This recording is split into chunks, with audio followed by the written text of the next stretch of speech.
Welcome to Storytime Haven, Curious Minds. Tonight we embark on a thought-provoking journey beyond good and evil with Friedrich Nietzsche. This philosophical masterpiece challenges conventional notions of morality and invites us to question the very foundations of our beliefs. Prepare to have your assumptions shattered and your perspectives broadened as we delve into Nietzsche's radical ideas about truth, power, and the nature of human existence. Brace yourselves for a stimulating exploration that will challenge you to think critically and embrace a new understanding of the world. Chapter 1. Prejudices of Philosophers. 1. The will to truth, which is to tempt us to many a hazardous enterprise, the famous truthfulness of which all philosophers have hitherto spoken with respect. What questions has this will to truth not laid before us? What strange, perplexing, questionable questions! It is already a long story, yet it seems as if it were hardly commenced. Is it any wonder if we at last grow distrustful, lose patience, and turn impatiently away, that this Sphinx teaches us at last to ask questions ourselves? Who is it really that puts questions to us here? What really is this will to truth in us? In fact, we made a long halt at the question as to the origin of this will, until at last we came to an absolute standstill before a yet more fundamental question. We inquired about the value of this will. Granted that we want the truth, why not rather untruth, and uncertainty, even ignorance? The problem of the value of truth presented itself before us, or was it we who presented ourselves before the problem? Which of us is the Oedipus here? Which the Sphinx? It would seem to be a rendezvous of questions and notes of interrogation. And could it be believed that it at last seems to us as if the problem had never been propounded before, as if we were the first to discern it, get a sight of it, and risk raising it? For there is risk in raising it, perhaps there is no greater risk. 2. How could anything originate out of its opposite? For example, truth out of error, or the will to truth out of the will to deception, or the generous deed out of selfishness, or the pure sun-bright vision of the wise man out of covetousness. Such genesis is impossible. Whoever dreams of it is a fool, nay, worse than a fool. Things of the highest value must have a different origin, an origin of their own. In this transitory, seductive, illusory, paltry world, in this turmoil of delusion and cupidity, they cannot have their source, but rather in the lap of being, in the intransitory, in the concealed God, in the thing in itself there must be their source, and nowhere else. This mode of reasoning discloses the typical prejudice by which metaphysicians of all times can be recognized. This mode of valuation is at the back of all their logical procedure. Through this belief of theirs, they exert themselves for their knowledge, for something that is in the end solemnly christened the truth. The fundamental belief of metaphysicians is the belief in antitheses of values. It never occurred even to the wariest of them to doubt here, on the very threshold, where doubt, however, was most necessary, though they had made a solemn vow, de omnibus dubitandum. For it may be doubted, firstly, whether antitheses exist at all, and secondly, whether the popular valuations and antitheses of value upon which metaphysicians have set their seal are not perhaps merely superficial estimates, merely provisional perspectives, besides being probably made from some corner, perhaps from below-frog perspectives, as it were, to borrow an expression current among painters. In spite of all the value which may belong to the true, the positive, and the unselfish, it might be possible that a higher and more fundamental value for life generally should be assigned to pretense, to the will to delusion, to selfishness and cupidity.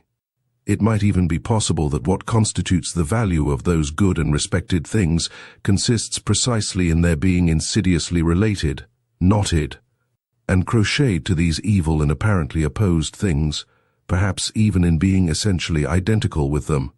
Perhaps. But who wishes to concern himself with such dangerous perhapses? For that investigation one must await the advent of a new order of philosophers, such as will have other tastes and inclinations. The reverse of those hitherto prevalent philosophers of the dangerous perhaps in every sense of the term. And to speak in all seriousness, I see such new philosophers beginning to appear. 3.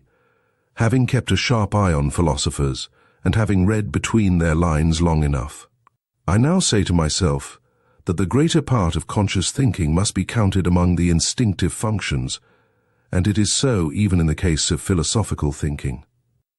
One has here to learn anew, as one learned anew about heredity and innateness. As little as the act of birth comes into consideration in the whole process and procedure of heredity, just as little is being conscious opposed to the instinctive in any decisive sense, the greater part of the conscious thinking of a philosopher is secretly influenced by his instincts and forced into definite channels. And behind all logic and its seeming sovereignty of movement there are valuations, or to speak more plainly, physiological demands for the maintenance of a definite mode of life, for example. That the certain is worth more than the uncertain, that illusion is less valuable than truth, such valuations, in spite of their regulative importance for us, might notwithstanding be only superficial valuations. Special kinds of niaiserie, such as may be necessary for the maintenance of beings such as ourselves. Supposing, in effect, that man is not just the measure of things. 4. The falseness of an opinion is not for us any objection to it. It is here, perhaps, that our new language sounds most strangely. The question is, how far an opinion is life-furthering, life-preserving, species-preserving, perhaps species-rearing? And we are fundamentally inclined to maintain that the falsest opinions, to which the synthetic judgments a priori belong, are the most indispensable to us, that without a recognition of logical fictions, without a comparison of reality with the purely imagined world of the absolute and immutable, without a constant counterfeiting of the world by means of numbers, man could not live, that the renunciation of false opinions would be a renunciation of life, a negation of life. To recognize untruth as a condition of life, that is certainly to impugn the traditional ideas of value in a dangerous manner, and a philosophy which ventures to do so has thereby alone placed itself beyond good and evil. 5. That which causes philosophers to be regarded half distrustfully and half mockingly is not the oft-repeated discovery how innocent they are, how often and easily they make mistakes and lose their way, in short, how childish and childlike they are, but that there is not enough honest dealing with them, whereas they all raise a loud and virtuous outcry when the problem of truthfulness is even hinted at in the remotest manner. They all pose as though their real opinions had been discovered and attained through the self-evolving of a cold, pure, divinely indifferent dialectic, in contrast to all sorts of mystics who, fairer and foolisher, talk of inspiration, whereas, in fact, a prejudiced proposition, idea, or suggestion, which is generally their heart's desire abstracted and refined, is defended by them with arguments sought out after the event.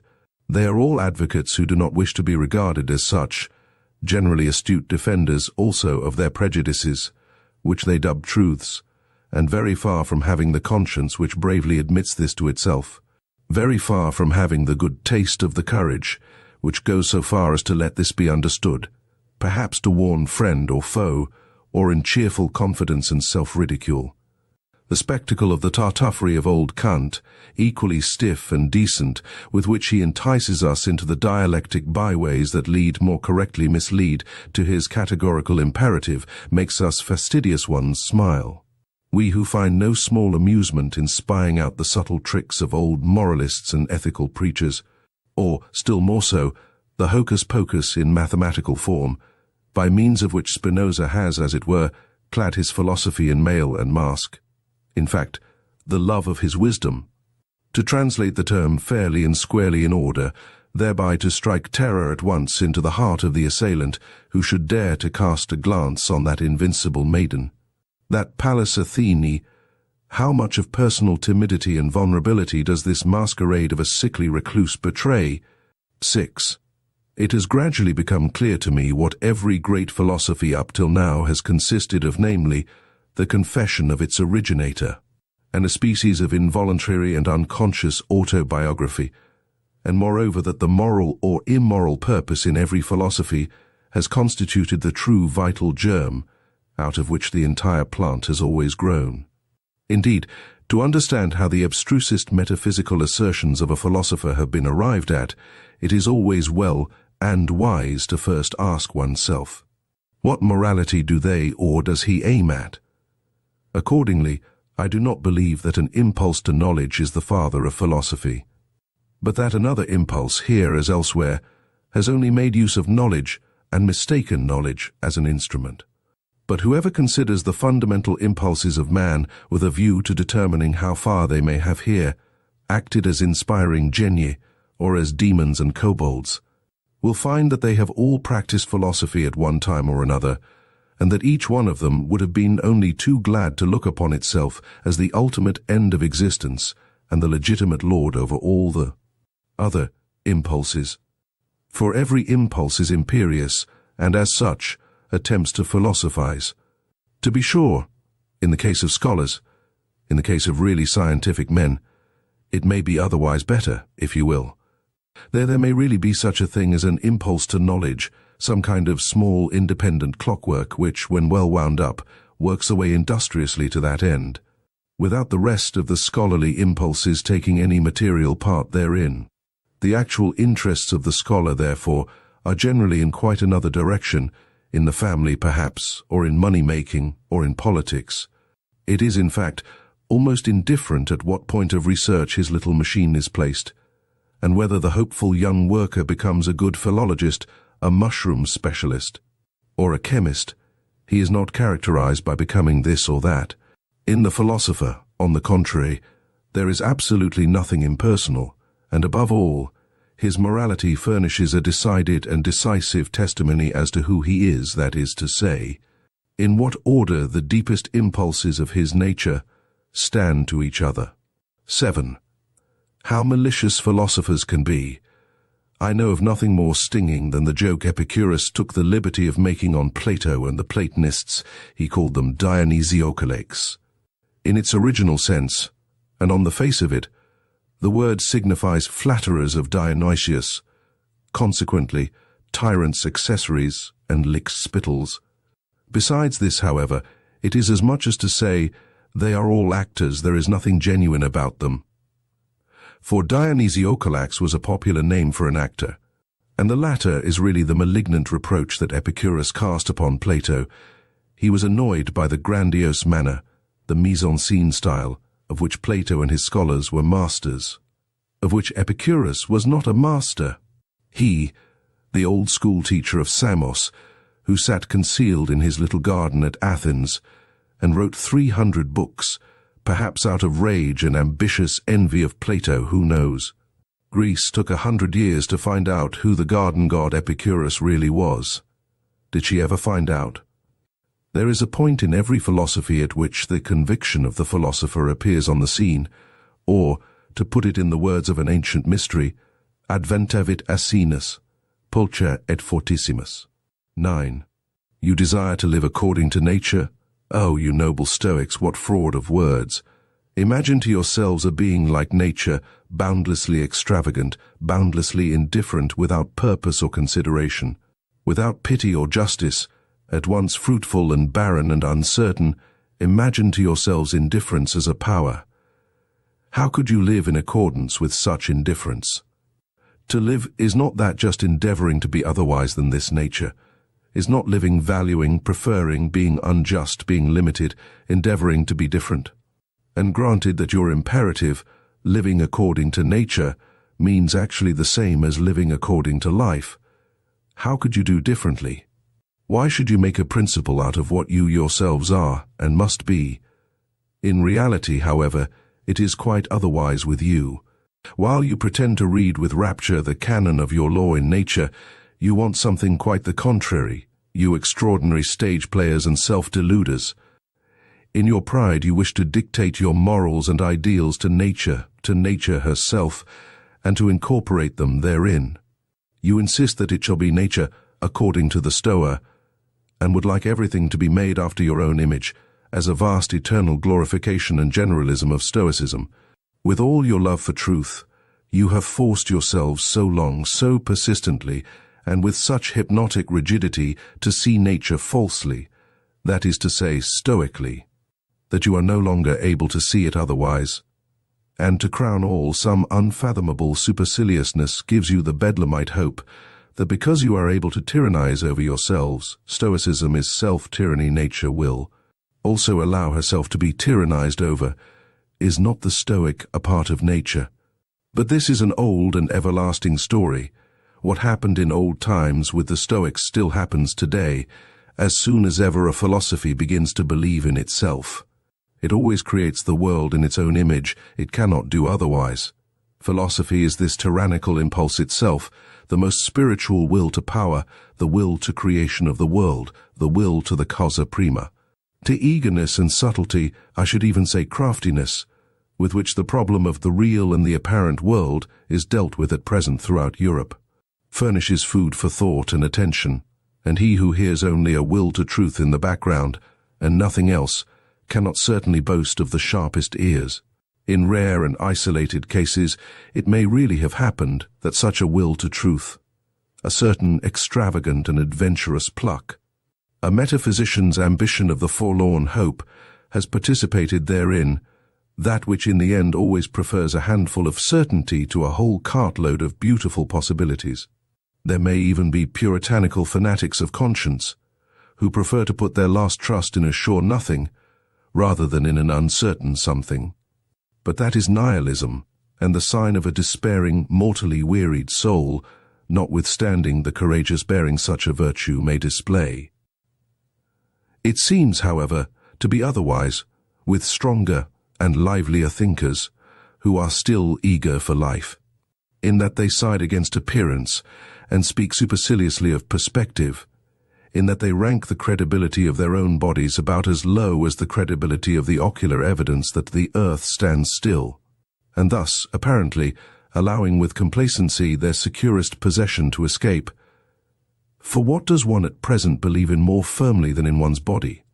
Who knows if they are not really trying to win back something which was formerly an even securer possession, something of the old domain of the faith of former times, perhaps the immortal soul, perhaps the old God.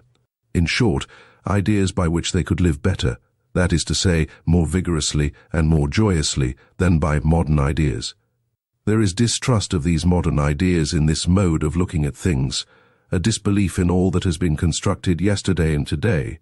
There is perhaps some slight admixture of satiety and scorn, which can no longer endure the bric-a-brac of ideas of the most varied origin, such as so-called positivism at present throws on the market, a disgust of the more refined taste at the village fair mottliness and patchiness of all these reality philosophasters, in whom there is nothing, either new or true, except this mottliness.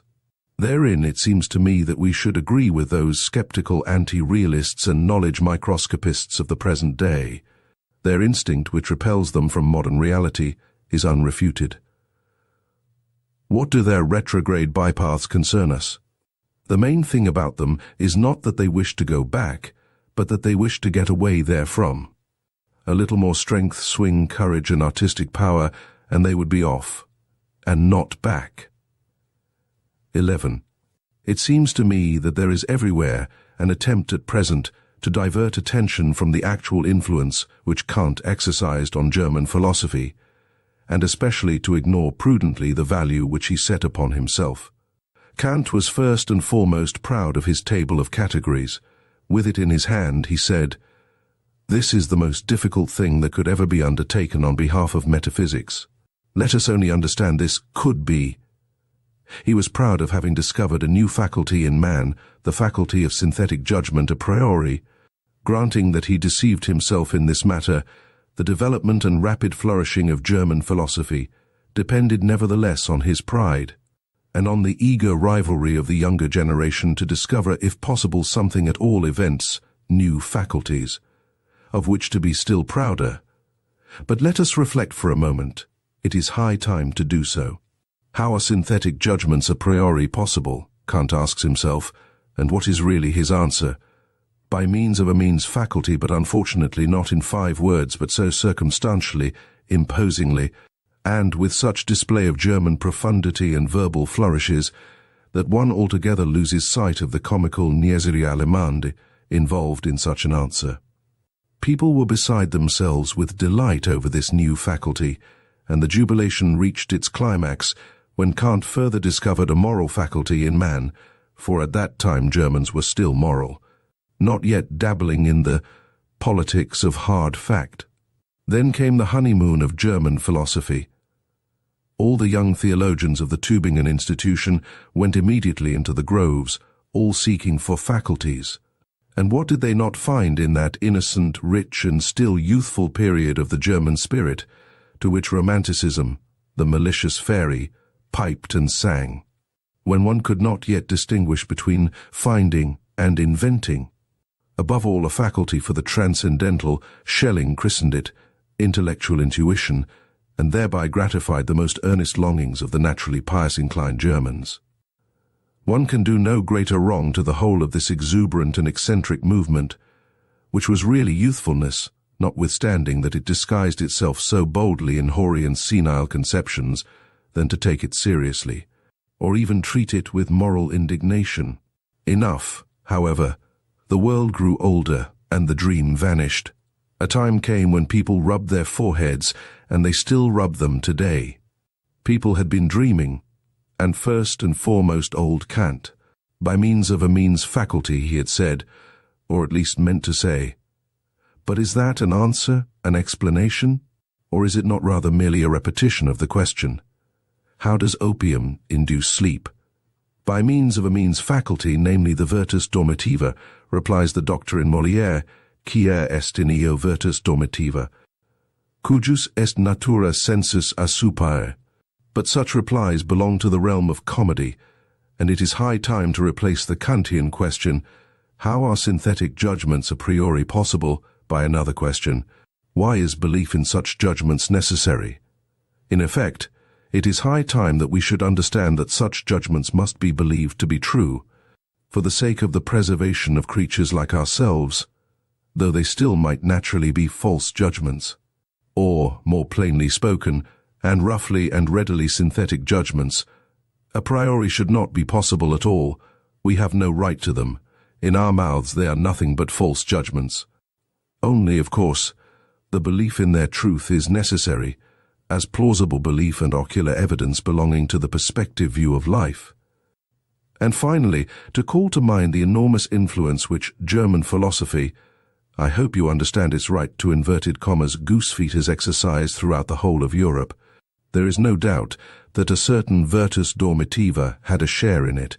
Thanks to German philosophy, it was a delight to the noble idlers, the virtuous, the mystics, the artistes, the three-fourths Christians, and the political obscurantists of all nations to find an antidote to the still overwhelming sensualism which overflowed from the last century into this, in short sensus assupare. 12. As regards materialistic atomism, it is one of the best refuted theories that have been advanced, and in Europe there is now perhaps no one in the learned world so unscholarly as to attach serious signification to it. Except for convenient everyday use, as an abbreviation of the means of expression, thanks chiefly to the Pole Boskowicz. He and the Pole Copernicus have hitherto been the greatest and most successful opponents of ocular evidence. For while Copernicus has persuaded us to believe, contrary to all the senses, that the earth does not stand fast, Boskowicz has taught us to abjure the belief in the last thing that stood fast of the earth, the belief in substance, in matter, in the earth residuum, and particle atom. It is the greatest triumph over the senses that has hitherto been gained on earth. One must, however, go still further and also declare war, relentless war to the knife, against the atomistic requirements, which still lead a dangerous afterlife in places where no one suspects them.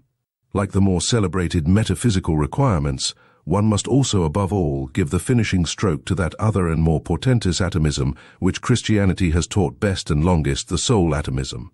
Let it be permitted to designate by this expression the belief which regards the soul as something indestructible, eternal, indivisible, as a monad, as an atomon. This belief ought to be expelled from science. Between ourselves, it is not at all necessary to get rid of the soul thereby, and thus renounce one of the oldest and most venerated hypotheses as happens frequently to the clumsiness of naturalists, who can hardly touch on the soul without immediately losing it. But the way is open for new acceptations and refinements of the soul hypothesis, and such conceptions as mortal soul, and soul of subjective multiplicity, and soul as social structure of the instincts and passions, want henceforth to have legitimate rights in science, in that the new psychologist is about to put an end to the superstitions which have hitherto flourished with almost tropical luxuriance around the idea of the soul.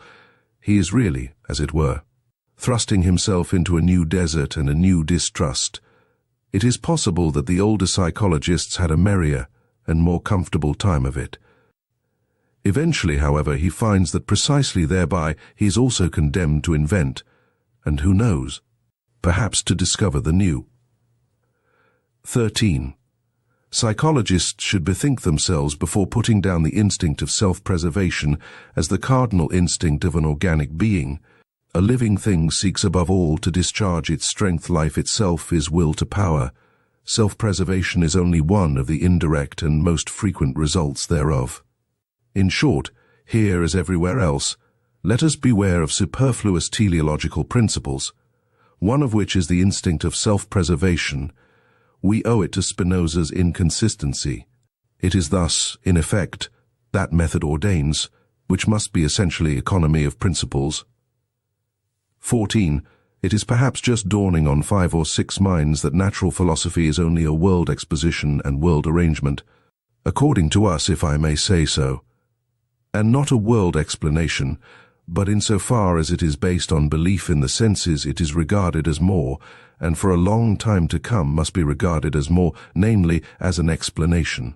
It has eyes and fingers of its own, it has ocular evidence and palpableness of its own.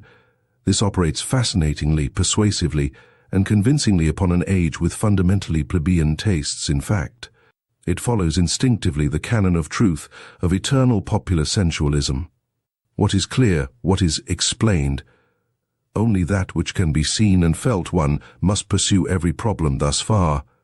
Obversely, however, the charm of the Platonic mode of thought, which was an aristocratic mode, consisted precisely in resistance to obvious sense evidence, perhaps among men who enjoyed even stronger and more fastidious senses than our contemporaries, but who knew how to find a higher triumph in remaining masters of them, and this by means of pale, cold, grey conceptional networks which they threw over the motley whirl of the senses, the mob of the senses, as Plato said.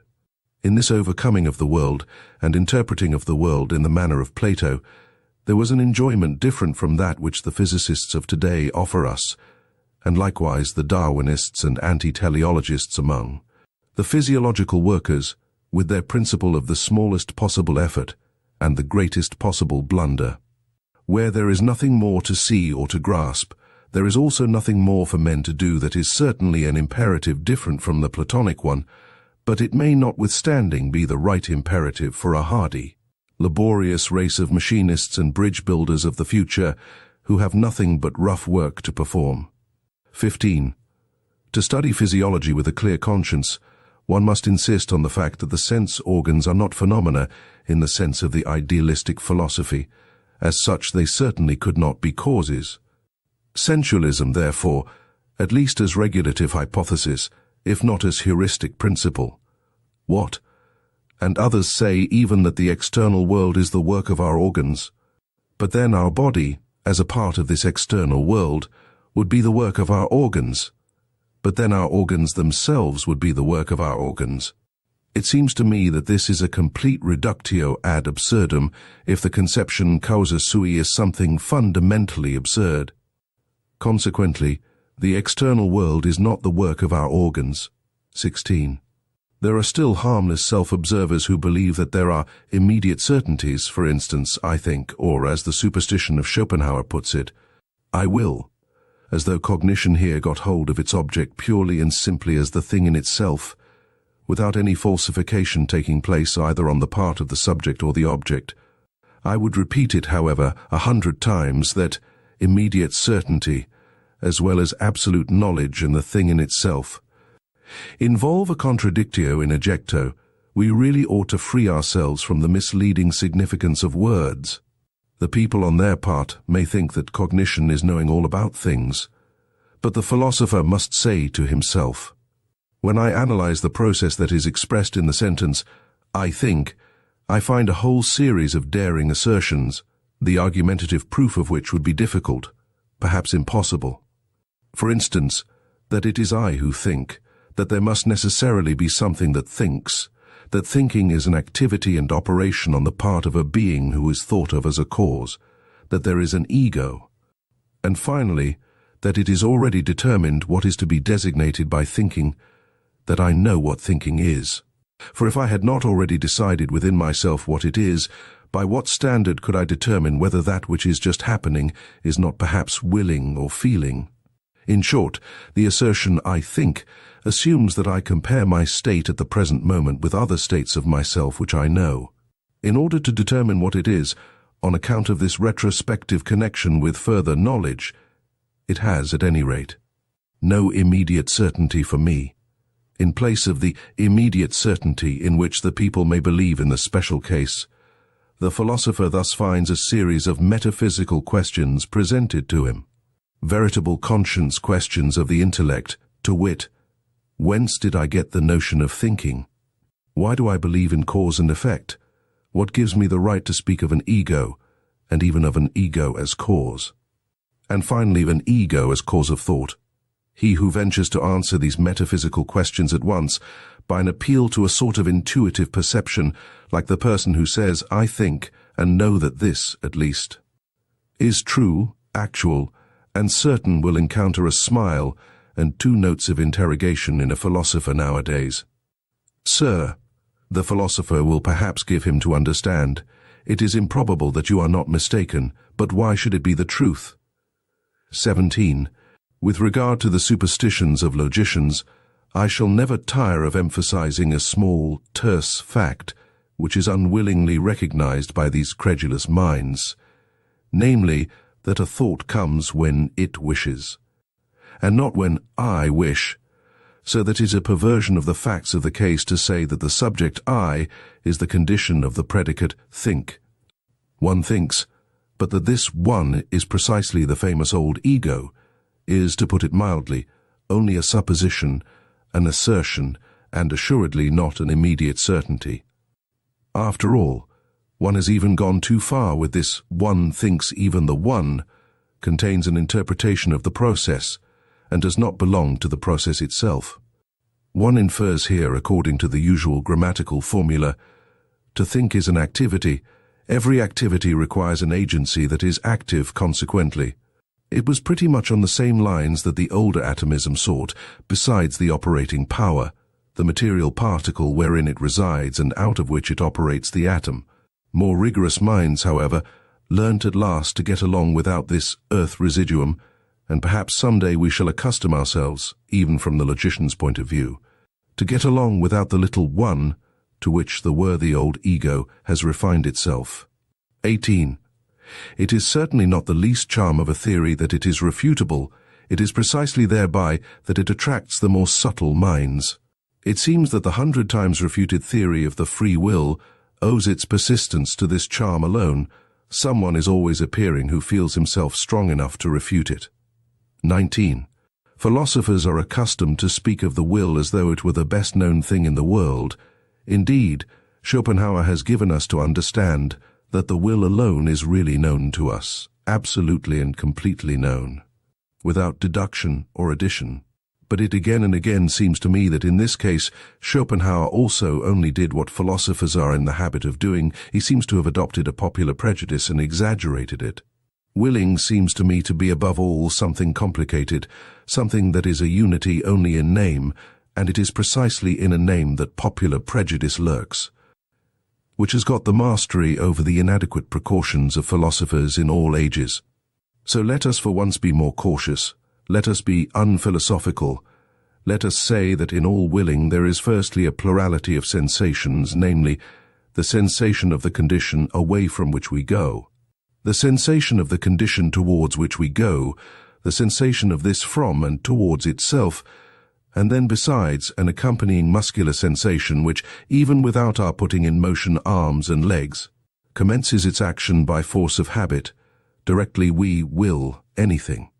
Therefore, just as sensations, and indeed many kinds of sensations, are to be recognized as ingredients of the will, so in the second place, thinking is also to be recognized. In every act of the will there is a ruling thought, and let us not imagine it possible to sever this thought from the willing, as if the will would then remain over. In the third place, the will is not only a complex of sensation and thinking, but it is above all an emotion, and in fact the emotion of the command. That which is termed freedom of the will is essentially the emotion of supremacy in respect to him who must obey. I am free. He must obey. This consciousness is inherent in every will, and equally so the straining of the attention, the straight look which fixes itself exclusively on one thing, the unconditional judgment that this and nothing else is necessary now, the inward certainty that obedience will be rendered, and whatever else pertains to the position of the commander. A man who wills commands something within himself which renders obedience, or which he believes renders obedience. But now let us notice what is the strangest thing about the will, this affair so extremely complex, for which the people have only one name.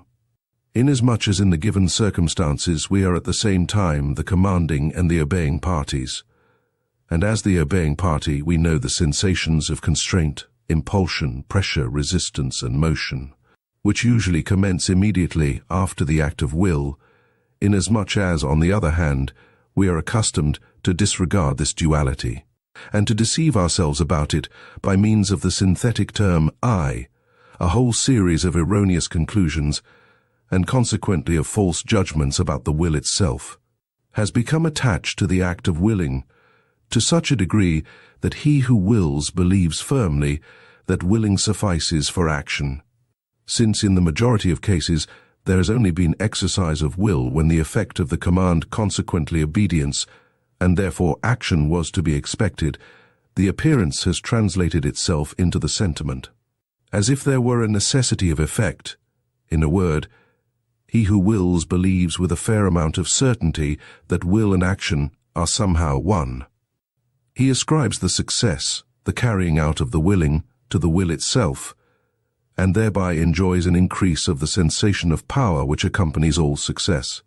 Freedom of will, that is the expression for the complex state of delight of the person exercising volition, who commands and at the same time identifies himself with the executor of the order, who, as such, enjoys also the triumph over obstacles, but thinks within himself that it was really his own will that overcame them.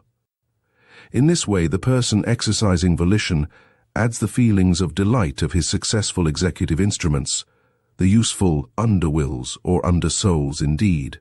Our body is but a social structure composed of many souls to his feelings of delight as commander. Le fait c'est moi. What happens here is what happens in every well-constructed and happy commonwealth, namely, that the governing class identifies itself with the successes of the commonwealth. In all willing it is absolutely a question of commanding and obeying, on the basis, as already said, of a social structure composed of many souls, on which account a philosopher should claim the right to include willing as such within the sphere of morals regarded as the doctrine of the relations of supremacy under which the phenomenon of life manifests itself. 20.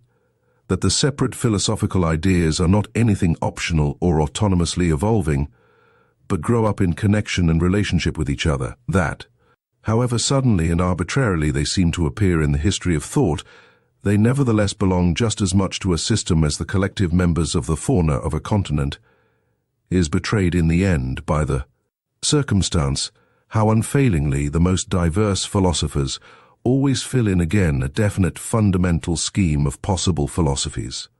Under an invisible spell they always revolve once more in the same orbit.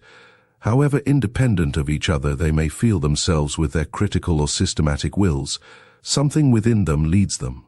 Something impels them, in definite order, the one after the other to wit, the innate methodology and relationship of their ideas. Their thinking is, in fact, far less a discovery than a re-recognizing, a remembering, a return, and a home coming to a far-off ancient common household of the soul. Out of which those ideas formerly grew, philosophizing is so far a kind of atavism of the highest order. The wonderful family resemblance of all Indian, Greek, and German philosophizing is easily enough explained. In fact, where there is affinity of language, owing to the common philosophy of grammar, owing to the unconscious domination and guidance of similar grammatical functions, it cannot but be that everything is prepared at the outset for a similar development and succession of philosophical systems, just as the way seems barred against certain other possibilities of world interpretation. It is highly probable that philosophers within the domain of the Ural-Altaic languages, where the conception of the subject is least developed, look otherwise into the world, and will be found on paths of thought different from those of the Indo-Germans and Mussulmans. The spell of certain grammatical functions is ultimately also the spell of physiological valuations and racial conditions. So, much by way of rejecting Locke's superficiality with regard to the origin of ideas. 21. The causa sui is the best self-contradiction that has yet been conceived. It is a sort of logical violation and unnaturalness, but the extravagant pride of man has managed to entangle itself profoundly and frightfully with this very folly. The desire for freedom of will, in the superlative metaphysical sense, such as still holds sway, unfortunately, in the minds of the half-educated. The desire to bear the entire and ultimate responsibility for one's actions oneself, and to absolve God, the world, ancestors, chance, and society therefrom, involves nothing less than to be precisely this causa sui, and, with more than Munchausen daring, to pull oneself up into existence by the hair out of the slough of nothingness. If anyone should find out in this manner the crass stupidity of the celebrated conception of free will and put it out of his head altogether, I beg of him to carry his enlightenment a step further, and also put out of his head the contrary of this monstrous conception of free will, non-free will, which is tantamount to a misuse of cause and effect. One should not wrongly materialize cause and effect, as the natural philosophers do, and whoever like them naturalize in thinking at present. According to the prevailing mechanical doltishness which makes the cause press and push until it effects its end, one should use cause and effect only as pure conceptions, that is to say, as conventional fictions for the purpose of designation and mutual understanding, not for explanation. In being in itself there is nothing of casual connection, of necessity, or of psychological non-freedom. There the effect does not follow the cause, their law does not obtain. It is we alone who have devised cause, sequence, reciprocity, relativity, constraint, number, law, freedom, motive, and purpose. And when we interpret and intermix this symbol world as being in itself with things, we act once more as we have always acted mythologically. The non-free will is mythology. In real life, it is only a question of strong and weak wills. It's almost always a symptom of what is lacking in himself when a thinker. In every causal connection and psychological necessity manifests something of compulsion, indigence, obsequiousness, oppression, and non-freedom. It is suspicious to have such feelings. The person betrays himself. And in general, if I have observed correctly, the non-freedom of the will is regarded as a problem from two entirely opposite standpoints. But always in a profoundly personal manner, some will not give up their responsibility, their belief in themselves, the personal right to their merits, at any price. The vain races belong to this class. Others, on the contrary, do not wish to be answerable for anything or blamed for anything, and owing to an inward self-contempt, seek to get out of the business, no matter how. The latter, when they write books, are in the habit at present of taking the side of criminals. A sort of socialistic sympathy is their favorite disguise. And as a matter of fact, the fatalism of the weak-willed embellishes itself surprisingly when it can pose as la religion de la souffrance humaine, that is its good taste. 22. Let me be pardoned as an old philologist who cannot desist from the mischief of putting his finger on bad modes of interpretation, but nature's conformity to law, of which you physicists talk so proudly, as though why? It exists only owing to your interpretation and bad philology. It is no matter of fact, no text, but rather just a naively humanitarian adjustment and perversion of meaning with which you make abundant concessions to the democratic instincts of the modern soul. Everywhere equality before the law nature is not different in that respect, nor better than we, a fine instance of secret motive, in which the vulgar antagonism to everything privileged and autocratic, likewise a second and more refined atheism, is once more disguised. Ni Dieu, ni maître, that also is what you want, and therefore cheers for natural law, is it not so? But, as has been said, that is interpretation, not text, and somebody might come along who, with opposite intentions and modes of interpretation, could read out of the same nature, and with regard to the same phenomena, just the tyrannically inconsiderate and relentless enforcement of the claims of power, an interpreter who should so place the unexceptionalness and unconditionalness of all will to power before your eyes, that almost every word, and the word tyranny itself, would eventually seem unsuitable or like a weakening and softening metaphor as being too human, and who should, nevertheless, end by asserting the same about this world as you do, namely that it has a necessary and calculable course, not, however, because laws obtain in it, but because they are absolutely lacking, and every power effects its ultimate consequences every moment. Granted that this also is only interpretation, and you will be eager enough to make this objection, well, so much the better. 23. All psychology. Hitherto has run aground on moral prejudices and timidities. It has not dared to launch out into the depths. Insofar as it is allowable to recognize in that which has hitherto been written evidence of that which has hitherto been kept silent. It seems as if nobody had yet harbored the notion of psychology as the morphology and development doctrine of the will to power, as I conceive of it. The power of moral prejudices has penetrated deeply into the most intellectual world, the world apparently most indifferent and unprejudiced, and has obviously operated in an injurious, obstructive, blinding, and distorting manner. A proper physiopsychology has to contend with unconscious antagonism in the heart of the investigator. It has the heart against it even a doctrine of the reciprocal conditionalness of the good and the bad impulses, causes as refined immorality, distress and aversion in a still strong and manly conscience. Still more so, a doctrine of the derivation of all good impulses from bad ones. If, however, a person should regard even the emotions of hatred, envy, covetousness, and imperiousness as life-conditioning emotions, as factors which must be present, fundamentally and essentially, in the general economy of life, which must therefore be further developed if life is to be further developed, he will suffer from such a view of things as from seasickness. And yet this hypothesis is far from being the strangest and most painful in this immense and almost new domain of dangerous knowledge, and there are in fact 100 good reasons why everyone should keep away from it who can do so. On the other hand, if one has once drifted hither with one's bark, well, very good. Now let us set our teeth firmly. Let us open our eyes and keep our hand fast on the helm. We sail away right over morality. We crush out. We destroy perhaps the remains of our own morality by daring to make our voyage thither. But what do we matter? Never yet did a profounder world of insight reveal itself to daring travelers and adventurers, and the psychologist who thus makes a sacrifice it is not the sacrificio del intelletto.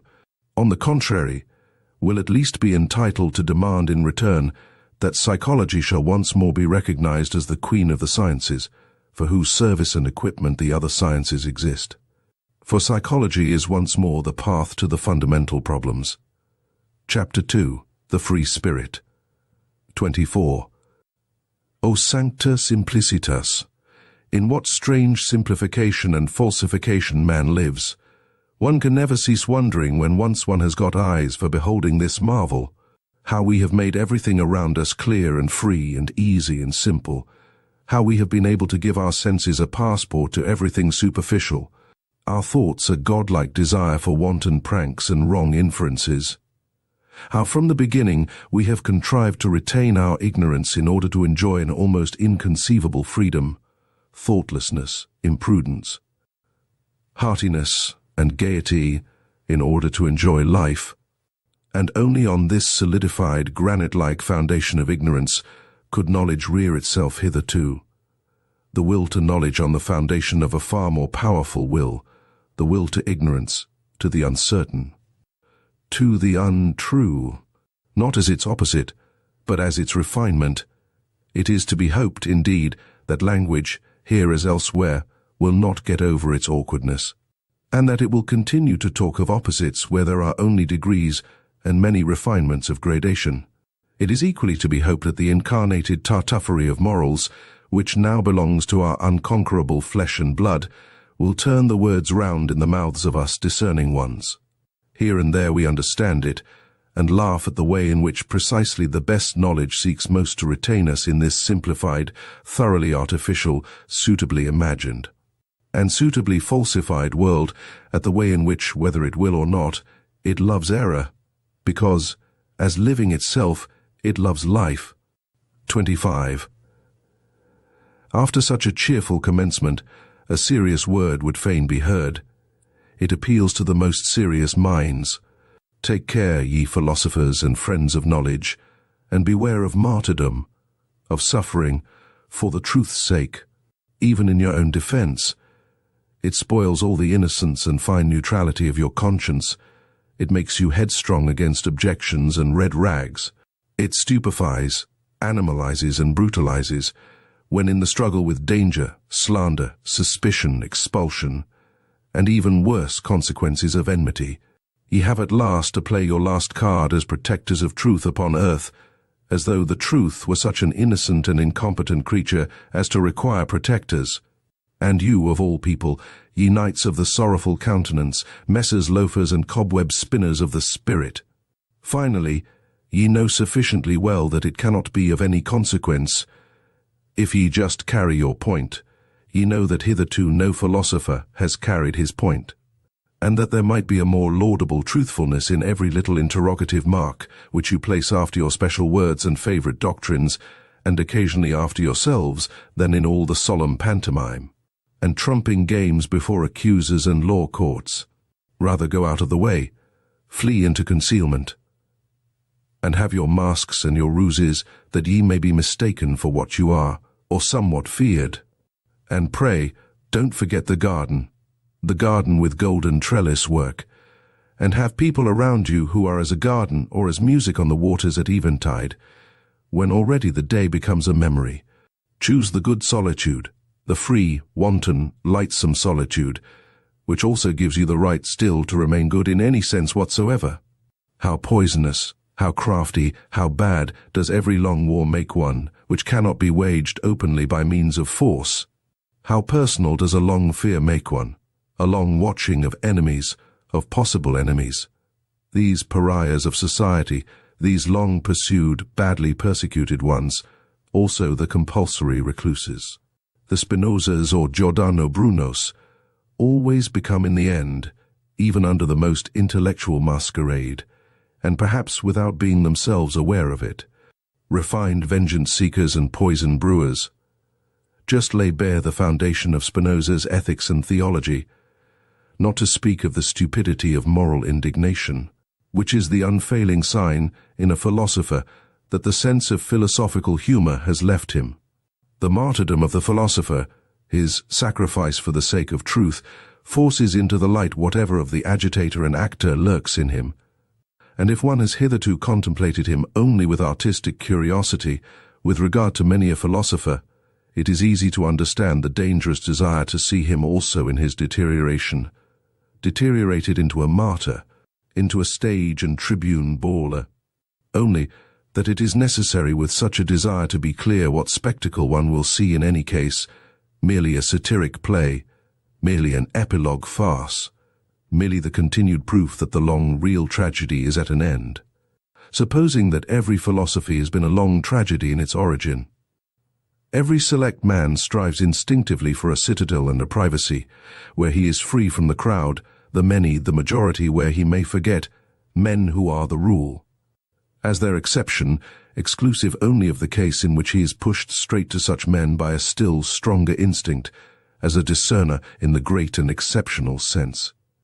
Whoever, in intercourse with men, does not occasionally glisten in all the green and grey colours of distress, owing to disgust, satiety, sympathy, gloominess, and solitariness, is assuredly not a man of elevated tastes, supposing, however, that he does not voluntarily take all this burden and disgust upon himself, that he persistently avoids it, and remains, as I said, quietly and proudly hidden in his citadel.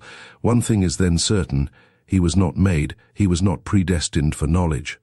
For as such, he would one day have to say to himself, "The devil take my good taste, but the rule is more interesting than the exception, than myself the exception," and he would go down, and above all, he would go inside, the long and serious study of the average man, and consequently much disguise, self-overcoming, familiarity, and bad intercourse. All intercourse is bad intercourse except with one's equals, that constitutes a necessary part of the life history of every philosopher, perhaps the most disagreeable, odious, and disappointing part. If he is fortunate, however, as a favourite child of knowledge should be, he will meet with suitable auxiliaries who will shorten and lighten his task. I mean so-called cynics, those who simply recognize the animal, the commonplace, and the rule in themselves, and at the same time have so much spirituality and ticklishness as to make them talk of themselves and their like before witnesses. Sometimes they wallow, even in books, as on their own dunghill. Cynicism is the only form in which base souls approach what is called honesty, and the higher man must open his ears to all the coarser or finer cynicism, and congratulate himself when the clown becomes shameless right before him, or the scientific satyr speaks out. There are even cases where enchantment mixes with the disgust, namely, whereby a freak of nature, genius is bound to some such indiscreet billy-goat and ape, as in the case of the Abbe Galiani, the profoundest, acutest, and perhaps also filthiest man of his century. He was far profounder than Voltaire, and consequently also a good deal more silent. It happens more frequently, as has been hinted, that a scientific head is placed on an ape's body, a fine exceptional understanding in a base soul, an occurrence by no means rare, especially among doctors and moral physiologists, and whenever anyone speaks without bitterness, or rather quite innocently, of man as a belly with two requirements, and a head with one. Whenever anyone sees, seeks, and wants to see only hunger, sexual instinct, and vanity as the real and only motives of human actions. In short, when anyone speaks badly and not even ill of man, then ought the lover of knowledge to hearken attentively and diligently. He ought, in general, to have an open ear wherever there is talk without indignation. For the indignant man, and he who perpetually tears and lacerates himself with his own teeth, or in place of himself, the world, God, or society, may indeed, morally speaking, stand higher than the laughing and self-satisfied satyr, but in every other sense he is the more ordinary, more indifferent, and less instructive case. And no one is such a liar as the indignant man. It is difficult to be understood, especially when one thinks and lives Gangasrotagati footnote, like the river Ganges. Presto. Among those only who think and live otherwise, namely, Kurmagati footnote, like the tortoise, lento, or at best frog-like, Mandakagati footnote, like the frog, staccato. I do everything to be difficultly understood myself, and one should be heartily grateful for the goodwill to some refinement of interpretation. As regards the good friends, however, who are always too easy-going, and think that as friends they have a right to ease, one does well at the very first to grant them a playground and romping place for misunderstanding. One can thus laugh still, or get rid of them altogether, these good friends, and laugh then also. 28. What is most difficult to render from one language into another is the tempo of its style, which has its basis in the character of the race, or to speak more physiologically, in the average tempo of the assimilation of its nutriment. There are honestly meant translations, which, as involuntary vulgarizations, are almost falsifications of the original. merely because its lively and merry tempo, which overleaps and obviates all dangers in word and expression, could not also be rendered. A German is almost incapacitated for presto in his language, consequently also, as may be reasonably inferred, for many of the most delightful and daring nuances of free-spirited thought. And just as the buffoon and satyr are foreign to him in body and conscience, so Aristophanes and Petronius are untranslatable for him. Everything ponderous, viscous, and pompously clumsy, all long-winded and wearying species of style, are developed in profuse variety among Germans, pardon me, for stating the fact that even Goethe's prose, in its mixture of stiffness and elegance, is no exception, as a reflection of the good old time to which it belongs, and as an expression of German taste at a time when there was still a German taste, which was a rococo taste in moribus et artibus. Lessing is an exception, owing to his histrionic nature, which understood much and was versed in many things.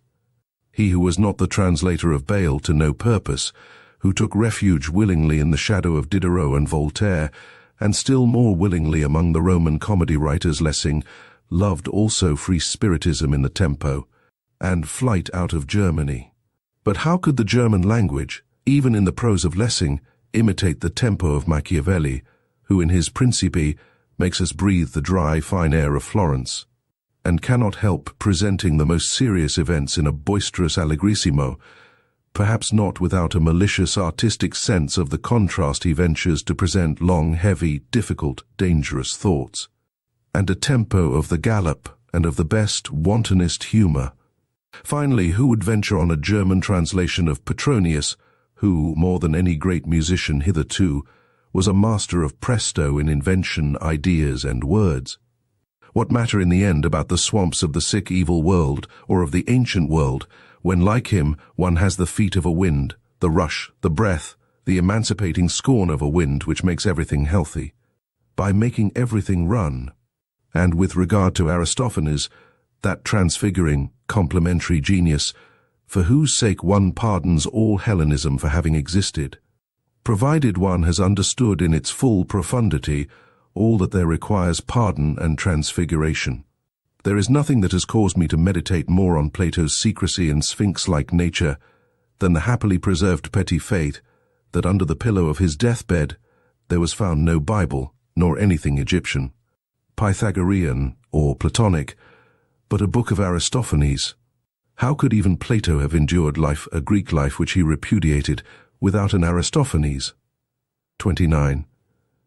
It is the business of the very few to be independent, it is a privilege of the strong, and whoever attempts it, even with the best right, but without being obliged to do so, proves that he is probably not only strong, but also daring beyond measure. He enters into a labyrinth, he multiplies 1,000-fold the dangers which life in itself already brings with it, not the least of which is that no one can see how and where he loses his way, becomes isolated, and is torn piecemeal by some minotaur of conscience. Supposing such a one comes to grief, it is so far from the comprehension of men that they neither feel it nor sympathize with it, and he cannot any longer go back. He cannot even go back again to the sympathy of men. 30. Our deepest insights must and should appear as follies, and under certain circumstances as crimes, when they come unauthorizedly to the ears of those who are not disposed and predestined for them.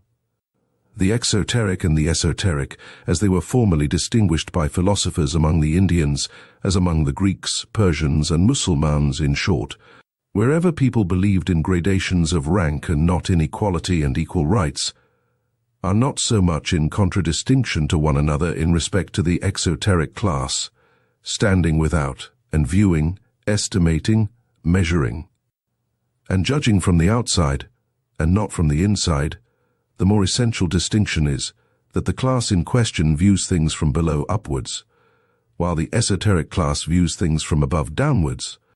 There are heights of the soul from which tragedy itself no longer appears to operate tragically, and if all the woe in the world were taken together, who would dare to decide whether the sight of it would necessarily seduce and constrain to sympathy, and thus to a doubling of the woe? that which serves the higher class of men for nourishment or refreshment, must be almost poison to an entirely different and lower order of human beings. The virtues of the common man would perhaps mean vice and weakness in a philosopher. It might be possible for a highly developed man, supposing him to degenerate and go to ruin, to acquire qualities thereby alone, for the sake of which he would have to be honored as a saint in the lower world into which he had sunk. There are books which have an inverse value for the soul and the health, according as the inferior soul and the lower vitality, or the higher and more powerful, make use of them. In the former case they are dangerous, disturbing, unsettling books. In the latter case they are herald calls which summon the bravest to their bravery. Books for the general reader are always ill-smelling books. The odor of paltry people clings to them. Where the populace eat and drink, and even where they reverence, it is accustomed to stink. One should not go into churches if one wishes to breathe pure air. 31. In our youthful years we still venerate and despise without the art of nuance, which is the best gain of life, and we have rightly to do hard penance for having fallen upon men and things with yea and nay. Everything is so arranged that the worst of all tastes, the taste for the unconditional, is cruelly befooled and abused, until a man learns to introduce a little art into his sentiments, and prefers to try conclusions with the artificial, as do the real artists of life. The angry and reverent spirit peculiar to youth appears to allow itself no peace, until it has suitably falsified men and things to be able to vent its passion upon them. Youth in itself, even, is something falsifying and deceptive. Later on, when the young soul, tortured by continual disillusions, finally turns suspiciously against itself, still ardent and savage, even in its suspicion and remorse of conscience, how it upbraids itself, how impatiently it tears itself, how it revenges itself for its long self-blinding, as though it had been a voluntary blindness. In this transition, one punishes oneself by distrust of one's sentiments, one tortures one's enthusiasm with doubt, one feels even the good conscience to be a danger. As if it were the self-concealment and lassitude of a more refined uprightness, and above all, one espouses upon principle the cause against youth. A decade later, and one comprehends that all this was also still youth. 32.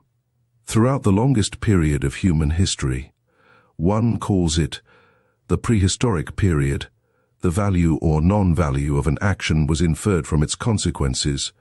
The action in itself was not taken into consideration, any more than its origin, but pretty much as in China at present, where the distinction or disgrace of a child redounds to its parents. The retro-operating power of success or failure was what induced men to think well or ill of an action.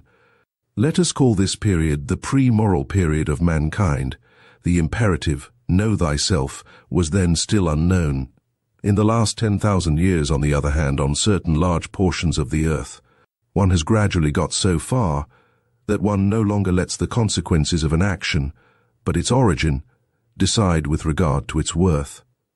A great achievement as a whole, an important refinement of vision and of criterion, the unconscious effect of the supremacy of aristocratic values and of the belief in origin, the mark of a period which may be designated in the narrower sense as the moral one.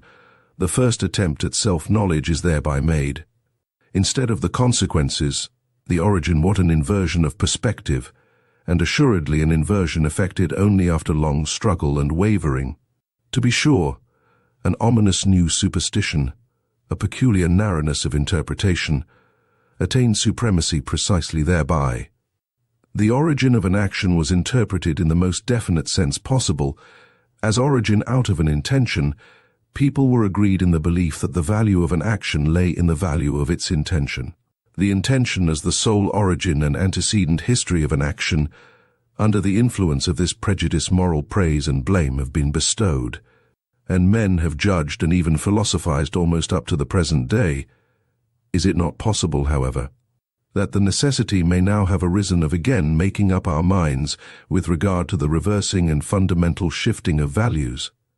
Owing to a new self-consciousness and acuteness in man, is it not possible that we may be standing on the threshold of a period which, to begin with, would be distinguished negatively as ultra-moral, Nowadays, when, at least among us immoralists, the suspicion arises that the decisive value of an action lies precisely in that which is not intentional, and that all its intentionalness, all that is seen, sensible, or sensed in it, belongs to its surface or skin, which, like every skin, betrays something, but conceals still more. In short, we believe that the intention is only a sign or symptom, which first requires an explanation.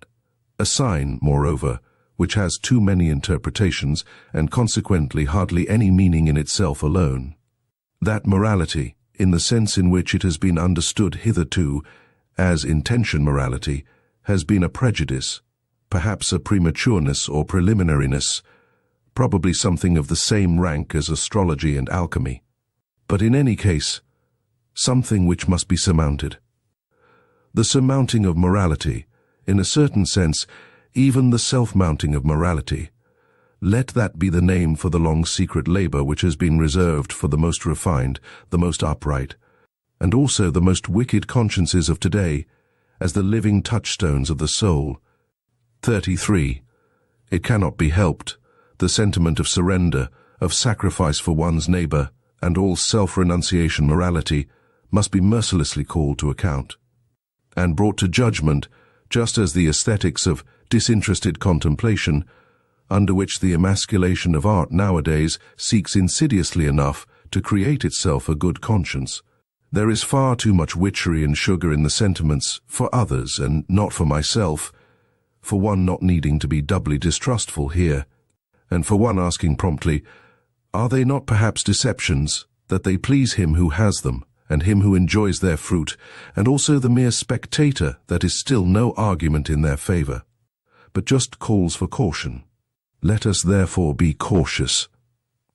34.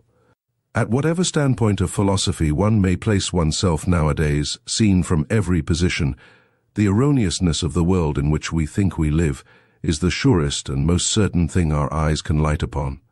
We find proof after proof thereof, which would fain allure us into surmises concerning a deceptive principle in the nature of things. He, however, who makes thinking itself, and consequently the spirit, responsible for the falseness of the world an honorable exit, which every conscious or unconscious advocatus Dei avails himself of he who regards this world, including space, time, form, and movement, as falsely deduced, would have at least good reason in the end to become distrustful also of all thinking. Has it not hitherto been playing upon us the worst of scurvy tricks? And what guarantee would it give that it would not continue to do what it has always been doing? In all seriousness, the innocence of thinkers has something touching and respect-inspiring in it, which even nowadays permits them to wait upon consciousness with the request that it will give them honest answers. For example, whether it be real or not, and why it keeps the outer world so resolutely at a distance, and other questions of the same description. The belief in immediate certainties is a moral naivete which does honor to us philosophers, but we have now to cease being merely moral men. Apart from morality, such belief is a folly which does little honor to us. If in middle-class life an ever-ready distrust is regarded as the sign of a bad character, and consequently as an imprudence here among us. Beyond the middle-class world and its yeas and nays, what should prevent our being imprudent and saying? The philosopher has at length a right to bad character.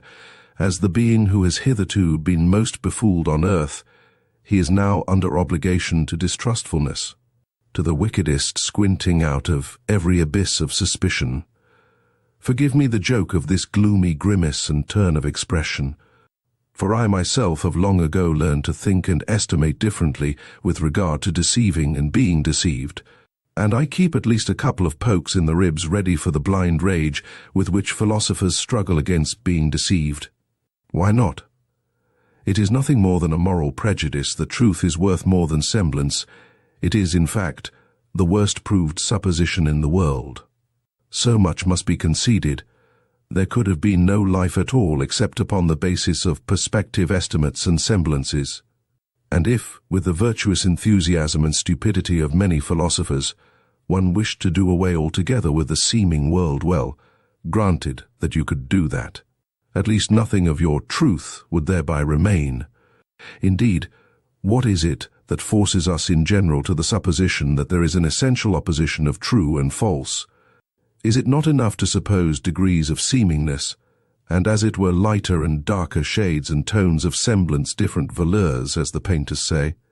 Why might not the world which concerns us be a fiction? And to anyone who suggested, but to a fiction belongs an originator, might it not be bluntly replied, why? May not this also belong to the fiction? Is it not at length permitted to be a little ironical towards the subject, just as towards the predicate and object? Might not the philosopher elevate himself above faith in grammar? All respect to governesses, but is it not time that philosophy should renounce governess faith? 35. O Voltaire, O humanity, O idiocy, there is something ticklish in the truth, and in the search for the truth. And if man goes about it too humanely, il ne cherche le vrai, que pour faire le bien y wager he finds nothing. Supposing that nothing else is given as real but our world of desires and passions, that we cannot sink or rise to any other reality, but just that of our impulses for thinking is only a relation of these impulses to one another, are we not permitted to make the attempt and to ask the question whether this which is given does not suffice by means of our counterparts? For the understanding even of the so-called mechanical or material world, I do not mean as an illusion, a semblance, a representation in the Berkeleyan and Schopenhauerian sense, but as possessing the same degree of reality as our emotions themselves, as a more primitive form of the world of emotions, in which everything still lies locked in a mighty unity, which afterwards branches off and develops itself in organic processes, naturally also refines and debilitates as a kind of instinctive life in which all organic functions, including self-regulation, assimilation, nutrition, secretion, and change of matter, are still synthetically united with one another as a primary form of life. In the end, it is not only permitted to make this attempt, it is commanded by the conscience of logical method, not to assume several kinds of causality, so long as the attempt to get along with a single one has not been pushed to its furthest extent to absurdity. If I may be allowed to say so, that is a morality of method which one may not repudiate nowadays. It follows from its definition, as mathematicians say.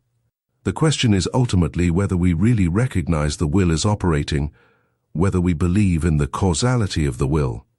If we do so, and fundamentally our belief in this is just our belief in causality itself, we must make the attempt to posit hypothetically the causality of the will as the only causality. Will can naturally only operate on will and not on matter, not on nerves, for instance. In short, the hypothesis must be hazarded, whether will does not operate on will wherever effects are recognized, and whether all mechanical action, inasmuch as a power operates therein, is not just the power of will, the effect of will. Granted, finally, that we succeeded in explaining our entire instinctive life as the development and ramification of one fundamental form of will, namely, the will to power. As my thesis puts it, granted that all organic functions could be traced back to this will to power, and that the solution of the problem of generation and nutrition, it is one problem, could also be found therein. One would thus have acquired the right to define all active force unequivocally as will to power. The world seen from within, the world defined and designated according to its intelligible character, it would simply be will to power and nothing else. 37. What? Does not that mean in popular language God is disproved but not the devil? On the contrary, my friends, and who the devil also compels you to speak popularly. There's happened finally in all the enlightenment of modern times with the French Revolution, that terrible farce, quite superfluous when judged close at hand, into which, however, the noble and visionary spectators of all Europe have interpreted from a distance their own indignation and enthusiasm so long and passionately, until the text has disappeared under the interpretation, so a noble posterity might once more misunderstand the whole of the past, and perhaps only thereby make its aspect endurable. Or rather, has not this already happened? Have not we ourselves been that noble posterity? And insofar as we now comprehend this, is it not thereby already past? 39. Nobody will very readily regard a doctrine as true merely because it makes people happy or virtuous, excepting perhaps the amiable idealists who are enthusiastic about the good, true, and beautiful. And let all kinds of motley, coarse, and good-natured desirabilities swim about promiscuously in their pond. Happiness and virtue are no arguments. It is willingly forgotten, however, even on the part of thoughtful minds, that to make unhappy and to make bad are just as little counter-arguments. A thing could be true, although it were in the highest degree injurious and dangerous. Indeed, the fundamental constitution of existence might be such that one succumbed by a full knowledge of it, so that the strength of a mind might be measured by the amount of truth it could endure, or to speak more plainly, by the extent to which it required truth attenuated, veiled, sweetened, damped, and falsified. But there is no doubt that for the discovery of certain portions of truth, the wicked and unfortunate are more favorably situated and have a greater likelihood of success. Not to speak of the wicked who are happy, a species about whom moralists are silent. Perhaps severity and craft are more favorable conditions for the development of strong, independent spirits and philosophers than the gentle, refined, yielding good nature and habit of taking things easily, which are prized, and rightly prized in a learned man, presupposing always to begin with that the term philosopher be not confined to the philosopher who writes books, or even introduces his philosophy into books. Stendhal furnishes a last feature of the portrait of the free-spirited philosopher, which for the sake of German taste I will not omit to underline, for it is opposed to German taste. Pour être bon philosophe, says this last great psychologist, il faut être sec, clair, sans illusion.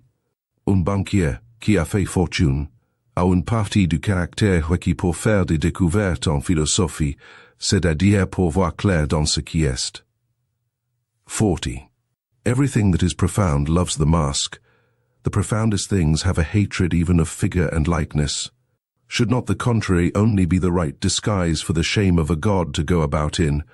A question worth asking. It would be strange if some mystic has not already ventured on the same kind of thing.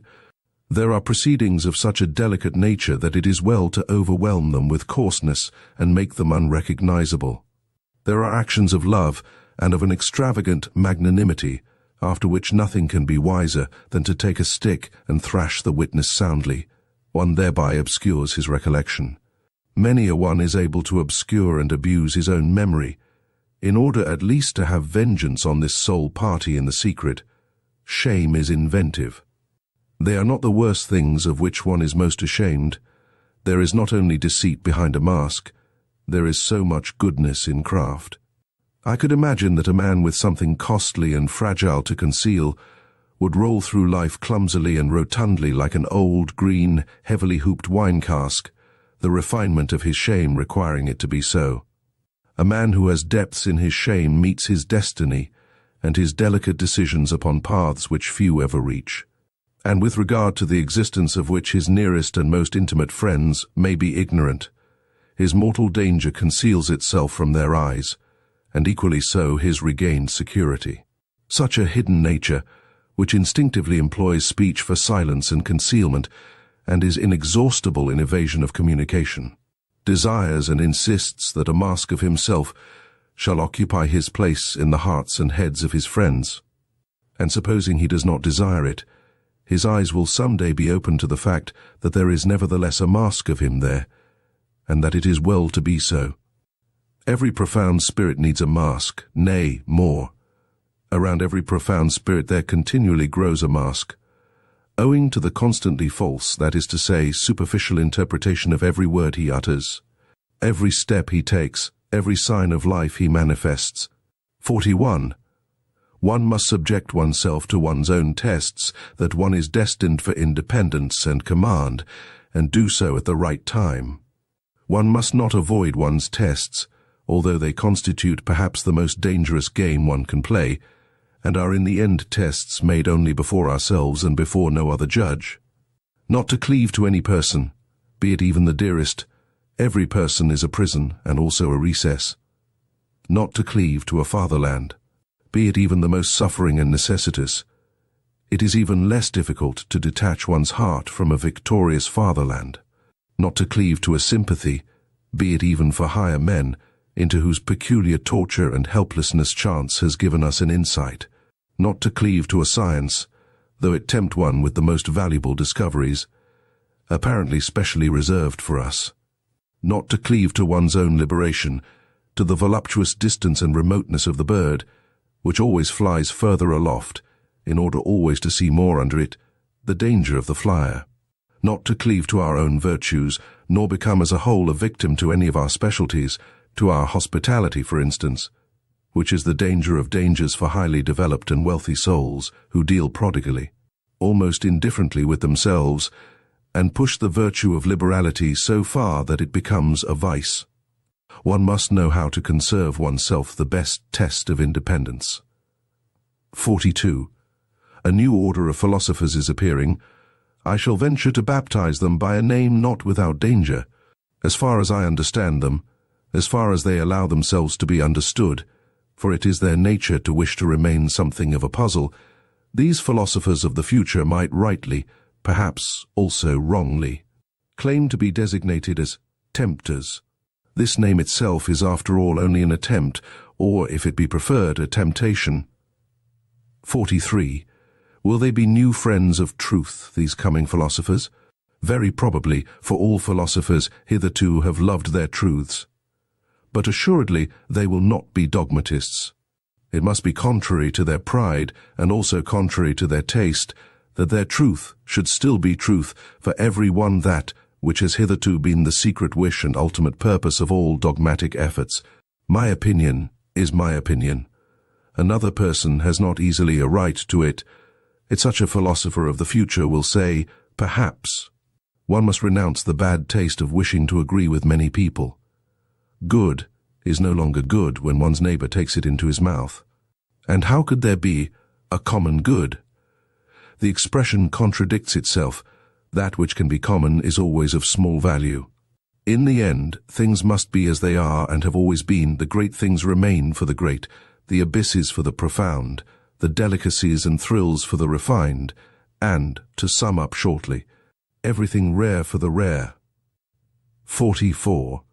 Need I say expressly after all this, that they will be free, very free spirits, these philosophers of the future, as certainly also they will not be merely free spirits, but something more, higher, greater, and fundamentally different, which does not wish to be misunderstood and mistaken. But while I say this, I feel under obligation almost as much to them as to ourselves, we free spirits who are their heralds and forerunners, to sweep away from ourselves altogether a stupid old prejudice and misunderstanding, which, like a fog, has too long made the conception of free spirit obscure. In every country of Europe, and the same in America, there is at present something which makes an abuse of this name a very narrow, prepossessed, enchained class of spirits, who desire almost the opposite of what our intentions and instincts prompt, not to mention that in respect to the new philosophers who are appearing, they must still more be closed windows and bolted doors. Briefly and regrettably, they belong to the levellers, these wrongly named free spirits, as glib-tongued and scribe-fingered slaves of the democratic taste and its modern ideas, all of them men without solitude. Without personal solitude, blunt, honest fellows to whom neither courage nor honourable conduct ought to be denied, only they are not free and are ludicrously superficial, especially in their innate partiality for seeing the cause of almost all human misery and failure in the old forms in which society has hitherto existed, a notion which happily inverts the truth entirely. What they would fain attain with all their strength is the universal green meadow happiness of the herd, together with security, safety, comfort, and alleviation of life for every one. Their two most frequently chanted songs and doctrines are called equality of rights, and sympathy with all sufferers and suffering itself is looked upon by them as something which must be done away with. We opposite ones, however, who have opened our eye and conscience to the question how and where the plant man has hitherto grown most vigorously, believe that this has always taken place under the opposite conditions. That for this end the dangerousness of his situation had to be increased enormously, his inventive faculty and dissembling power, his spirit, had to develop into subtlety and daring under long oppression and compulsion, and his will to life had to be increased to the unconditioned will to power. We believe that severity, violence, slavery, danger in the street and in the heart, secrecy, stoicism, tempter's art and devilry of every kind, that everything wicked, terrible, tyrannical, predatory, and serpentine in man serves as well for the elevation of the human species as its opposite. We do not even say enough when we only say this much. And in any case, we find ourselves here, both with our speech and our silence, at the other extreme of all modern ideology and gregarious desirability, as their antipodes, perhaps. What wonder that we free spirits are not exactly the most communicative spirits, that we do not wish to betray in every respect what a spirit can free itself from, and where perhaps it will then be driven. And as to the import of the dangerous formula, beyond good and evil, with which we at least avoid confusion, we are something else than libres penseurs, liben pensatori, free thinkers.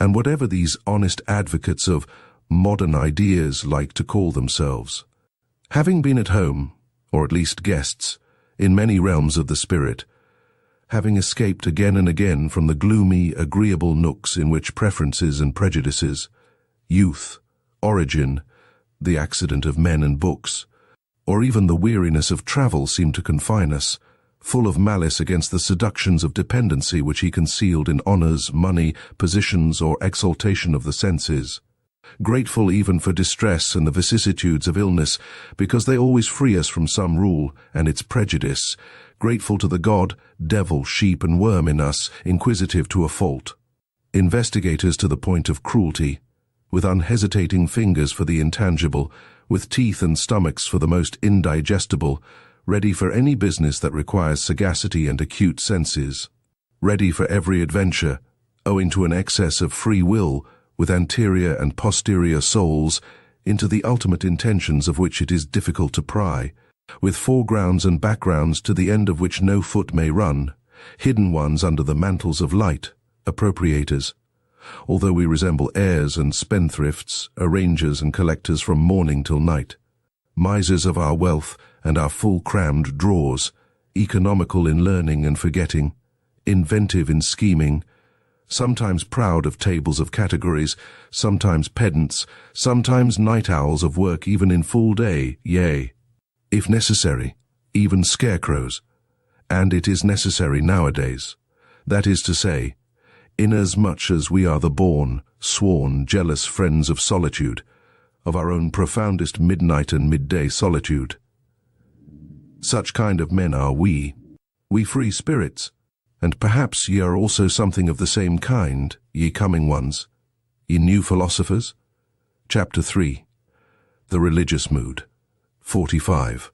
The human soul and its limits, the range of man's inner experiences hitherto attained, the heights, depths and distances of these experiences, the entire history of the soul up to the present time, and its still unexhausted possibilities. This is the preordained hunting domain for a born psychologist and lover of a big hunt. But how often must he say despairingly to himself, a single individual, alas, only a single individual, and this great forest, this virgin forest. So he would like to have some hundreds of hunting assistants and fine trained hounds that he could send into the history of the human soul to drive his game together. In vain, again and again he experiences, profoundly and bitterly, how difficult it is to find assistants and dogs for all the things that directly excite his curiosity. The evil of sending scholars into new and dangerous hunting domains, where courage, sagacity, and subtlety in every sense are required, is that they are no longer serviceable just when the big hunt, and also the great danger commences. It is precisely then that they lose their keen eye and nose. In order, for instance, to divine and determine what sort of history the problem of knowledge and conscience has hitherto had in the souls of homines religiosi, a person would perhaps himself have to possess as profound, as bruised, as immense an experience as the intellectual conscience of Pascal, and then he would still require that widespread heaven of clear, wicked spirituality, which from above would be able to oversee, arrange, and effectively formalize this mass of dangerous and painful experiences. But who could do me this service? And who would have time to wait for such servants? They evidently appear too rarely, they are so improbable at all times. Eventually one must do everything oneself in order to know something, which means that one has much to do. But a curiosity like mine is once for all the most agreeable of vices. Pardon me. I mean to say that the love of truth has its reward in heaven, and already upon earth. 46. Faith, such as early Christianity desired, and not infrequently achieved in the midst of a skeptical and southernly free-spirited world, which had centuries of struggle between philosophical schools behind it and in it. Counting besides the education in tolerance which the Imperium Romanum gave, this faith is not that sincere, austere slave faith by which perhaps a Luther or a Cromwell, or some other northern barbarian of the spirit remained attached to his God and Christianity.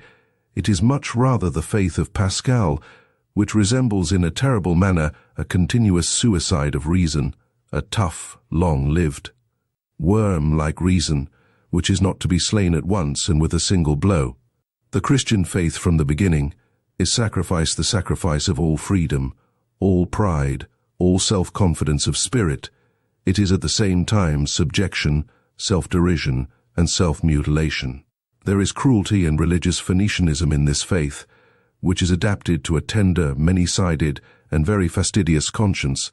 It takes for granted that the subjection of the spirit is indescribably painful, that all the past and all the habits of such a spirit resist the absurdissimum, in the form of which faith comes to it.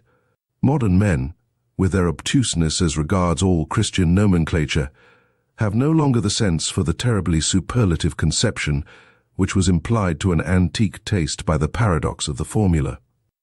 God on the cross. Hitherto, there had never and nowhere been such boldness in inversion, nor anything at once so dreadful, questioning, and questionable as this formula. It promised a transvaluation of all ancient values. It was the Orient, the profound Orient. It was the Oriental slave who thus took revenge on Rome and its noble, light-minded toleration, on the Roman Catholicism of non-faith, and it was always not the faith, but the freedom from the faith, the half-stoical and smiling indifference to the seriousness of the faith, which made the slaves indignant at their masters and revolt against them. Enlightenment causes revolt, for the slave desires the unconditioned, he understands nothing but the tyrannous. Even in morals, he loves as he hates, without nuance, to the very depths, to the point of pain, to the point of sickness. His many hidden sufferings make him revolt against the noble taste which seems to deny suffering. The skepticism with regard to suffering, fundamentally only an attitude of aristocratic morality, was not the least of the causes, also, of the last great slave insurrection which began with the French Revolution. 47. Wherever the religious neurosis has appeared on the earth so far, we find it connected with three dangerous prescriptions as to regimen: solitude, fasting, and sexual abstinence, but without its being possible to determine with certainty which is cause and which is effect, or if any relation at all of cause and effect exists there. This latter doubt is justified by the fact that one of the most regular symptoms among savage as well as among civilized peoples is the most sudden and excessive sensuality, which then with equal suddenness transforms into penitential paroxysms, world renunciation, and will renunciation, both symptoms perhaps explainable as disguised epilepsy. But nowhere is it more obligatory to put aside explanations around no other type has there grown such a mass of absurdity and superstition. No other type seems to have been more interesting to men, and even to philosophers. Perhaps it is time to become just a little indifferent here, to learn caution, or better still, to look away. To go away yet in the background of the most recent philosophy, that of Schopenhauer, we find almost as the problem in itself, this terrible note of interrogation of the religious crisis and awakening. How is the negation of will possible? How is the saint possible? That seems to have been the very question with which Schopenhauer made a start and became a philosopher. And thus it was a genuine Schopenhauerian consequence that his most convinced adherent, perhaps also his last as far as Germany is concerned, namely Richard Wagner, should bring his own life work to an end just here, and should finally put that terrible and eternal type upon the stage as Kundry type Vécu and as it loved and lived. At the very time that the mad doctors in almost all European countries had an opportunity to study the type close at hand, wherever the religious neurosis, or as I call it, the religious mood made its latest epidemical outbreak and display as the Salvation Army, if it be a question, however, as to what has been so extremely interesting to men of all sorts in all ages, and even to philosophers. In the whole phenomenon of the saint, it is undoubtedly the appearance of the miraculous therein, namely, the immediate succession of opposites. Of states of the soul regarded as morally antithetical, it was believed here to be self-evident that a bad man was all at once turned into a saint, a good man. The hitherto existing psychology was wrecked at this point. Is it not possible it may have happened principally because psychology had placed itself under the dominion of morals? Because it believed in oppositions of moral values, and saw, read, and interpreted these oppositions into the text and facts of the case. What? Miracle only an error of interpretation? A lack of philology? 48. It seems that the Latin races are far more deeply attached to their Catholicism than we Northerners are to Christianity generally, and that consequently unbelief in Catholic countries means something quite different from what it does among Protestants, namely, a sort of revolt against the spirit of the race, while with us it is rather a return to the spirit or non-spirit of the race. We Northerners undoubtedly derive our origin from barbarous races. Even as regards our talents for religion, we have poor talents for it. One may make an exception in the case of the Celts, who have theretofore furnished also the best soil for Christian infection in the north. The Christian ideal blossomed forth in France as much as ever the pale sun of the north would allow it. How strangely pious for our taste are still these later French skeptics, whenever there is any Celtic blood in their origin. How Catholic, how un-German does Auguste Comte's sociology seem to us, with the Roman logic of its instincts. How Jesuitical that amiable and shrewd Cicerone of Port Royal, Sainte-Beuve, in spite of all his hostility to Jesuits. And even Ernest Renan, how inaccessible to us Northerners does the language of such a Renan appear, in whom every instant the merest touch of religious thrill throws his refined, voluptuous, and comfortably couching soul off its balance. Let us repeat after him these fine sentences, and what wickedness and haughtiness is immediately aroused by way of answer in our probably less beautiful but harder souls, that is to say, in our more German souls. Disons donc hardiment que la religion est un produit de l'homme normal, que l'homme est le plus dans le vrai quand il est le plus religieux et le plus assuré d'une destinée infinie. C'est quand il est bon qui vote que la vertu corresponde à un ordre éternel, c'est quand il contemple les choses de manière désintéressée qu'il trouve la mort révoltante et absurde. Comment ne pas supposer que c'est dans ces moments-là que l'homme voit le mieux? These sentences are so extremely antipodal to my ears and habits of thought that in my first impulse of rage on finding them, I wrote on the margin, La niaiserie religieuse par excellence, until in my later rage I even took a fancy to them, these sentences with their truth absolutely inverted. It is so nice and such a distinction to have one's own antipodes. 49. That which is so astonishing in the religious life of the ancient Greeks is the irrestrainable stream of gratitude which it pours forth. It is a very superior kind of man who takes such an attitude towards nature and life. Later on, when the populace got the upper hand in Greece, fear became rampant also in religion, and Christianity was preparing itself. 50. The passion for God, there are churlish, honest-hearted, and importunate kinds of it, like that of Luther. The whole of Protestantism lacks the southern delicatezza. There is an oriental exaltation of the mind in it, like that of an undeservedly favored or elevated slave, as in the case of St. Augustine, for instance, who lacks in an offensive manner. all nobility in bearing and desires. There is a feminine tenderness and sensuality in it, which modestly and unconsciously longs for a unio mystica et physica, as in the case of Madame de Guion. In many cases it appears, curiously enough, as the disguise of a girl's or youth's puberty, here and there even as the hysteria of an old maid, also as her last ambition. The Church has frequently canonized the woman in such a case. 51. The mightiest men have hitherto always bowed reverently before the saint. As the enigma of self-subjugation and utter voluntary privation, why did they thus bow? They divined in him, and as it were behind the questionableness of his frail and wretched appearance, the superior force which wished to test itself by such a subjugation. The strength of will, in which they recognized their own strength and love of power, and knew how to honor it, they honored something in themselves when they honored the saint. In addition to this, the contemplation of the saint suggested to them a suspicion. Such an enormity of self-negation and anti-naturalness will not have been coveted for nothing, they have said inquiringly.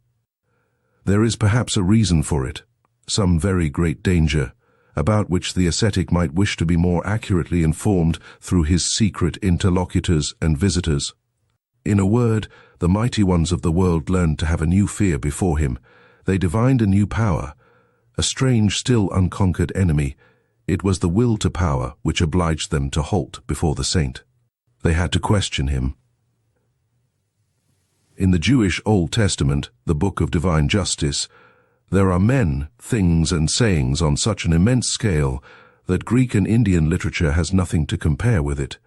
One stands with fear and reverence before those stupendous remains of what man was formerly, and one has sad thoughts about old Asia and its little outpushed peninsula Europe, which would like, by all means, to figure before Asia as the progress of mankind.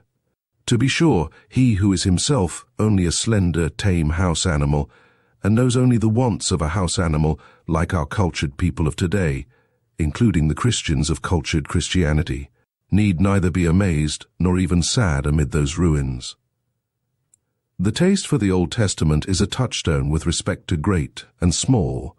Perhaps he will find that the New Testament, the Book of Grace, still appeals more to his heart. There is much of the odor of the genuine, tender, stupid beadsman and petty soul in it. To have bound up this New Testament, a kind of rococo of taste in every respect, along with the Old Testament into one book, as the Bible, as the book in itself, is perhaps the greatest audacity and sin against the spirit which literary Europe has upon its conscience. 53. Why atheism nowadays? The Father in God is thoroughly refuted, equally so the judge, the rewarder, also his free will. He does not hear, and even if he did, he would not know how to help. The worst is that he seems incapable of communicating himself clearly. Is he uncertain? This is what I have made out, by questioning and listening at a variety of conversations, to be the cause of the decline of European theism. It appears to me that though the religious instinct is in vigorous growth, it rejects the theistic satisfaction with profound distrust. 54. What does all modern philosophy mainly do? Since Descartes, and indeed more in defiance of him than on the basis of his procedure, an attentat has been made on the part of all philosophers on the old conception of the soul, under the guise of a criticism of the subject and predicate conception, that is to say, an attentat on the fundamental presupposition of Christian doctrine.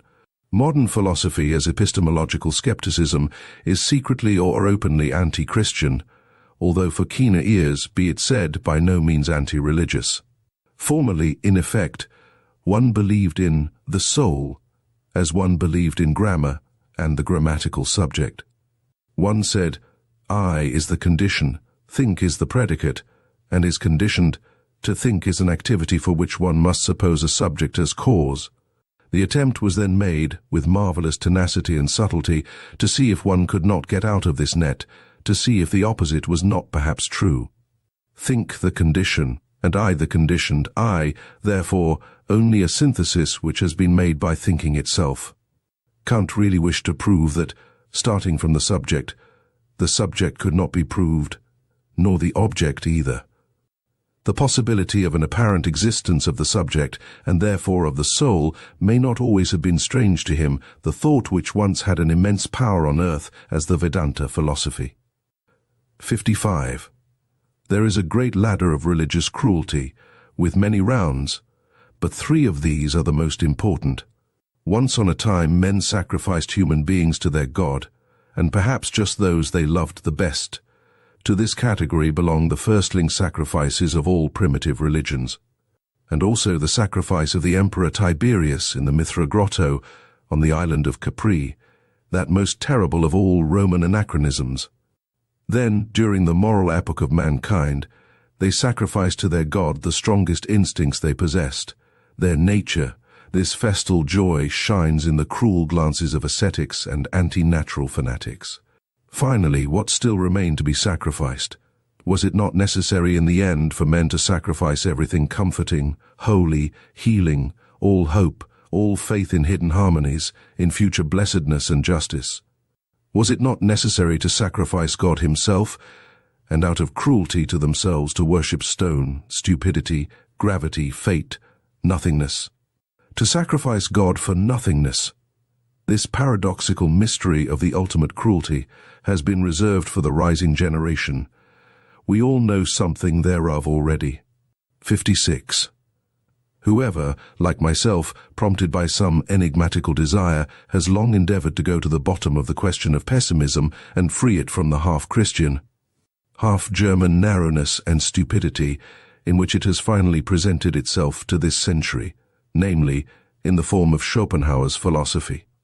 Whoever, with an Asiatic and super-Asiatic eye, has actually looked inside, and into the most world-renouncing of all possible modes of thought beyond good and evil, and no longer like Buddha and Schopenhauer.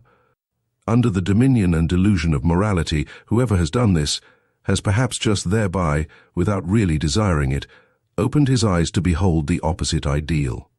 The ideal of the most world-approving, exuberant and vivacious man, who has not only learnt to compromise and arrange with that which was and is, but wishes to have it again as it was and is, for all eternity, insatiably calling out da capo, not only to himself, but to the whole piece and play, and not only the play, but actually to him who requires the play and makes it necessary, because he always requires himself anew and makes himself necessary. What? And this would not be circulus vitiosus Deus? 57. The distance, and as it were the space around man, grows with the strength of his intellectual vision and insight. His world becomes profounder, new stars, new enigmas, and notions are ever coming into view. Perhaps everything on which the intellectual eye has exercised its acuteness and profundity has just been an occasion for its exercise. Something of a game, something for children and childish minds.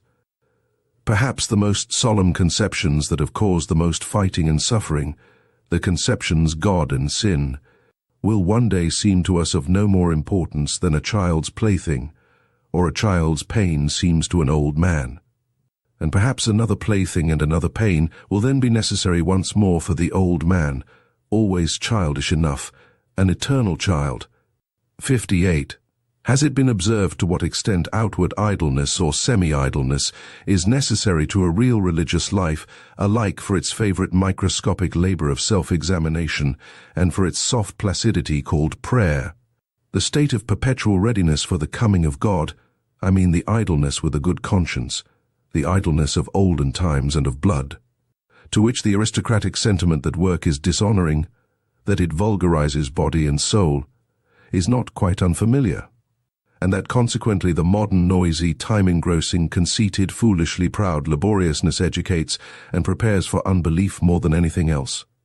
Among these, for instance, who are at present living apart from religion in Germany, I find free thinkers of diversified species and origin, but above all, a majority of those in whom laboriousness from generation to generation has dissolved the religious instincts, so that they no longer know what purpose religions serve, and only note their existence in the world with a kind of dull astonishment.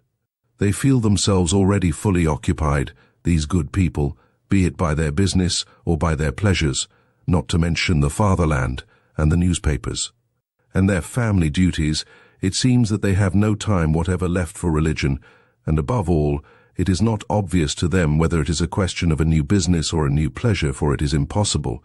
They say to themselves that people should go to church merely to spoil their tempers. They are by no means enemies of religious customs, should certain circumstances, state affairs perhaps, require their participation in such customs, they do what is required.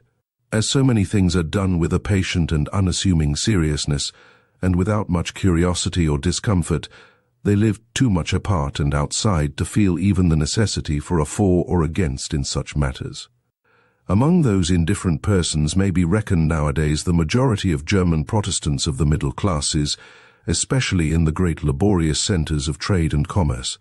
Also, the majority of laborious scholars, and the entire university personnel, with the exception of the theologians, whose existence and possibility there always gives psychologists new and more subtle puzzles to solve.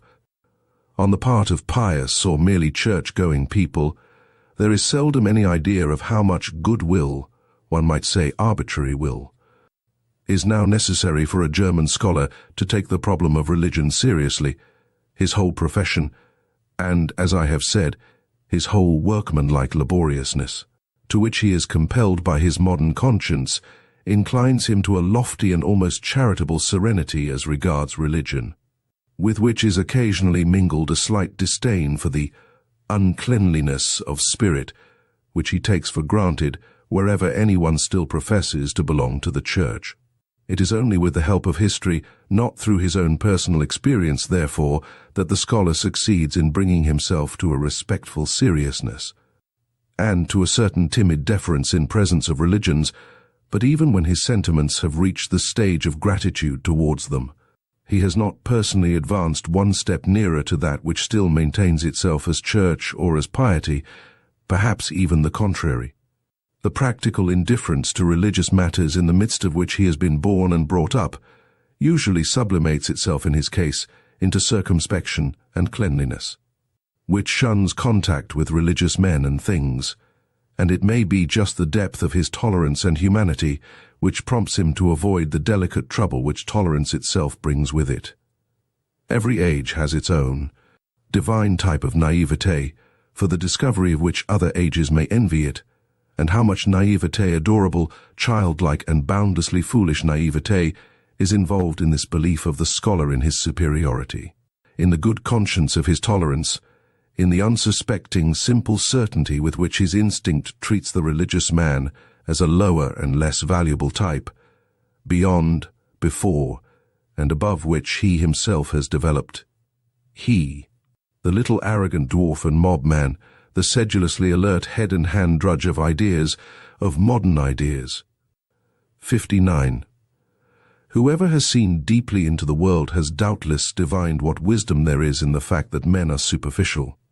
It is their preservative instinct which teaches them to be flighty, lightsome, and false. Here and there one finds a passionate and exaggerated adoration of pure forms in philosophers as well as in artists.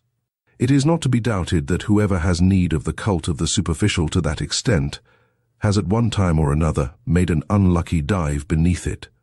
Perhaps there is even an order of rank with respect to those burnt children, the born artists who find the enjoyment of life only in trying to falsify its image, as if taking wearisome revenge on it. One might guess to what degree life has disgusted them, by the extent to which they wish to see its image falsified, attenuated, ultrified, and deified. One might reckon the homines religiosi among the artists as their highest rank. It is the profound, suspicious fear of an incurable pessimism which compels whole centuries to fasten their teeth into a religious interpretation of existence.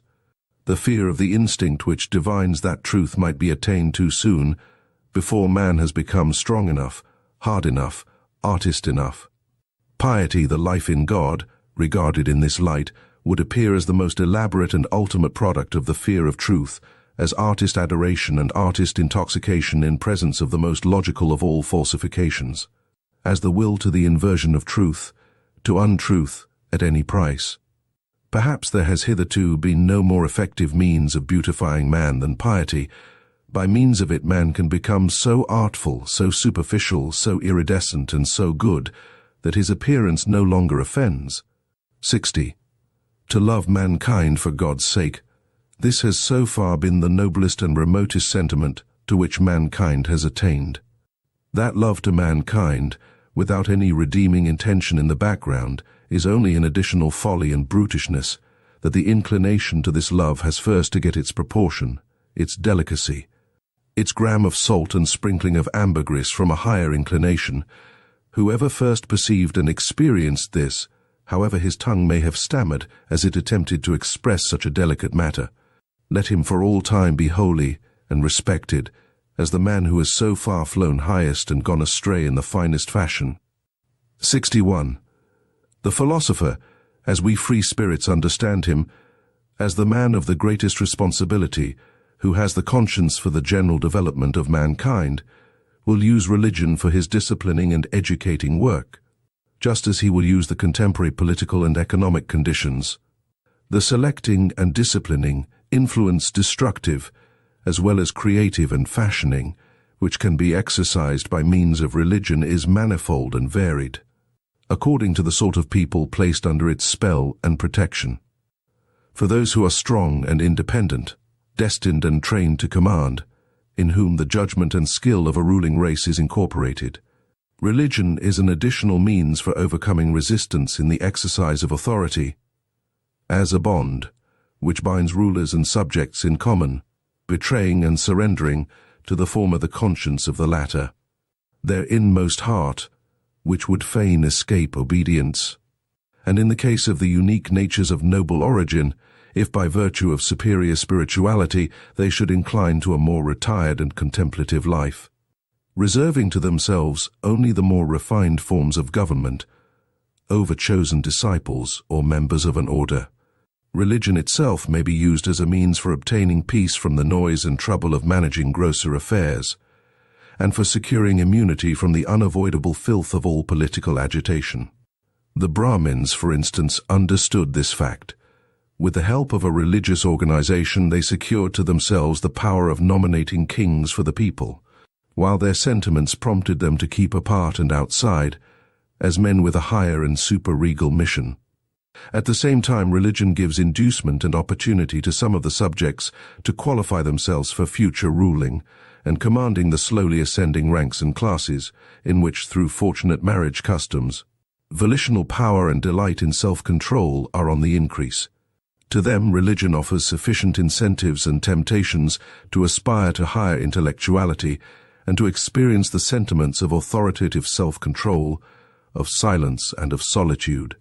Asceticism and Puritanism are almost indispensable means of educating and ennobling a race which seeks to rise above its hereditary baseness and work itself upwards to future supremacy. And finally, to ordinary men, to the majority of the people who exist for service and general utility and are only so far entitled to exist, religion gives invaluable contentedness with their lot and condition, peace of heart, ennoblement of obedience, additional social happiness and sympathy, with something of transfiguration and embellishment, something of justification of all the commonplaceness, all the meanness, all the semi-animal poverty of their souls. Religion, together with the religious significance of life, sheds sunshine over such perpetually harassed men, and makes even their own aspect endurable to them. It operates upon them, as the Epicurean philosophy usually operates upon sufferers of a higher order, in a refreshing and refining manner, almost turning suffering to account, and in the end even hallowing and vindicating it.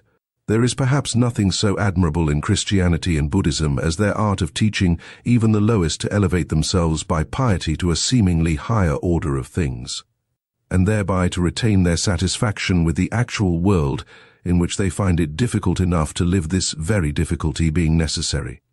62. To be sure to make also the bad counter-reckoning against such religions, and to bring to light their secret dangers, the cost is always excessive and terrible when religions do not operate as an educational and, disciplinary medium in the hands of the philosopher, but rule voluntarily and paramountly when they wish to be the final end, and not a means along with other means.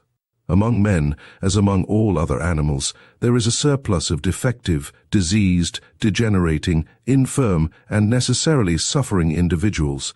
The successful cases among men also are always the exception, and in view of the fact that man is the animal not yet properly adapted to his environment, the rare exception. But worse still, the higher the type a man represents, the greater is the improbability that he will succeed. The accidental, the law of irrationality in the general constitution of mankind, manifests itself most terribly in its destructive effect on the higher orders of men, the conditions of whose lives are delicate, diverse, and difficult to determine. What, then, is the attitude of the two greatest religions above mentioned to the surplus of failures in life? They endeavor to preserve and keep alive whatever can be preserved, in fact, as the religions for sufferers. They take the part of these upon principle. They are always in favor of those who suffer from life as from a disease, and they would fain treat every other experience of life as false and impossible. However highly we may esteem this indulgent and preservative care, inasmuch as in applying to others, it has applied, and applies also to the highest and usually the most suffering type of man. The hitherto paramount religions, to give a general appreciation of them, are among the principal causes which have kept the type of man upon a lower level. They have preserved too much that which should have perished. One has to thank them for invaluable services, and who is sufficiently rich in gratitude not to feel poor at the contemplation of all that the spiritual men of Christianity have done for Europe hitherto.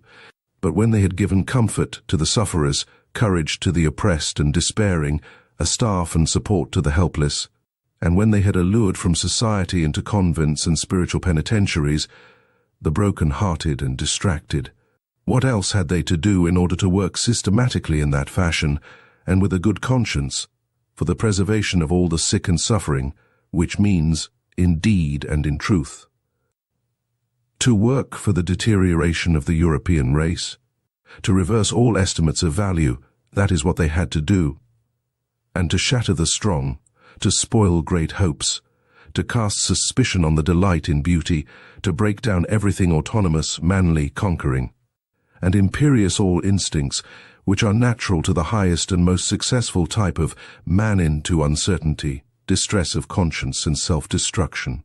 Forsooth, to invert all love of the earthly and of supremacy over the earth into hatred of the earth and earthly things, that is the task the Church imposed on itself, and was obliged to impose, until, according to its standard of value, unworldliness, unsensuousness, and higher man fused into one sentiment. If one could observe the strangely painful, equally coarse and refined comedy of European Christianity with the derisive and impartial eye of an Epicurean god, I should think one would never cease marveling and laughing. Does it not actually seem that some single will has ruled over Europe for 18 centuries in order to make a sublime abortion of man? He, however, who, with opposite requirements, no longer Epicurean, and with some divine hammer in his hand, could approach this almost voluntary degeneration and stunting of mankind. As exemplified in the European Christian Pascal, for instance, would he not have to cry aloud with rage, pity, and horror, "Oh, you bunglers, presumptuous, pitiful bunglers, what have you done? Was that a work for your hands? How you have hacked and botched my finest stone! What have you presumed to do?" I should say that Christianity has hitherto been the most portentous of presumptions. Men not great enough, nor hard enough, to be entitled as artists to take part in fashioning man. Men not sufficiently strong and far-sighted to allow, with sublime self-constraint, the obvious law of the thousandfold failures and perishings to prevail. Men not sufficiently noble to see the radically different grades of rank and intervals of rank that separate man from man. Such men, with their equality before God, have hitherto swayed the destiny of Europe, until at last a dwarfed, almost ludicrous species has been produced, a gregarious animal, something obliging, sickly, mediocre, the European of the present day. Chapter 4. Apophthegms and Interludes. 63rd. He who is a thorough teacher takes things seriously, and even himself only in relation to his pupils. 64. Knowledge for its own sake, that is the last snare laid by morality. We are thereby completely entangled in morals once more. 65. The charm of knowledge would be small, were it not so much shame has to be overcome on the way to it. 65a. We are most dishonorable towards our God, he is not permitted to sin. 66. The tendency of a person to allow himself to be degraded, robbed, deceived, and exploited might be the diffidence of a God among men. 67. Love to one only is a barbarity, for it is exercised at the expense of all others. Love to God also. 68. I did that, says my memory.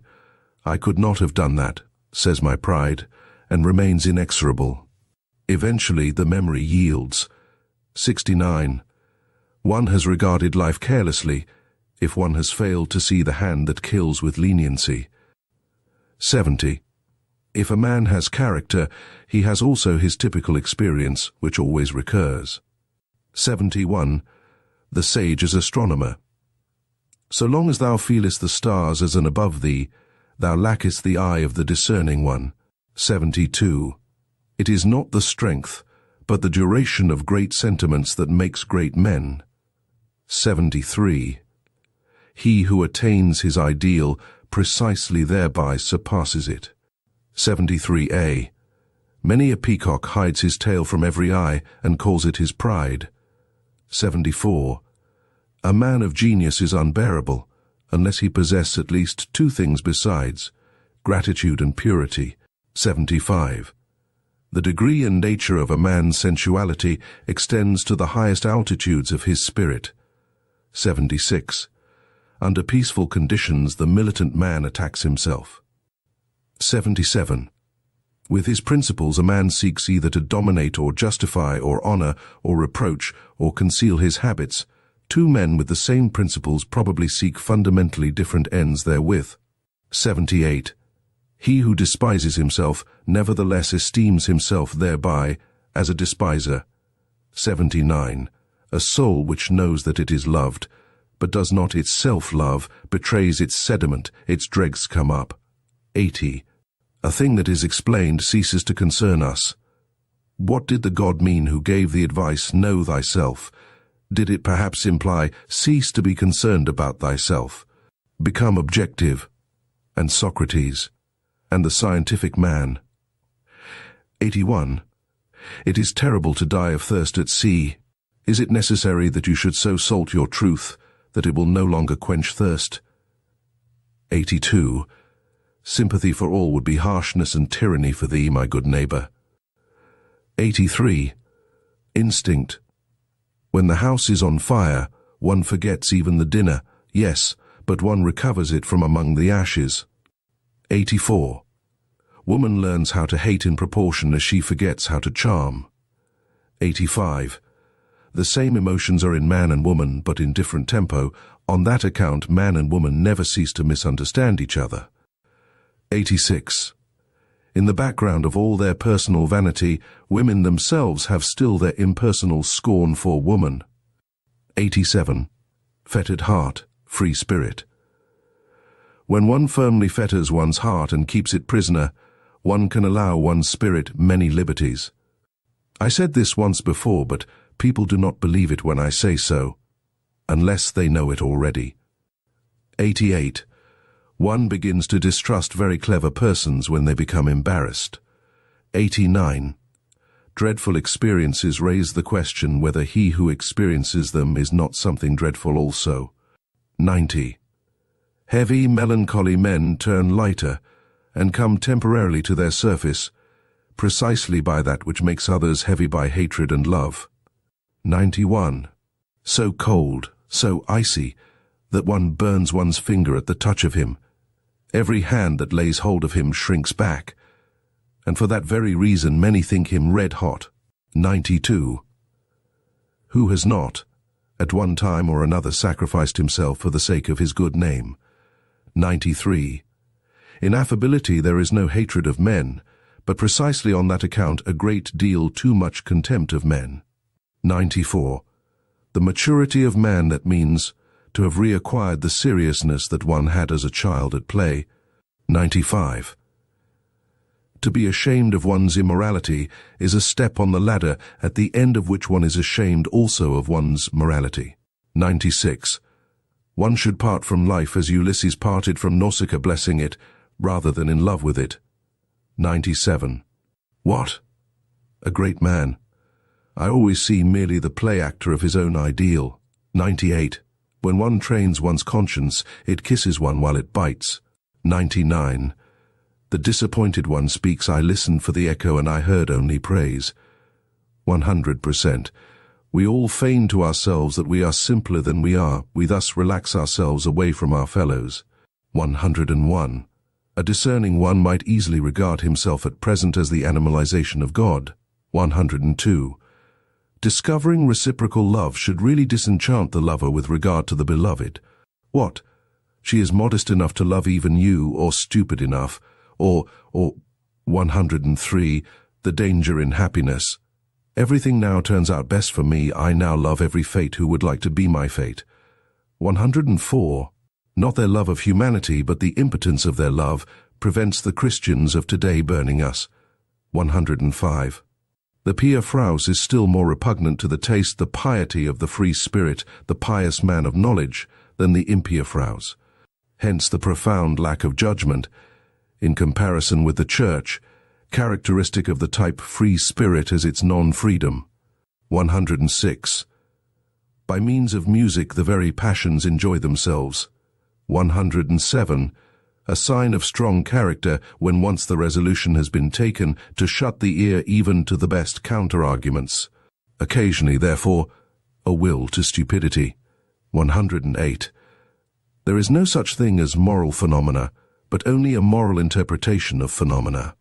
109. The criminal is often enough not equal to his deed, he extenuates and maligns it. 110. The advocates of a criminal are seldom artists enough to turn the beautiful terribleness of the deed to the advantage of the doer. 111. Our vanity is most difficult to wound, just when our pride has been wounded. 112. To him who feels himself preordained to contemplation and not to belief, all believers are too noisy and obtrusive. He guards against them. 113. You want to prepossess him in your favor? Then you must be embarrassed before him. 114. The immense expectation with regard to sexual love, and the coyness in this expectation, spoils all the perspectives of women at the outset. 115. Where there is neither love nor hatred in the game, woman's play is mediocre. 116. The great epochs of our life are at the points when we gain courage to rebaptize our badness as the best in us. 117. The will to overcome an emotion is ultimately only the will of another, or of several other emotions. 118. There is an innocence of admiration. It is possessed by him to whom it has not yet occurred that he himself may be admired some day. 119. Our loathing of dirt may be so great as to prevent our cleaning ourselves, justifying ourselves. 120. Sensuality often forces the growth of love too much, so that its root remains weak and is easily torn up. 121. It is a curious thing that God learned Greek when he wished to turn author, and that he did not learn it better. 122. To rejoice on account of praise is in many cases merely politeness of heart, and the very opposite of vanity of spirit. 123. Even concubinage has been corrupted by marriage. 124. He who exults at the stake does not triumph over pain, but because of the fact that he does not feel pain where he expected it. A parable. 125. When we have to change an opinion about anyone, we charge heavily to his account the inconvenience he thereby causes us. 126. A nation is a detour of nature to arrive at 6 or 7 great men, yes, and then to get round them. 127. In the eyes of all true women, science is hostile to the sense of shame. They feel as if one wished to peep under their skin with it, or worse still, under their dress and finery. 128. The more abstract the truth you wish to teach, the more must you allure the senses to it. 129. The devil has the most extensive perspectives for God. On that account he keeps so far away from him, the devil in effect, as the oldest friend of knowledge. 130. What a person is begins to betray itself when his talent decreases, when he ceases to show what he can do. Talent is also an adornment is also a concealment. 131. The sexes deceive themselves about each other. The reason is that in reality they honor and love only themselves or their own ideal, to express it more agreeably. Thus man wishes woman to be peaceable, but in fact woman is essentially unpeaceable, like the cat, however well she may have assumed the peaceable demeanor. 132. One is punished best for one's virtues. 133. He who cannot find the way to his ideal lives more frivolously and shamelessly than the man without an ideal. 134. From the senses originate all trustworthiness, all good conscience, all evidence of truth. 135. Pharisaism is not a deterioration of the good man. A considerable part of it is rather an essential condition of being good. 136. The one seeks an accoucheur for his thoughts, the other seeks someone whom he can assist. A good conversation thus originates. 137. In intercourse with scholars and artists one readily makes mistakes of opposite kinds. In a remarkable scholar one not infrequently finds a mediocre man. And often, even in a mediocre artist, one finds a very remarkable man. 138. We do the same when awake as when dreaming. We only invent and imagine him with whom we have intercourse, and forget it immediately. 139. In revenge and in love woman is more barbarous than man. 140. Advice is a riddle. If the band is not to break, bite it first secure to make. 141. The belly is the reason why man does not so readily take himself for a god. 142. The chastest utterance I ever heard, Dans le véritable amour c'est l'âme qui enveloppe le corps. 143. Our vanity would like what we do best to pass precisely for what is most difficult to us. Concerning the origin of many systems of morals. 144. When a woman has scholarly inclinations, there is generally something wrong with her sexual nature.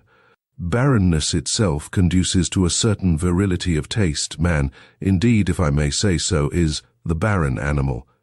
145. Comparing man and woman generally, one may say that woman would not have the genius for adornment if she had not the instinct for the secondary role. 146. He who fights with monsters should be careful lest he thereby become a monster. And if thou gaze long into an abyss, the abyss will also gaze into thee. 147. From old Florentine novels, moreover, from life, Buona Femmina e Mala Femmina vuol bastoned, Sacchetti, November, 86. 148. To seduce their neighbor to a favorable opinion, and afterwards to believe implicitly in this opinion of their neighbor. Who can do this conjuring trick so well as women? 149. That which an age considers evil is usually an unseasonable echo of what was formerly considered good, the atavism of an old ideal. 150. Around the hero everything becomes a tragedy, around the demigod everything becomes a satyr play, and around God everything becomes, what? Perhaps a world? 151. It is not enough to possess a talent, one must also have your permission to possess it, my friends. 152. Where there is the tree of knowledge, there is always paradise, so say the most ancient and the most modern serpents. 153. What is done out of love always takes place beyond good and evil. 154. Objection, evasion, Joyous distrust and love of irony are signs of health. Everything absolute belongs to pathology. 155. The sense of the tragic increases and declines with sensuousness. 156. Insanity in individuals is something rare, but in groups, parties, nations, and epochs it is the rule. 157. The thought of suicide is a great consolation. By means of it one gets successfully through many a bad night. 158. Not only our reason, but also our conscience, truckles to our strongest impulse, the tyrant in us. 159.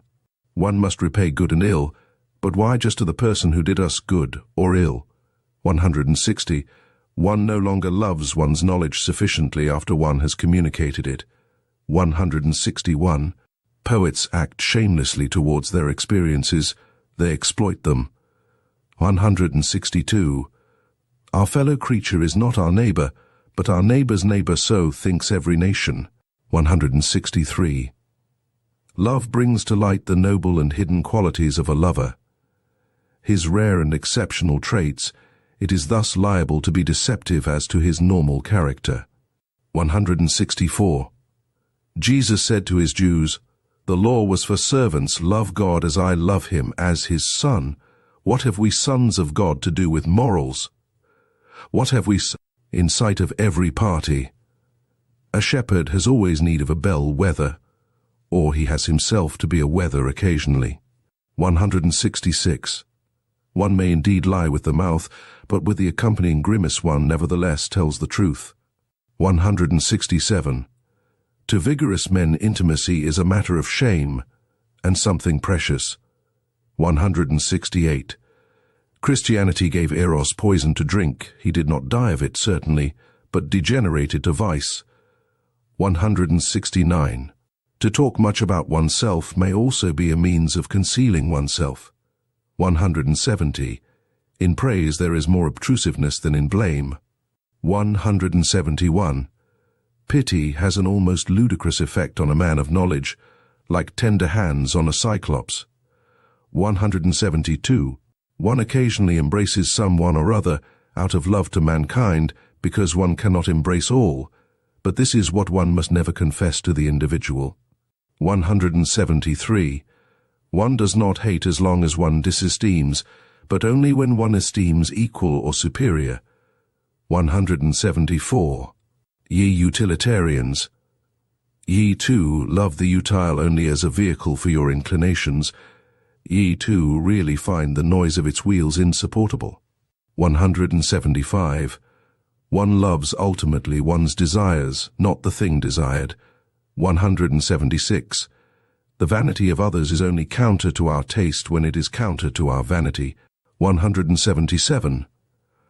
With regard to what truthfulness is, perhaps nobody has ever been sufficiently truthful. 178.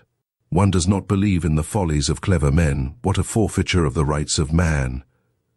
179. The consequences of our actions seize us by the forelock, very indifferent to the fact that we have meanwhile reformed. 180. There is an innocence in lying which is the sign of good faith in a cause. 181. It is inhuman to bless when one is being cursed. 182. The familiarity of superiors embitters. 1. Because it may not be returned, but because you have deceived me. 184. There is a haughtiness of kindness which has the appearance of wickedness. 185. I dislike him. Why? I am not a match for him. Did anyone ever answer so? Chapter 5. The Natural History of Morals. 186. The moral sentiment in Europe at present is perhaps as subtle, belated, diverse, sensitive, and refined, as the science of morals belonging thereto is recent, initial, awkward, and coarse-fingered, an interesting contrast which sometimes becomes incarnate and obvious in the very person of a moralist. Indeed, the expression science of morals is, in respect to what is designated thereby, far too presumptuous and counter to good taste, which is always a foretaste of more modest expressions. One ought to avow with the utmost fairness what is still necessary here for a long time. what is alone proper for the present, namely, the collection of material, the comprehensive survey and classification of an immense domain of delicate sentiments of worth and distinctions of worth which live, grow, propagate, and perish, and perhaps attempts to give a clear idea of the recurring and more common forms of these living crystallizations as preparation for a theory of types of morality. To be sure, people have not hitherto been so modest. All the philosophers, with a pedantic and ridiculous seriousness, demanded of themselves something very much higher, more pretentious and ceremonious. When they concerned themselves with morality as a science, they wanted to give a basic to morality, and every philosopher hitherto has believed that he has given it a basis. Morality itself, however, has been regarded as something given. How far from their awkward pride was the seemingly insignificant problem left in dust and decay of a description of forms of morality, notwithstanding that the finest hands and senses could hardly be fine enough for it.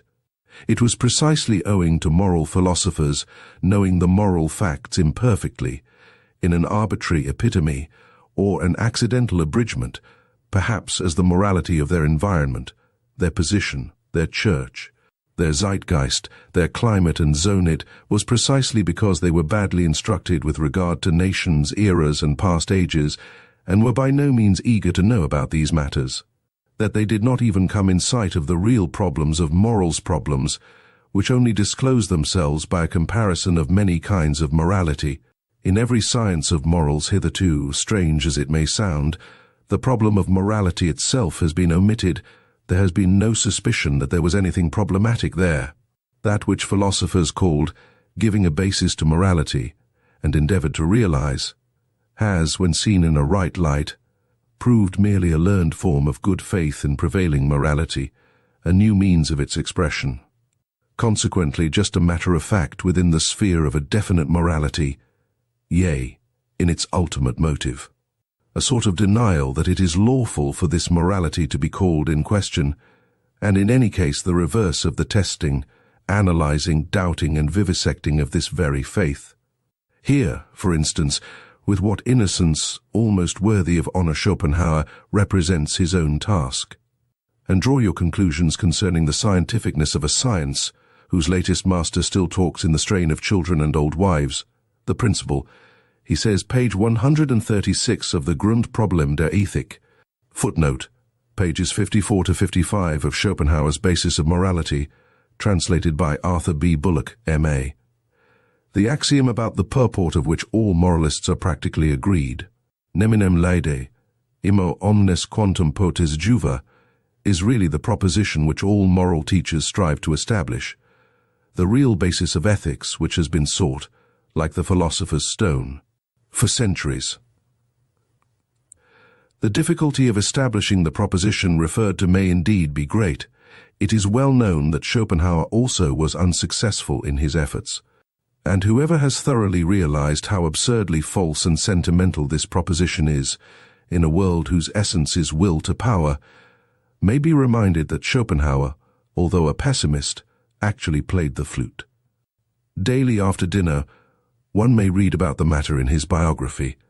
A question, by the way, a pessimist, a repudiator of God and of the world, who makes a halt at morality, who assents to morality, and plays the flute to laid neminem morals. What? Is that really a pessimist? 187. Apart from the value of such assertions as there is a categorical imperative in us, one can always ask, what does such an assertion indicate about him who makes it?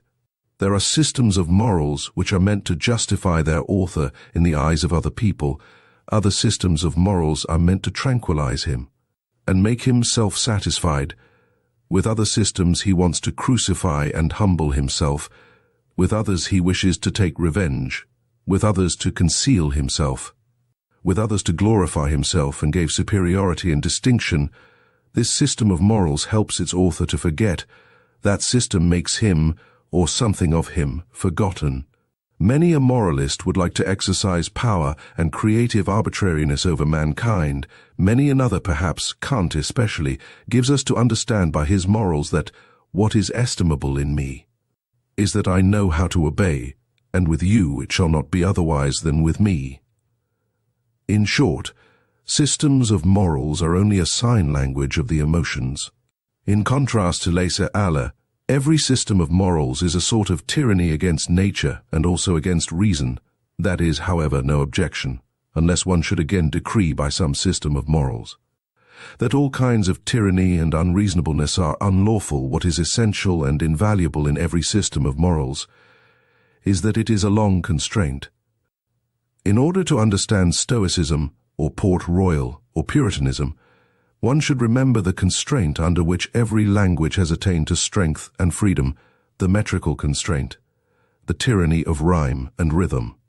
How much trouble have the poets and orators of every nation given themselves, not excepting some of the prose writers of today, in whose ear dwells an inexorable conscientiousness for the sake of a folly, as utilitarian bunglers say, and thereby deem themselves wise from submission to arbitrary laws, as the anarchists say, and thereby fancy themselves free, even free-spirited. The singular fact remains, however, that everything of the nature of freedom, elegance, boldness, dance, and masterly certainty, which exists or has existed, whether it be in thought itself, or in administration, or in speaking and persuading, in art just as in conduct, has only developed by means of the tyranny of such arbitrary law, and in all seriousness, it is not at all improbable that precisely this is nature, and natural, and not laissez aller. Every artist knows how different from the state of letting himself go is his most natural condition, the free arranging, locating, disposing, and constructing in the moments of inspiration, how strictly and delicately he then obeys 1,000 laws, which by their very rigidness and precision defy all formulation by means of ideas. Even the most stable idea has, in comparison therewith, something floating, manifold, and ambiguous in it.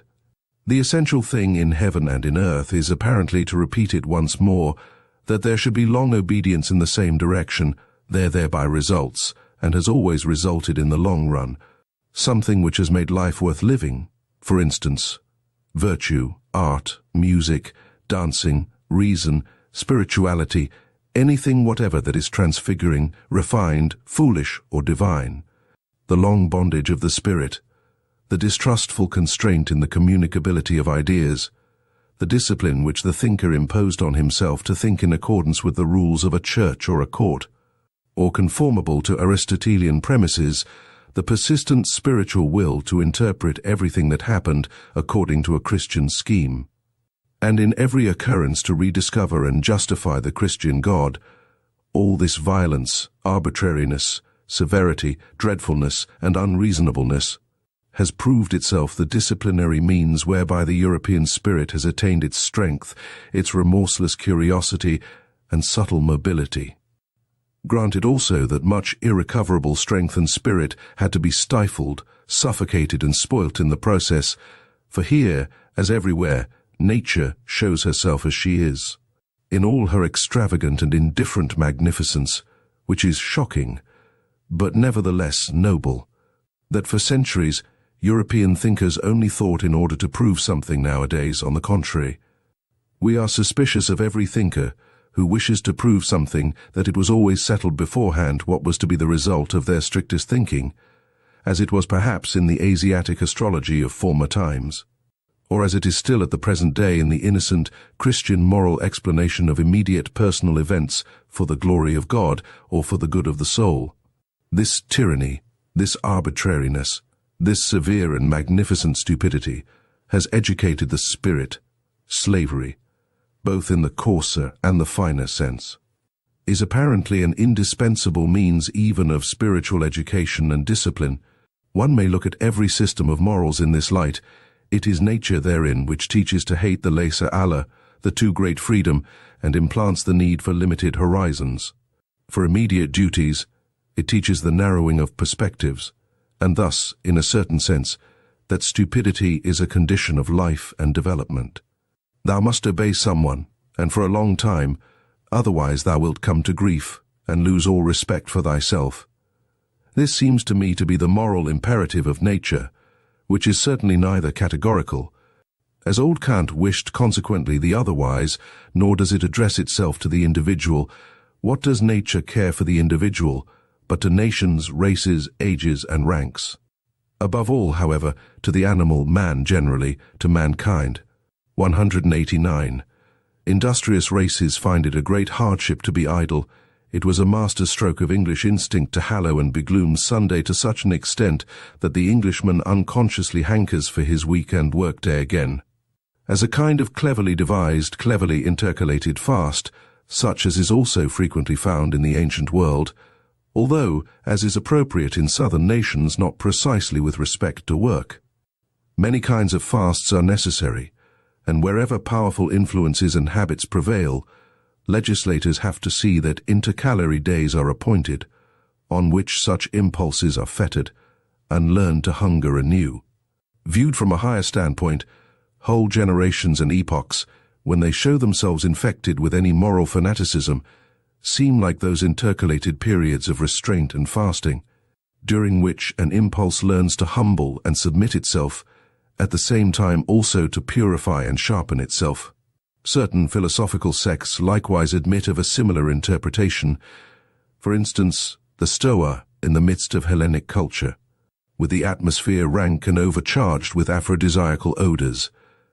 Here also is a hint for the explanation of the paradox, why it was precisely in the most Christian period of European history, and in general only under the pressure of Christian sentiments, that the sexual impulse sublimated into love, amor passion. 190. There is something in the morality of Plato which does not really belong to Plato, but which only appears in his philosophy, one might say, in spite of him, namely Socratism, for which he himself was too noble. No one desires to injure himself, hence all evil is done unwittingly. The evil man inflicts injury on himself. He would not do so, however, if he knew that evil is evil. The evil man, therefore, is only evil through error.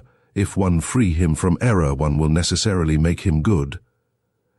This mode of reasoning savours of the populace, who perceive only the unpleasant consequences of evil doing, and practically judge that it is stupid to do wrong, while they accept good as identical with useful and pleasant, without further thought. As regards every system of utilitarianism, one may at once assume that it has the same origin, and follow the scent. One will seldom err. Plato did all he could to interpret something refined and noble into the tenets of his teacher, and above all to interpret himself into them, he, the most daring of all interpreters, who lifted the entire Socrates out of the street, as a popular theme and song, to exhibit him in endless and impossible modifications, namely, in all his own disguises and multiplicities. In jest, and in Homeric language as well, what is the Platonic Socrates, if not Greek words inserted here? 191.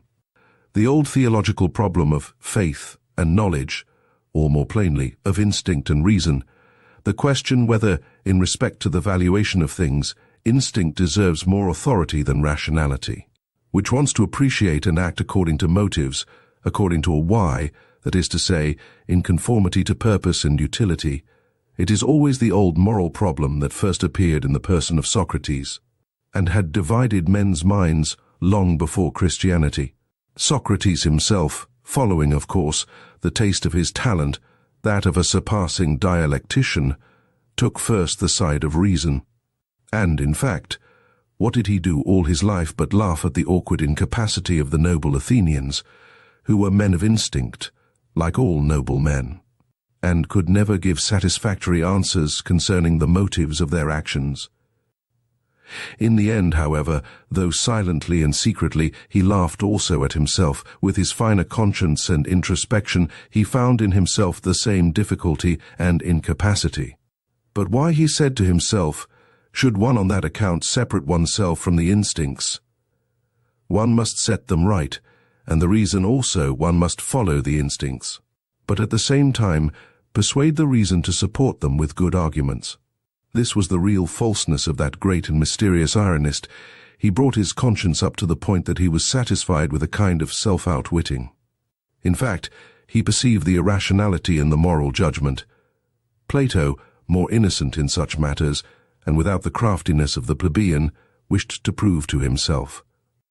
At the expenditure of all his strength, the greatest strength a philosopher had ever expended, that reason and instinct lead spontaneously to one goal, to the good, to God. And since Plato, all theologians and philosophers have followed the same path, which means that in matters of morality, instinct, or as Christians call it, faith, or as I call it, the herd, has hitherto triumphed. Unless one should make an exception in the case of Descartes, the father of rationalism, and consequently the grandfather of the revolution, who recognized only the authority of reason. But reason is only a tool, and Descartes was superficial. 192. Whoever has followed the history of a single science finds in its development a clue to the understanding of the oldest and commonest processes of all knowledge and cognizance. There as here, the premature hypotheses, the fictions, the good stupid will to belief, and the lack of distrust and patience are first developed. Our senses learn late and never learn completely to be subtle, reliable, and cautious organs of knowledge. Our eyes find it easier on a given occasion to produce a picture already often produced, than to seize upon the divergence and novelty of an impression. The latter requires more force, more morality. It is difficult and painful for the ear to listen to anything new. We hear strange music badly. When we hear another language spoken, we involuntarily attempt to form the sounds into words with which we are more familiar and conversant. It was thus, for example, that the Germans modified the spoken word arqueballista into armbrust crossbow. Our senses are also hostile and averse to the new, and generally, even in the simplest processes of sensation, the emotions dominate, such as fear, love, hatred, and the passive emotion of indolence. As little as a reader nowadays reads all the single words, not to speak of syllables, of a page. He rather takes about 5 out of every 20 words at random, and guesses the probably appropriate sense to them. Just as little do we see a tree correctly and completely in respect to its leaves, branches, color, and shape. We find it so much easier to fancy the chance of a tree. Even in the midst of the most remarkable experiences, we still do just the same. We fabricate the greater part of the experience, and can hardly be made to contemplate any event, except as inventors thereof. All this goes to prove that from our fundamental nature and from remote ages, we have been accustomed to lying. Or, to express it more politely and hypocritically, in short, more pleasantly, one is much more of an artist than one is aware of. In an animated conversation, I often see the face of the person with whom I am speaking so clearly and sharply defined before me, according to the thought he expresses, or which I believe to be evoked in his mind. That the degree of distinctness far exceeds the strength of my visual faculty, the delicacy of the play of the muscles, and of the expression of the eyes, must therefore be imagined by me. Probably the person put on quite a different expression, or none at all. 193. Quidquid lus fuit, tenebris agit, but also contrariwise. What we experience in dreams, provided we experience it often, pertains at last just as much to the general belongings of our soul as anything actually experienced. By virtue thereof we are richer or poorer, we have a requirement more or less, and finally, in broad daylight, and even in the brightest moments of our waking life, we are ruled to some extent by the nature of our dreams. Supposing that someone has often flown in his dreams, and that at last, as soon as he dreams, he is conscious of the power and art of flying as his privilege and his peculiarly enviable happiness. Such a person who believes that on the slightest impulse he can actualize all sorts of curves and angles, who knows the sensation of a certain divine levity, an upwards without effort or constraint, a downwards without descending or lowering without trouble. How could the man with such dream experiences and dream habits fail to find happiness differently colored and defined, even in his waking hours? How could he fail to long differently for happiness? Flight, such as is described by poets, must, when compared with his own flying, be far too earthly, muscular, violent, far too troublesome for him. 194. The difference among men does not manifest itself only in the difference of their lists of desirable things, in their regarding different good things as worth striving for, and being disagreed as to the greater or less value, the order of rank, of the commonly recognized desirable things, it manifests itself much more in what they regard as actually having and possessing a desirable thing. As regards a woman, for instance, the control over her body and her sexual gratification serves as an amply sufficient sign of ownership and possession to the more modest man. Another, with a more suspicious and ambitious thirst for possession, sees the questionableness, the mere apparentness of such ownership, and wishes to have finer tests in order to know especially whether the woman not only gives herself to him, but also gives up for his sake what she has or would like to have. Only then does he look upon her as possessed. A third, however, has not even here got to the limit of his distrust and his desire for possession. He asks himself whether the woman, when she gives up everything for him, does not perhaps do so for a phantom of him. He wishes first to be thoroughly, indeed, profoundly well known. In order to be loved at all, he ventures to let himself be found out. Only then does he feel the beloved one fully in his possession, when she no longer deceives herself about him, when she loves him just as much for the sake of his devilry and concealed insatiability as for his goodness, patience, and spirituality. One man would like to possess a nation, and he finds all the higher arts of Cagliostro and Catalina suitable for his purpose. Another, with a more refined thirst for possession, says to himself, one may not deceive where one desires to possess. He is irritated and impatient at the idea that a mask of him should rule in the hearts of the people. I must therefore make myself known, and first of all learn to know myself. Among helpful and charitable people, one almost always finds the awkward craftiness which first gets up suitably him who has to be helped, as though, for instance, he should merit help, seek just their help, and would show himself deeply grateful, attached, and subservient to them for all help. With these conceits, they take control of the needy as a property, just as in general they are charitable and helpful out of a desire for property. One finds them jealous when they are crossed or forestalled in their charity. Parents involuntarily make something like themselves out of their children. They call that education. No mother doubts at the bottom of her heart that the child she has borne is thereby her property. No father hesitates about his right to his own ideas and notions of worth. Indeed, in former times, fathers deemed it right to use their discretion concerning the life or death of the newly born, as among the ancient Germans. And like the father, so also do the teacher, the class, the priest, and the prince still see in every new individual an unobjectionable opportunity for a new possession. The consequence is 195. The Jews a people born for slavery, as Tacitus and the whole ancient world say of them. The chosen people among the nations, as they themselves say and believe. The Jews performed the miracle of the inversion of valuations, by means of which life on earth obtained a new and dangerous charm for a couple of millenniums. Their prophets fused into one the expressions rich, godless, wicked, violent, sensual, and for the first time coined the word world as a term of reproach. In this inversion of valuations, in which is also included the use of the word poor as synonymous with saint and friend, the significance of the Jewish people is to be found. It is with them that the slave insurrection in morals commences. 196. It is to be inferred that there are countless dark bodies near the sun, such as we shall never see. Among ourselves, this is an allegory, and the psychologist of morals reads the whole star writing merely as an allegorical and symbolic language in which much may be unexpressed. 197. The beast of prey and the man of prey, for instance, Caesar Borgia, are fundamentally misunderstood. Nature is misunderstood. So long as one seeks a morbidness in the constitution of these healthiest of all tropical monsters and growths, or even an innate hell in them, as almost all moralists have done hitherto, does it not seem that there is a hatred of the virgin forest and of the tropics among moralists, and that the tropical man must be discredited at all costs, whether as disease and deterioration of mankind, or as his own hell and self-torture? And why?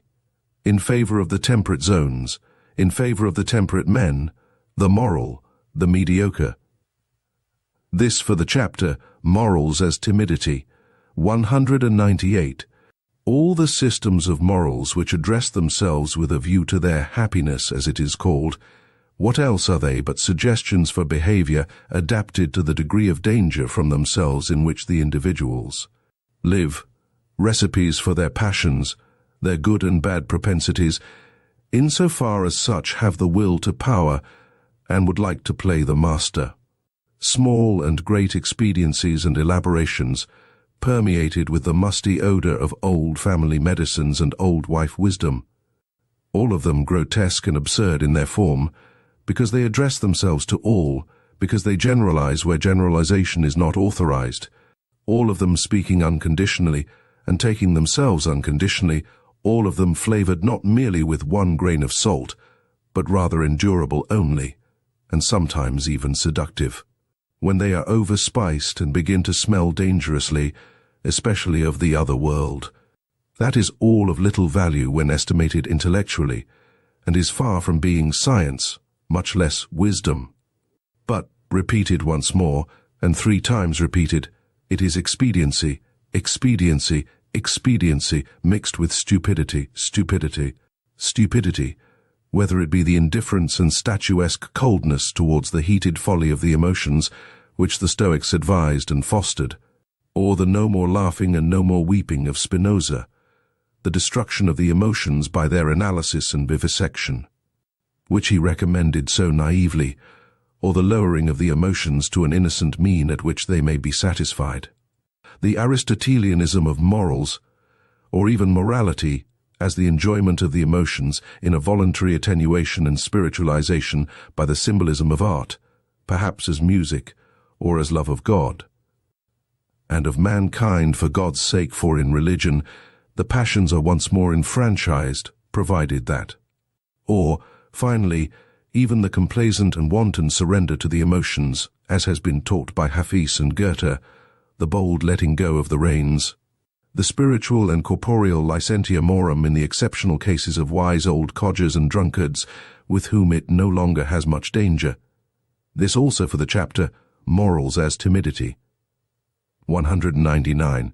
Inasmuch as in all ages, as long as mankind has existed, there have also been human herds, family alliances, communities, tribes, peoples, states, churches, and always a great number who obey in proportion to the small number who command, in view, therefore, of the fact that obedience has been most practiced and fostered among mankind hitherto, one may reasonably suppose that, generally speaking, the need thereof is now innate in every one, as a kind of formal conscience, which gives the command, "Thou shalt unconditionally do something, unconditionally refrain from something," in short, "Thou shalt."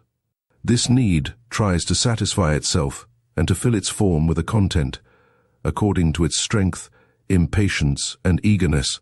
It at once seizes as an omnivorous appetite with little selection, and accepts whatever is shouted into its ear by all sorts of commanders, parents, teachers, laws, class prejudices, or public opinion. The extraordinary limitation of human development, the hesitation, protractedness, frequent retrogression, and turning thereof, is attributable to the fact that the herd instinct of obedience is transmitted best, and at the cost of the art of command.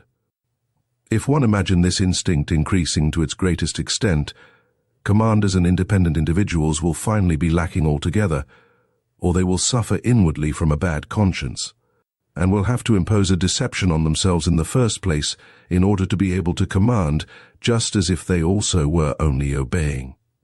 This condition of things actually exists in Europe at present. I call it the moral hypocrisy of the commanding class. They know no other way of protecting themselves from their bad conscience than by playing the role of executors of older and higher orders, of predecessors of the constitution, of justice, of the law, or of God himself. Or they even justify themselves by maxims from the current opinions of the herd as first servants of their people or instruments of the public weal. On the other hand, the gregarious European man nowadays assumes an air, as if he were the only kind of man that is allowable. He glorifies his qualities, such as public spirit, kindness, deference, industry, temperance, modesty, indulgence, sympathy, by virtue of which he is gentle, endurable, and useful to the herd as the peculiarly human virtues. In cases, however, where it is believed that the leader and bellwether cannot be dispensed with, attempt after attempt is made nowadays to replace commanders by the summing together of clever gregarious men, all. Representative constitutions, for example, are of this origin. In spite of all, what a blessing, what a deliverance from a weight becoming unendurable, is the appearance of an absolute ruler for these gregarious Europeans of this fact. The effect of the appearance of Napoleon was the last great proof.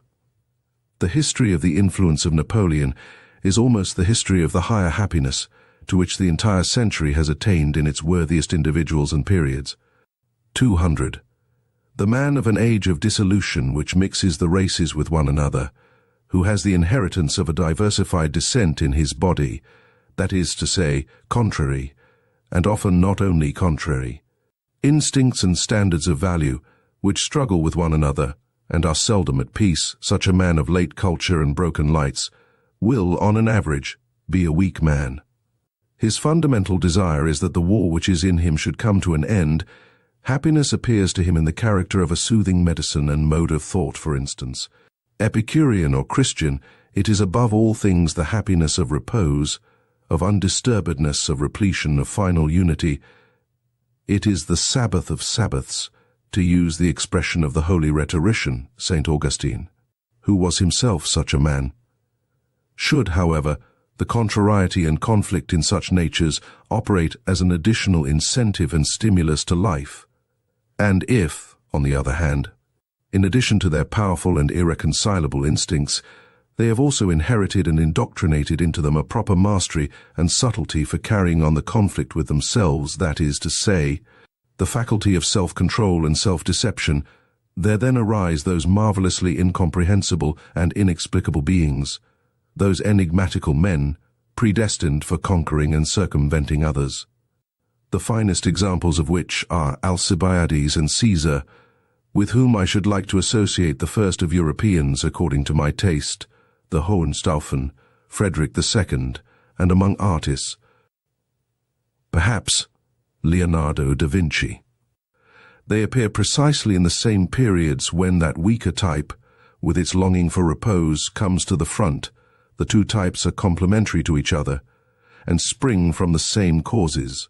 201. As long as the utility which determines moral estimates is only gregarious utility, as long as the preservation of the community is only kept in view, and the immoral is sought precisely and exclusively in what seems dangerous to the maintenance of the community, there can be no morality of love to one's neighbor. Granted even that there is already a little constant exercise of consideration, sympathy, fairness, gentleness, and mutual assistance. Granted that even in this condition of society all those instincts are already active which are latterly distinguished by honorable names as virtues, and eventually almost coincide with the conception morality, in that period they do not as yet belong to the domain of moral valuations, they are still ultra-moral. A sympathetic action, for instance, is neither called good nor bad, moral nor immoral in the best period of the Romans. And should it be praised, a sort of resentful disdain is compatible with this praise.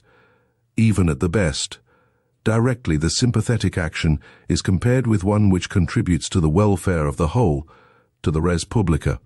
After all, love to our neighbor is always a secondary matter, partly conventional and arbitrarily manifested in relation to our fear of our neighbor.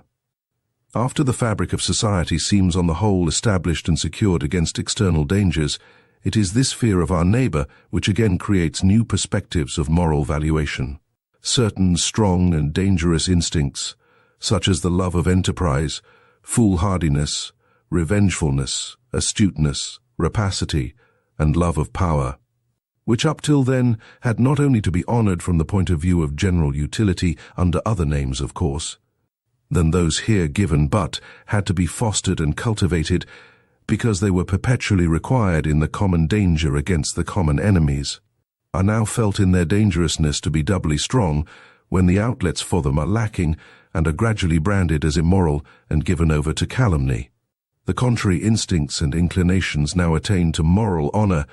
The gregarious instinct gradually draws its conclusions.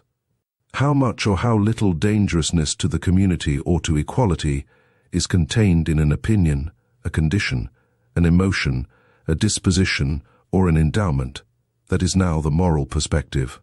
Here again, fear is the mother of morals. It is by the loftiest and strongest instincts, when they break out passionately and carry the individual far above and beyond the average, and the low level of the gregarious conscience, that the self-reliance of the community is destroyed, its belief in itself, its backbone, as it were, breaks. Consequently, these very instincts will be most branded and defamed. The lofty independent spirituality, the will to stand alone, and even the cogent reason, are felt to be dangers, everything that elevates the individual above the herd, and is a source of fear to the neighbor, is henceforth called evil. The tolerant, unassuming, self-adapting, self-equalizing disposition, the mediocrity of desires, attains to moral distinction and honor. Finally, under very peaceful circumstances, there is always less opportunity and necessity for training the feelings to severity and rigor, and now every form of severity, even injustice, begins to disturb the conscience. A lofty and rigorous nobleness and self-responsibility almost offends and awakens distrust. The lamb, and still more the sheep, wins respect.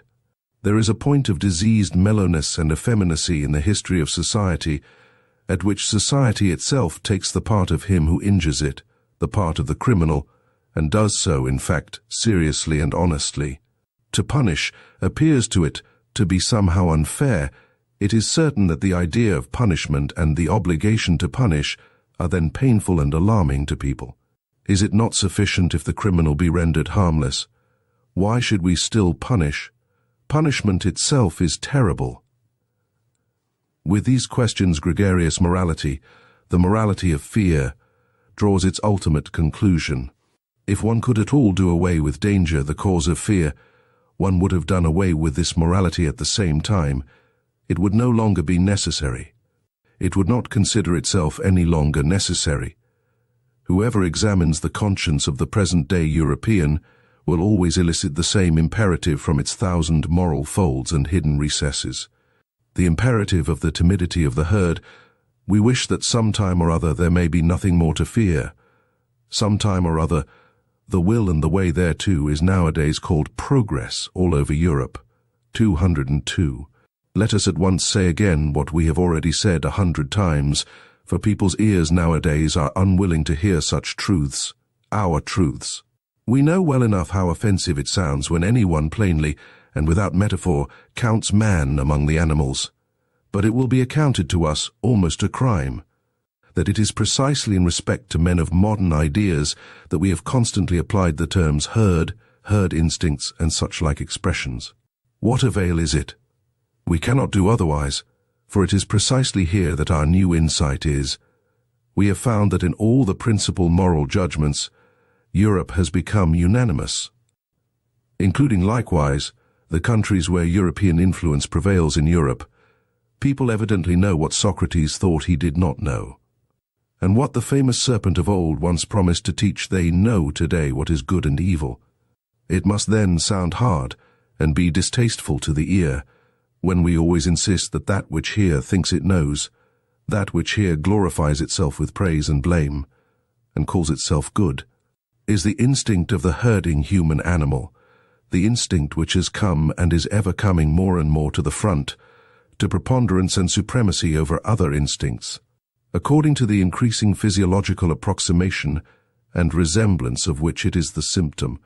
Morality in Europe at present is herding animal morality, and therefore, as we understand the matter, only one kind of human morality, beside which, before which, and after which many other moralities, and above all higher moralities, are or should be possible.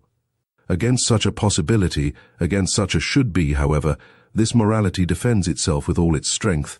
It says obstinately and inexorably, I am morality itself, and nothing else is morality indeed.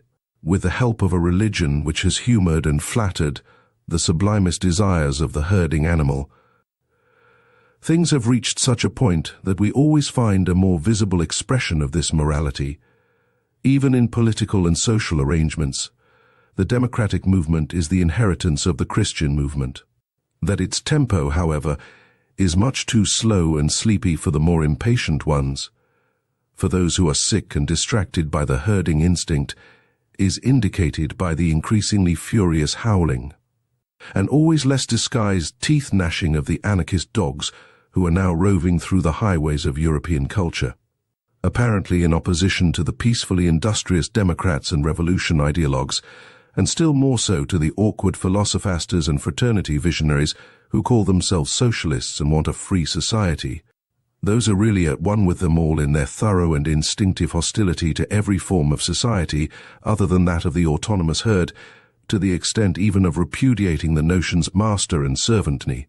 Dieu ni maître, says a socialist formula, at one in their tenacious opposition to every special claim, every special right and privilege.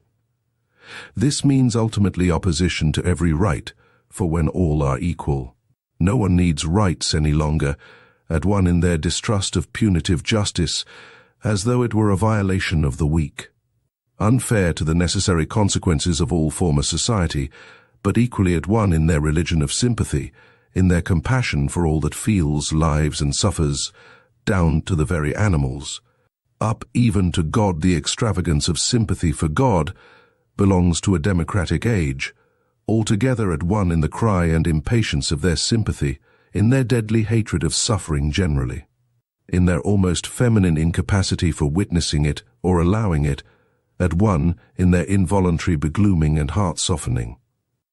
Under the spell of which Europe seems to be threatened with a new Buddhism, at one in their belief in the morality of mutual sympathy, as though it were morality in itself, the climax, the attained climax of mankind.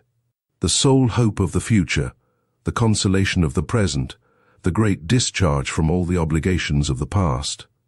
Altogether at one in their belief in the community as the deliverer, in the herd, and therefore in themselves.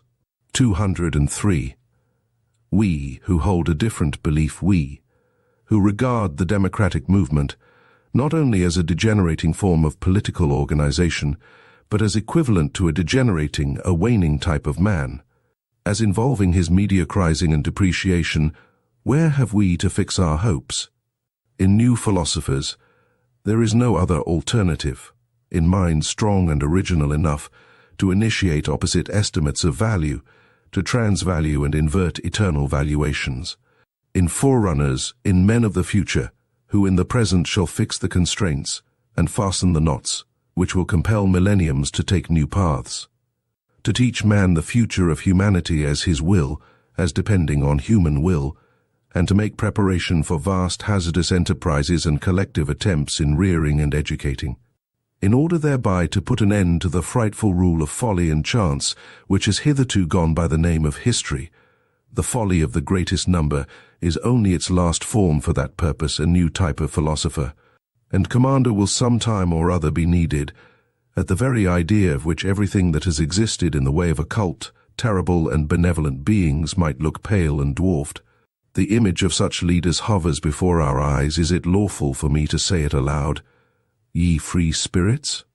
The conditions which one would partly have to create and partly utilize for their genesis, the presumptive methods and tests by virtue of which a soul should grow up to such an elevation and power as to feel a constraint to. These tasks, a transvaluation of values, under the new pressure and hammer of which a conscience should be steeled and a heart transformed into brass, so as to bear the weight of such responsibility, and on the other hand, the necessity for such leaders, the dreadful danger that they might be lacking, or miscarry, and degenerate. These are our real anxieties and glooms. Ye know it well, ye free spirits. These are the heavy distant thoughts and storms which sweep across the heaven of our life. There are few pains so grievous as to have seen, divined, or experienced how an exceptional man has missed his way and deteriorated, but he who has the rare eye for the universal danger of man himself deteriorating. He who, like us, has recognized the extraordinary fortuitousness which has hitherto played its game in respect to the future of mankind, a game in which neither the hand, nor even a finger of God has participated, who divines the fate that is hidden under the idiotic unwariness and blind confidence of modern ideas, and still more under the whole of Christo-European morality, suffers from an anguish with which no other is to be compared. He sees at a glance all that could still be made out of man through a favorable accumulation and augmentation of human powers and arrangements. He knows with all the knowledge of his conviction how unexhausted man still is for the greatest possibilities, and how often in the past the type man has stood in presence of mysterious decisions and new paths.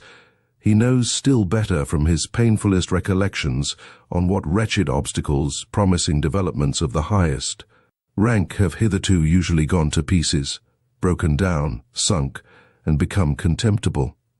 The universal degeneracy of mankind to the level of the man of the future, as idealized by the socialistic fools and shallow pates, this degeneracy and dwarfing of man to an absolutely gregarious animal, or as they call it, to a man of free society, this brutalizing of man into a pygmy with equal rights and claims, is undoubtedly possible.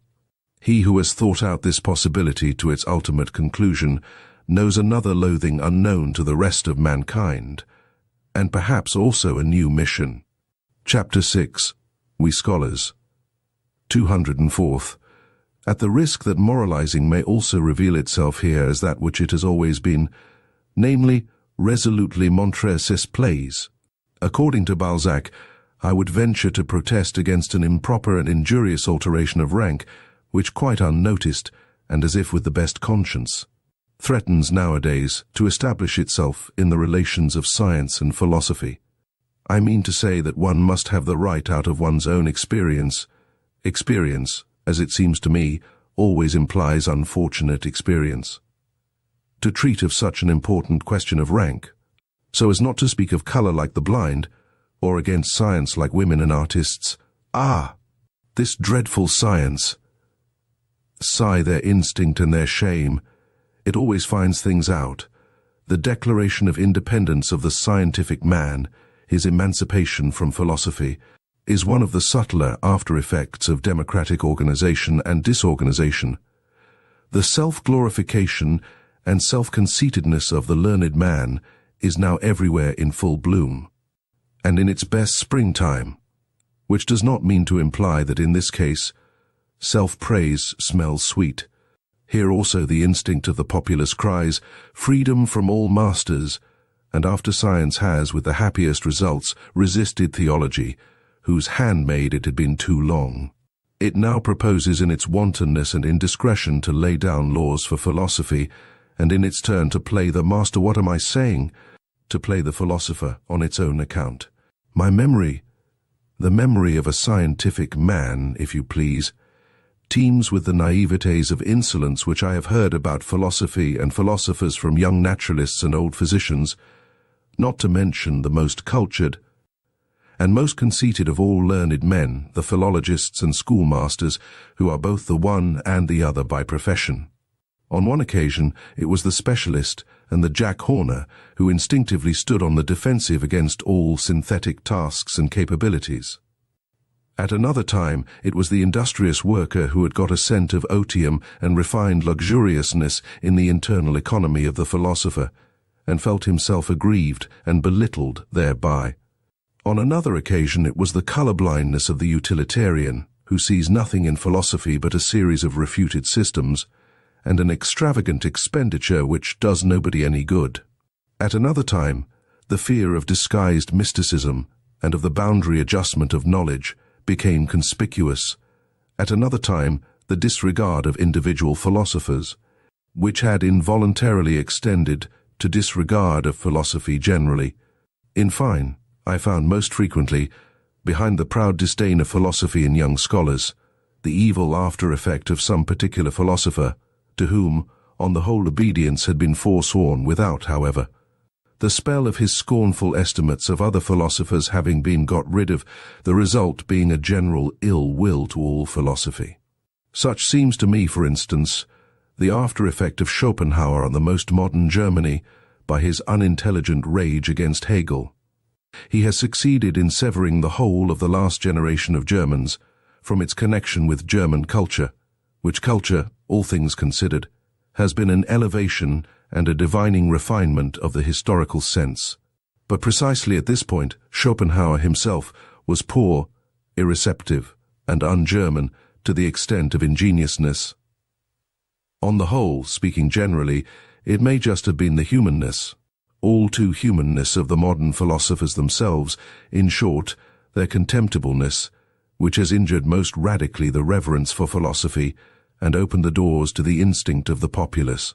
Let it but be acknowledged to what an extent our modern world diverges from the whole style of the world of Heraclitus, Plato, Empedocles, and whatever else all the royal and magnificent anchorites of the spirit were called, and with what justice an honest man of science may feel himself of a better family and origin, in view of such representatives of philosophy, who, owing to the fashion of the present day, are just as much aloft as they are down below in Germany, for instance, the two lions of Berlin, the anarchist Jürgen Düring and the amalgamist Eduard von Hartmann. It is especially the sight of those hodgepodge philosophers who call themselves realists or positivists, which is calculated to implant a dangerous distrust in the soul of a young and ambitious scholar.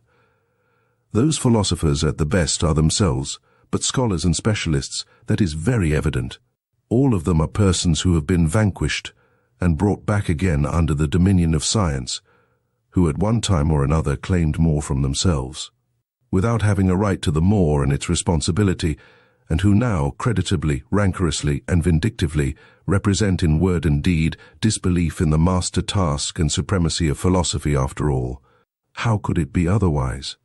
Science flourishes nowadays, and has the good conscience clearly visible on its countenance, while that to which the entire modern philosophy has gradually sunk, the remnant of philosophy of the present day, excites distrust and displeasure, if not scorn and pity philosophy, reduced to a theory of knowledge, no more in fact than a diffident science of epochs and doctrine of forbearance, a philosophy that never even gets beyond the threshold and rigorously denies itself the right to enter, that is philosophy in its last throes, an end, an agony, something that awakens pity. How could such a philosophy rule? 205. The dangers that beset the evolution of the philosopher are, in fact, so manifold nowadays that one might doubt whether this fruit could still come to maturity. The extent and towering structure of the sciences have increased enormously, and therewith also the probability that the philosopher will grow tired even as a learner, or will attach himself somewhere and specialize, so that he will no longer attain to his elevation, that is to say, to his superspection, his circumspection, and his dispection, or he gets aloft too late, when the best of his maturity and strength is past, or when he is impaired, coarsened, and deteriorated, so that his view, his general estimate of things, is no longer of much importance. It is perhaps just the refinement of his intellectual conscience that makes him hesitate and linger on the way. He dreads the temptation to become a dilettante, a millipede, a milliantenna. He knows too well that as a discerner, one who has lost his self-respect no longer commands, no longer leads, unless he should aspire to become a great play-actor, a philosophical Cagliostro, and spiritual rat-catcher, in short, a misleader. This is in the last instance a question of taste, if it has not really been a question of conscience. To double once more the philosopher's difficulties, there is also the fact that he demands from himself a verdict, a yea or nay, not concerning science, but concerning life and the worth of life. He learns unwillingly to believe that it is his right, and even his duty, to obtain this verdict. And he has to seek his way to the right and the belief only through the most extensive, perhaps disturbing and destroying experiences, often hesitating, doubting, and dumbfounded. In fact, the philosopher has long been mistaken and confused by the multitude, either with the scientific man and ideal scholar, or with a religiously elevated, desensualized, desecularized visionary and God-intoxicated man, and even yet when one hears anybody praised because he lives wisely or as a philosopher, it hardly means anything more than prudently and apart. Wisdom, That seems to the populace to be a kind of flight, a means and artifice for withdrawing successfully from a bad game. But the genuine philosopher, does it not seem so to us, my friends, lives unphilosophically and unwisely, above all imprudently, and feels the obligation and burden of 100 attempts and temptations of life. He risks himself. Constantly, he plays this bad game. 206. In relation to the genius, that is to say, a being who either engenders or produces, both words understood in their fullest sense, the man of learning, the scientific average man, has always something of the old maid about him, for, like her, he is not conversant with the two principal functions of man. To both, of course, to the scholar and to the old maid, one concedes respectability, as if by way of indemnification. In these cases, one emphasizes the respectability, and yet, in the compulsion of this concession, one has the same admixture of vexation. Let us examine more closely, what is the scientific man? Firstly, a commonplace type of man, with commonplace virtues. That is to say, a non-ruling, non-authoritative, and non-self-sufficient type of man. He possesses industry, patient adaptableness to rank and file, equability and moderation in capacity and requirement. He has the instinct for people like himself, and for that which they require, for instance, the portion of independence and green meadow without which there is no rest from labor, the claim to honor and consideration, which first and foremost presupposes recognition and recognizability, the sunshine of a good name, the perpetual ratification of his value and usefulness, with which the inward distrust which lies at the bottom of the heart of all dependent men and gregarious animals has again and again to be overcome. The learned man, as is appropriate, has also maladies and faults of an ignoble kind. He is full of petty envy, and has a lynx eye for the weak points in those natures to whose elevations he cannot attain. He is confiding, yet only as one who lets himself go, but does not flow, and precisely before the man of the great current he stands all the colder and more reserved. His eye is then like a smooth and irresponsive lake, which is no longer moved by rapture or sympathy. The worst and most dangerous thing of which a scholar is capable results from the instinct of mediocrity of his type, from the Jesuitism of mediocrity, which labors instinctively for the destruction of the exceptional man, and endeavors to break, or still better, to relax every bent bow, to relax, of course, with consideration, and naturally with an indulgent hand, to relax with confiding sympathy. That is the real art of Jesuitism, which has always understood how to introduce itself as the religion of sympathy. 207.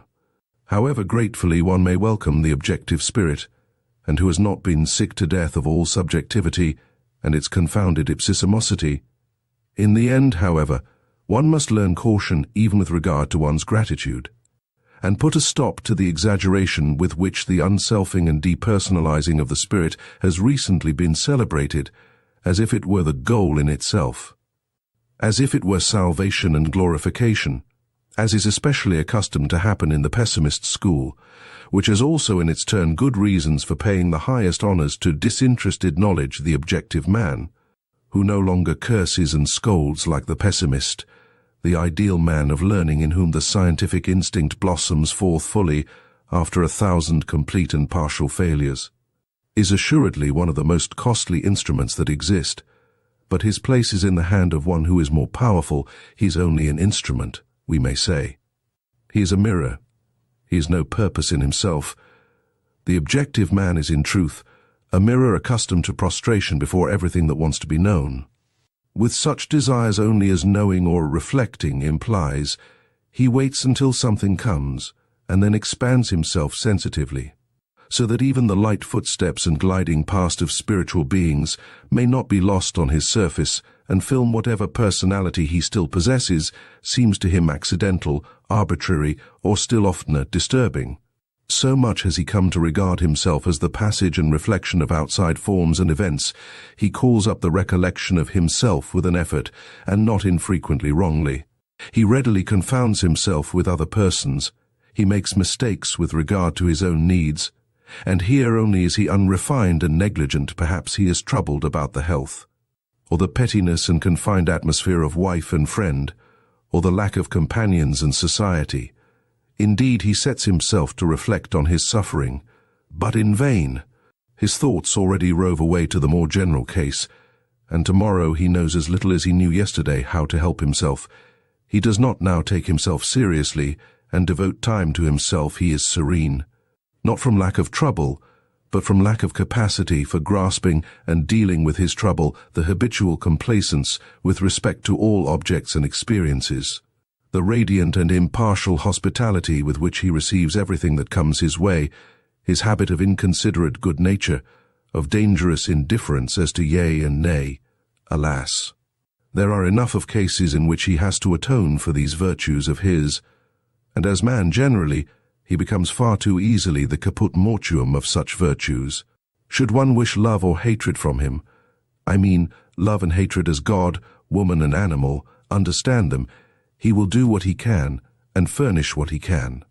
But one must not be surprised if it should not be much, if he should show himself just at this point to be false, fragile, questionable, and deteriorated.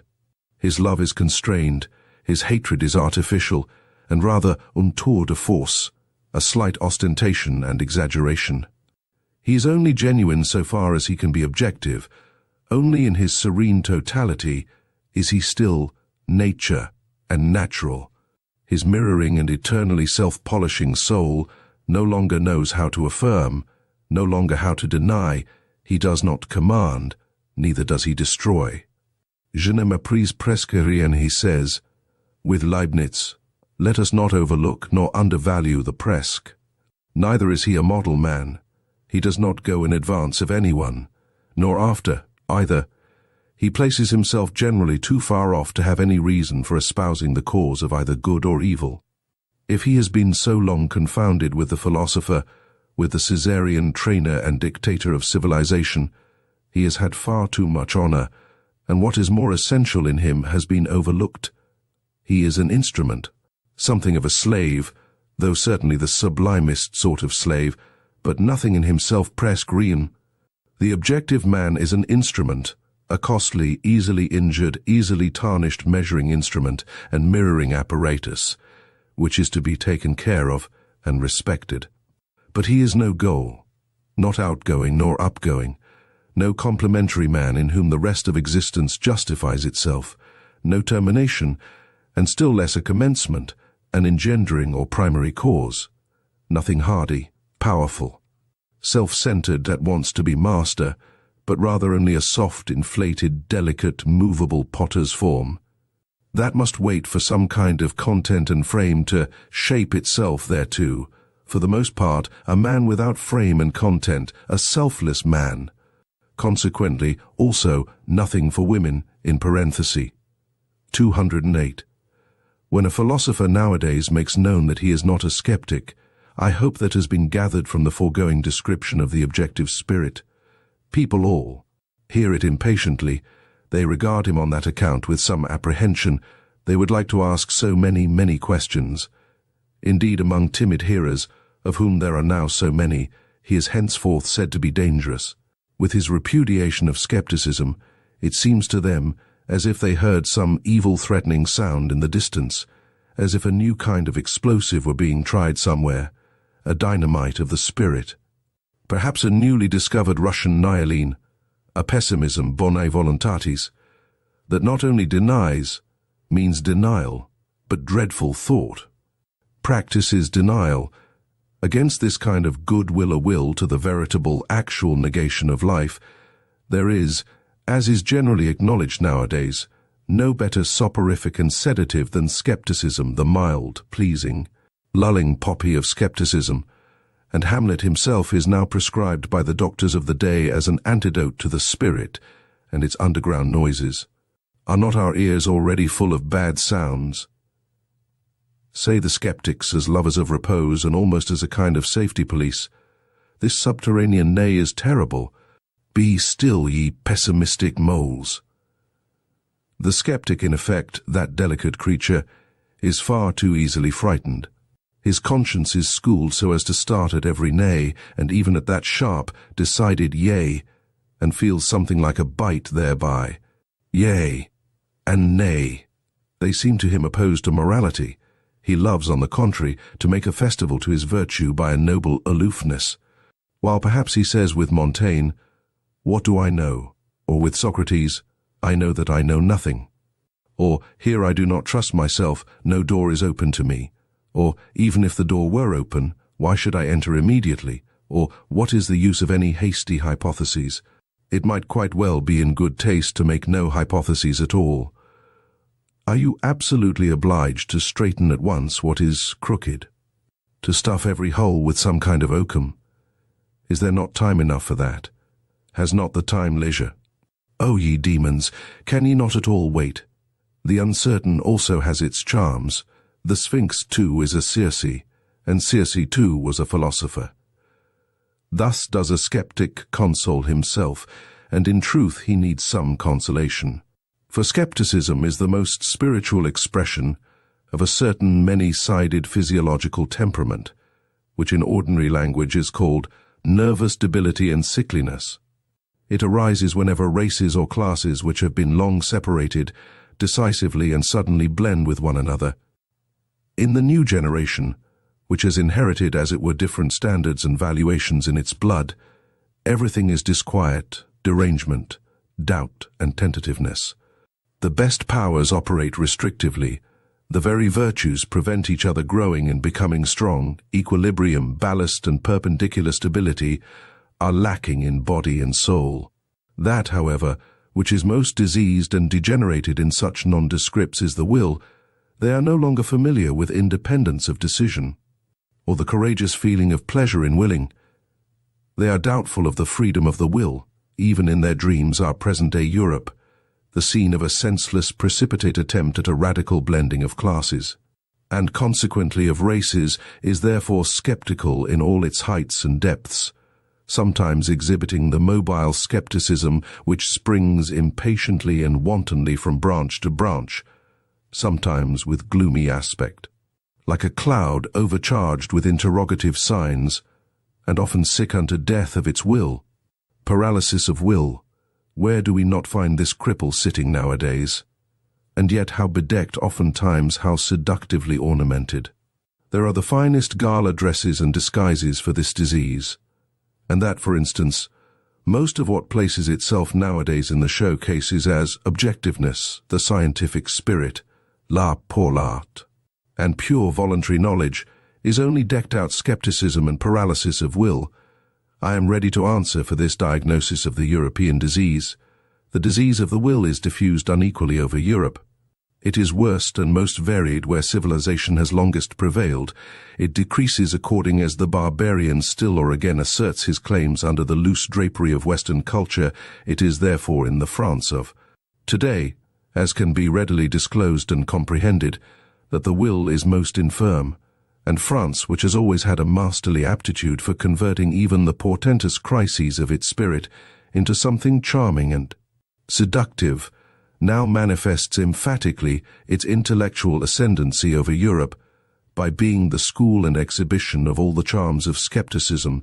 The power to will and to persist, moreover, in a resolution, is already somewhat stronger in Germany, and again in the north of Germany it is stronger than in central Germany. It is considerably stronger in England, Spain, and Corsica, associated with phlegm in the former and with hard skulls in the latter, not to mention Italy, which is too young yet to know what it wants, and must first show whether it can exercise will.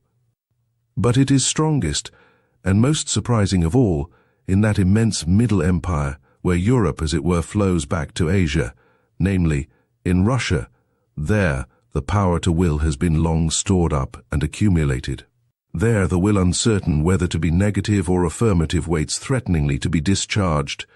To borrow their pet phrase from our physicists, perhaps not only Indian wars and complications in Asia would be necessary to free Europe from its greatest danger, but also internal subversion, the shattering of the empire into small states, and above all, the introduction of parliamentary imbecility, together with the obligation of everyone to read his newspaper at breakfast.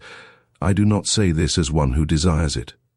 In my heart, I should rather prefer the contrary. I mean such an increase in the threatening attitude of Russia that Europe would have to make up its mind to become equally threatening, namely, to acquire one will. By means of a new caste to rule over the continent, a persistent, dreadful will of its own that can set its aims thousands of years ahead so that the long spun-out comedy of its petty statism, and its dynastic as well as its democratic many-willedness, might finally be brought to a close. The time for petty politics is past. The next century will bring the struggle for the dominion of the world, the compulsion to great politics. 209. As to how far the new warlike age on which we Europeans have evidently entered may perhaps favor the growth of another and stronger kind of skepticism, I should like to express myself preliminarily merely by a parable, which the lovers of German history will already understand. That unscrupulous enthusiast for big, handsome grenadiers, who, as King of Prussia, brought into being a military and skeptical genius, and therewith, in reality, the new and now triumphantly emerged type of German, the problematic, crazy father of Frederick the Great, had on one point the very knack and lucky grasp of the genius. He knew what was then lacking in Germany, the want of which was 100 times more alarming and serious than any lack of culture and social form. His ill will to the young Frederick resulted from the anxiety of a profound instinct. Men were lacking, and he suspected, to his bitterest regret, that his own son was not man enough. There, however, he deceived himself, but who would not have deceived himself in his place? He saw his son lapse to atheism, to the esprit, to the pleasant frivolity of clever Frenchmen. He saw in the background the great bloodsucker. The spider skepticism, he suspected the incurable wretchedness of a heart no longer hard enough either for evil or good, and of a broken will that no longer commands, is no longer able to command. Meanwhile, however, there grew up in his son that new kind of harder and more dangerous skepticism, who knows to what extent it was encouraged just by his father's hatred and the icy melancholy of a will condemned to solitude. The skepticism of daring manliness, which is closely related to the genius for war and conquest, and made its first entrance into Germany in the person of the great Frederick. This skepticism despises, and nevertheless grasps. It undermines and takes possession. It does not believe, but it does not thereby lose itself. It gives the spirit a dangerous liberty, but it keeps strict guard over the heart. It is the German form of skepticism, which, as a continued Friderichianism, risen to the highest spirituality, has kept Europe for a considerable time under the dominion of the German spirit, and its critical and historical distrust, owing to the insuperably strong and tough masculine character of the great German philologists and historical critics, who, rightly estimated, were also all of them artists of destruction and dissolution. A new conception of the German spirit gradually established itself, in spite of all romanticism in music and philosophy, in which the leaning towards masculine skepticism was decidedly prominent, whether, for instance, as fearlessness of gaze, as courage and sternness of the dissecting hand, or as resolute will to dangerous voyages of discovery, to spiritualized North Pole expeditions under barren and dangerous skies. There may be good grounds for it when warm-blooded and superficial humanitarians cross themselves before this spirit, cet esprit fataliste et ironique, Mephistophelique, as Michelet calls it, not without a shudder. But if one would realize how characteristic is this fear of the man in the German spirit which awakened Europe out of its dogmatic slumber, let us call to mind the former conception which had to be overcome by this new one, and that it is not so very long ago that a masculinized woman could dare, with unbridled presumption, to recommend the Germans to the interest of Europe as gentle, good-hearted, weak-willed and poetical fools. Finally, let us only understand profoundly enough Napoleon's astonishment when he saw Goethe. It reveals what had been regarded for centuries as the German spirit. Voilà un homme. That was as much as to say, but this is a man. and I only expected to see a German. 210. Supposing then that in the picture of the philosophers of the future, some trait suggests the question whether they must not perhaps be skeptics in the last-mentioned sense, something in them would only be designated thereby, and not they themselves. With equal right, they might call themselves critics, and assuredly they will be men of experiments. By the name with which I ventured to baptize them, I have already expressly emphasized their attempting, and their love of attempting is this because, as critics in body and soul, they will love to make use of experiments in a new and perhaps wider and more dangerous sense. In their passion for knowledge, will they have to go further in daring and painful attempts than the sensitive and pampered taste of a democratic century can approve of? There is no doubt these coming ones will be least able.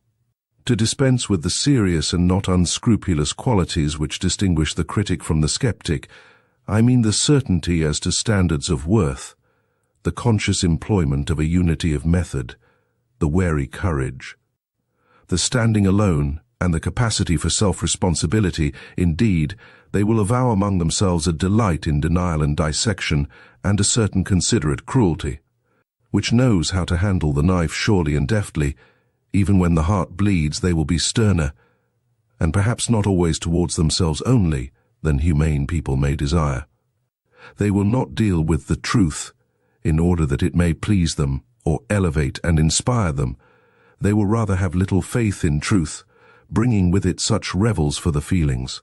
They will smile, those rigorous spirits, when anyone says in their presence, "That thought elevates me, why should it not be true?"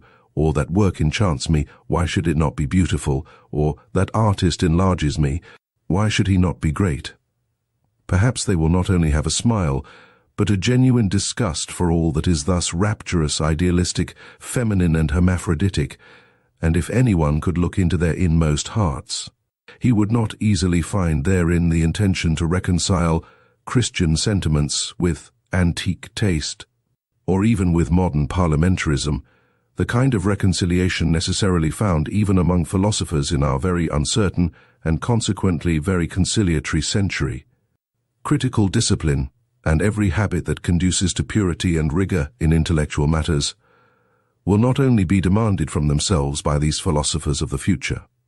They may even make a display thereof as their special adornment.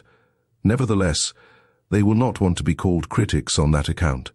It will seem to them no small indignity to philosophy to have it decreed, as is so welcome nowadays, that philosophy itself is criticism and critical science, and nothing else whatever, though this estimate of philosophy may enjoy the approval of all the positivists of France and Germany, and possibly it even flattered the heart and taste of Kant.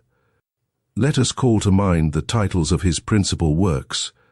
Our new philosophers will say, notwithstanding, that critics are instruments of the philosopher, and just on that account, as instruments. They are far from being philosophers themselves. Even the great philosopher of Königsberg was only a great critic. 211. I insist upon it that people finally cease confounding philosophical workers, and in general scientific men, with philosophers, that precisely here one should strictly give each his own, and not give those far too much, these far too little. It may be necessary for the education of the real philosopher that he himself should have once stood upon all those steps upon which his servants, the scientific workers of philosophy, remain standing, and must remain standing. He himself must perhaps have been critic, and dogmatist, and historian, and besides poet and collector, and traveller, and riddle reader, and moralist, and seer, and free spirit, and almost everything, in order to traverse the whole range of human values and estimations, and that he may be able with a variety of eyes and consciences to look from a height to any distance, from a depth up to any height, from a nook into any expanse. But all these are only preliminary conditions for his task. This task itself demands something else. It requires him to create values. The philosophical workers, after the excellent pattern of Kant and Hegel, have to fix and formalize some great existing body of valuations, that is to say, former determinations of value, creations of value, which have become prevalent, and are for a time called truths, whether in the domain of the logical, the political, moral, or the artistic. It is for these investigators to make whatever has happened and been esteemed hitherto conspicuous, conceivable, intelligible, and manageable, to shorten everything long, even time itself, and to subjugate the entire past, an immense and wonderful task, in the carrying out of which all refined pride, all tenacious will, can surely find satisfaction. The real philosophers, however, are commanders and lawgivers. They say, "Thus shall it be." They determine first the whither and the why of mankind, and thereby set aside the previous labor of all philosophical workers. And all subjugators of the past, they grasp at the future with a creative hand, and whatever is and was, becomes for them thereby a means, an instrument, and a hammer. Their knowing is creating, their creating is a law-giving, their will to truth is will to power. Are there at present such philosophers? Have there ever been such philosophers? Must there not be such philosophers some day? 212. It is always more obvious to me that the philosopher, as a man indispensable for the morrow and the day after the morrow, has ever found himself, and has been obliged to find himself, in contradiction to the day in which he lives. His enemy has always been the ideal of his day. Hitherto all those extraordinary furtherers of humanity, whom one calls philosophers, who rarely regarded themselves as lovers of wisdom, but rather as disagreeable fools and dangerous interrogators, have found their mission, their hard, involuntary, imperative mission. In the end, however, the greatness of their mission, in being the bad conscience of their age, in putting the vivisector's knife to the breast of the very virtues of their age, they have betrayed their own secret. It has been for the sake of a new greatness of man, a new untrodden path to his aggrandizement. They have always disclosed how much hypocrisy, indolence, self-indulgence, and self-neglect, how much falsehood was concealed under the most venerated types of contemporary morality, how much virtue was outlived. They have always said, "We must remove hence to where you are least at home, in the face of a world of modern ideas, which would like to confine everyone in a corner, in a specialty, a philosopher. If there could be philosophers nowadays, would be compelled to place the greatness of man, the conception of greatness, precisely in his comprehensiveness and multifariousness, in his all-roundness. He would even determine worth and rank according to the amount and variety of that which a man could bear and take upon himself, according to the extent to which a man could stretch his responsibility. Nowadays the taste and virtue of the age weaken and attenuate the will. Nothing is so adapted to the spirit of the age as weakness of will consequently. In the ideal of the philosopher, strength of will, sternness, and capacity for prolonged resolution must specially be included in the conception of greatness, with as good a right as the opposite doctrine. With its ideal of a silly, renouncing, humble, selfless humanity was suited to an opposite age, such as the 16th century, which suffered from its accumulated energy of will, and from the wildest torrents and floods of selfishness in the time of Socrates, among men only of worn-out instincts, old conservative Athenians who let themselves go for the sake of happiness, as they said, for the sake of pleasure, as their conduct indicated, and who had continually on their lips the old pompous words to which they had long forfeited the right by the life they led. Irony was perhaps necessary for greatness of soul, the wicked Socratic assurance of the old physician and plebeian, who cut ruthlessly into his own flesh, as into the flesh and heart of the noble, with a look that said plainly enough, "Do not dissemble before me.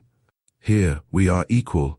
At present, on the contrary, when throughout Europe the herding animal alone attains to honors and dispenses honors, when equality of right can too readily be transformed into equality in wrong, I mean to say into general war against everything rare, strange, and privileged, against the higher man, the higher soul, the higher duty, the higher responsibility, the creative plenipotence and lordliness. At present it belongs to the conception of greatness to be noble, to wish to be apart, to be capable of being different, to stand alone, to have to live by personal initiative, and the philosopher will betray something of his own ideal when he asserts, he shall be the greatest who can be the most solitary, the most concealed, the most divergent, the man beyond good and evil, the master of his virtues and of superabundance of will, precisely this shall be called greatness, as diversified as can be entire, as ample as can be full. And to ask once more the question, is greatness possible nowadays? 213. It is difficult to learn what a philosopher is. Because it cannot be taught, one must know it by experience, or one should have the pride not to know it. The fact that at present people all talk of things of which they cannot have any experience is true more especially and unfortunately as concerns the philosopher and philosophical matters. The very few know them, are permitted to know them, and all popular ideas about them are false. Thus, for instance, the truly philosophical combination of a bold, exuberant spirituality which runs at presto pace, and a dialectic rigor and necessity which makes no false step, is unknown to most thinkers and scholars from their own experience, and therefore, should anyone speak of it in their presence, it is incredible to them. They conceive of every necessity as troublesome, as a painful compulsory obedience and state of constraint. Thinking itself is regarded by them as something slow and hesitating, almost as a trouble, and often enough as worthy of the sweat of the noble, but not at all as something easy and divine, closely related to dancing and exuberance. To think, and to take a matter seriously, arduously, that is one and the same thing to them. Such only has been their experience. Artists have here perhaps a finer intuition, they who know only too well that precisely when they no longer do anything arbitrarily, and everything of necessity, their feeling of freedom, of subtlety, of power, of creatively fixing, disposing, and shaping, reaches its climax. In short, that necessity and freedom of will are then the same thing with them. There is, in fine, a gradation of rank in psychical states, to which the gradation of rank in the problems corresponds, and the highest problems repel ruthlessly everyone who ventures too near them, without being predestined for their solution by the loftiness and power of his spirituality. Of what use is it for nimble, everyday intellects or clumsy, honest mechanics and empiricists to press in their plebeian ambition close to such problems, and as it were into this holy of holies, as so often happens nowadays? But coarse feet must never tread upon such carpets.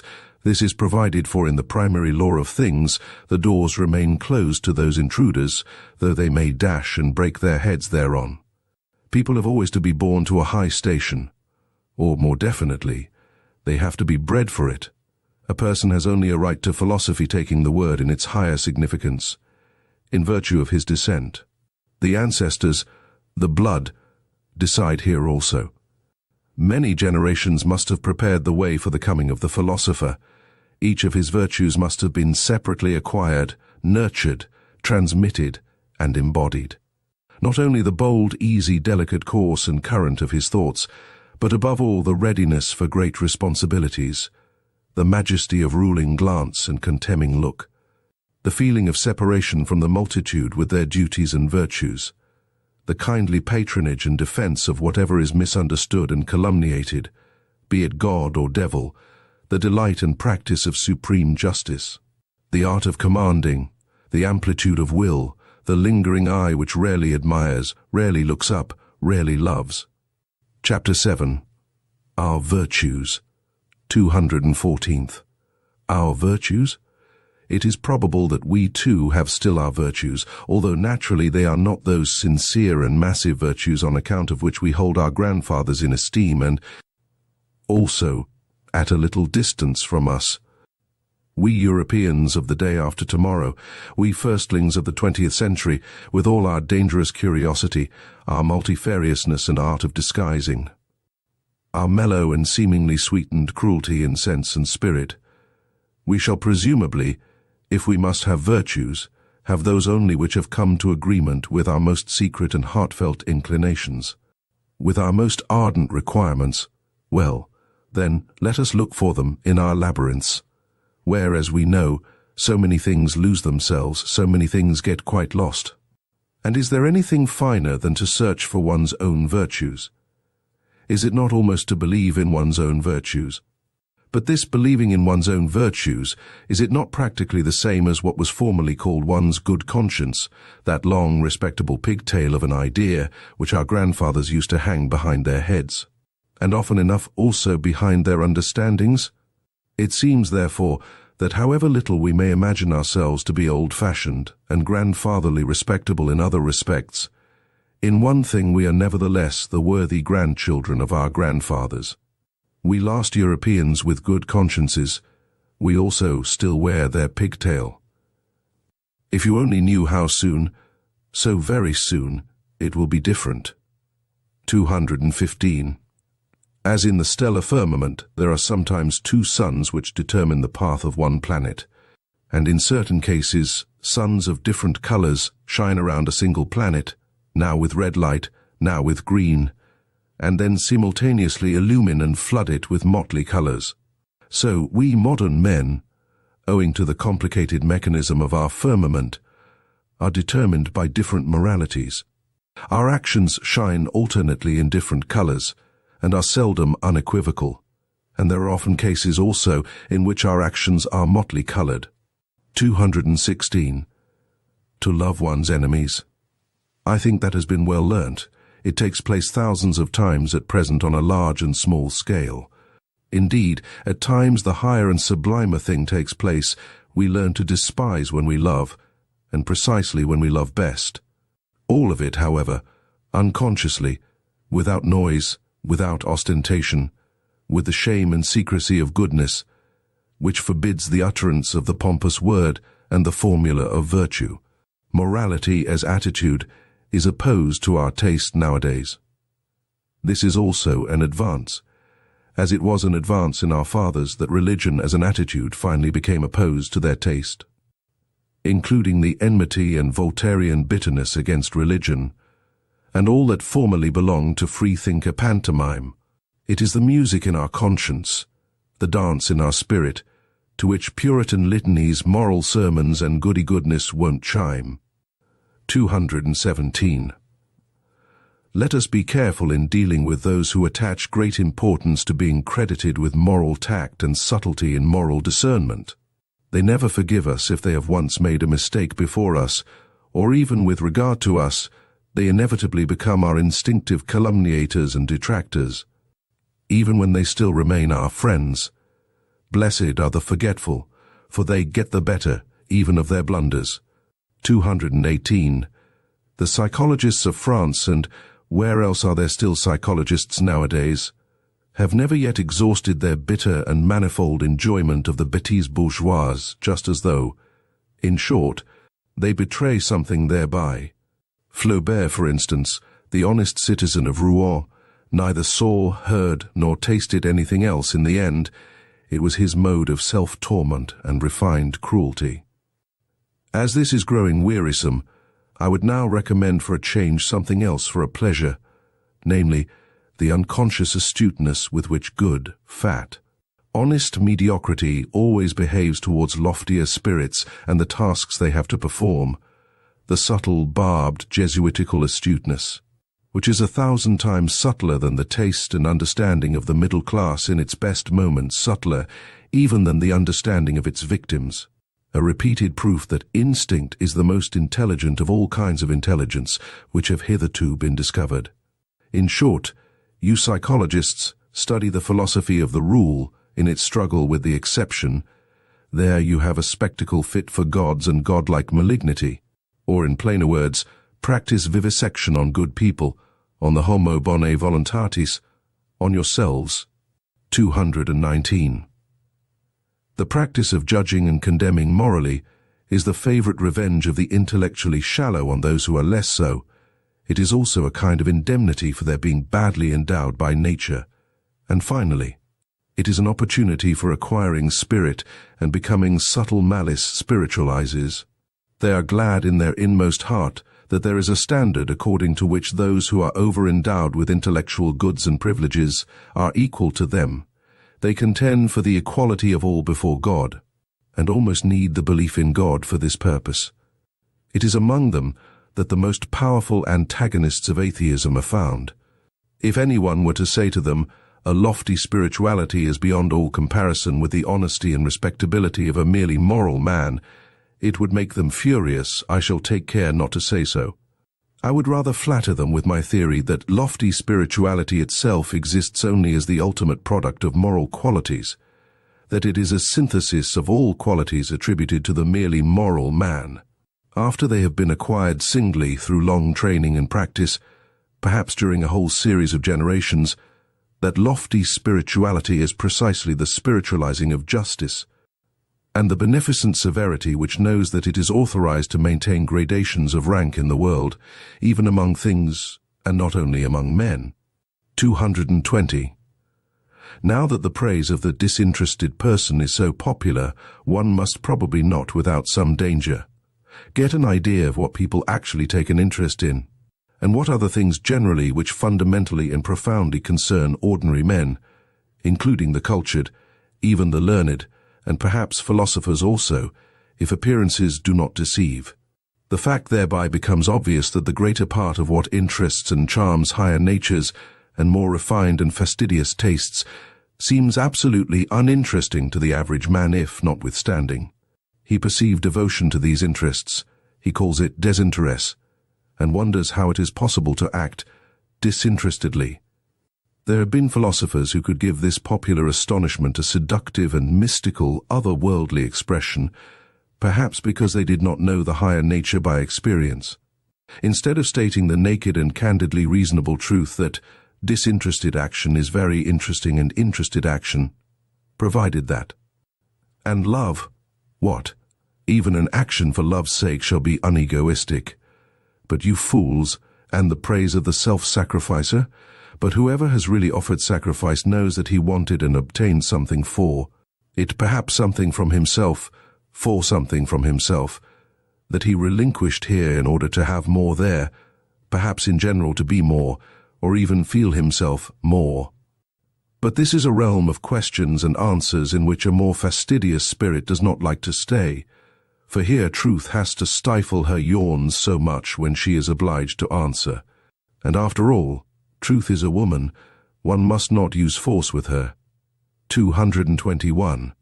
It sometimes happens, said a moralistic pedant and trifle retailer, that I honor and respect an unselfish man.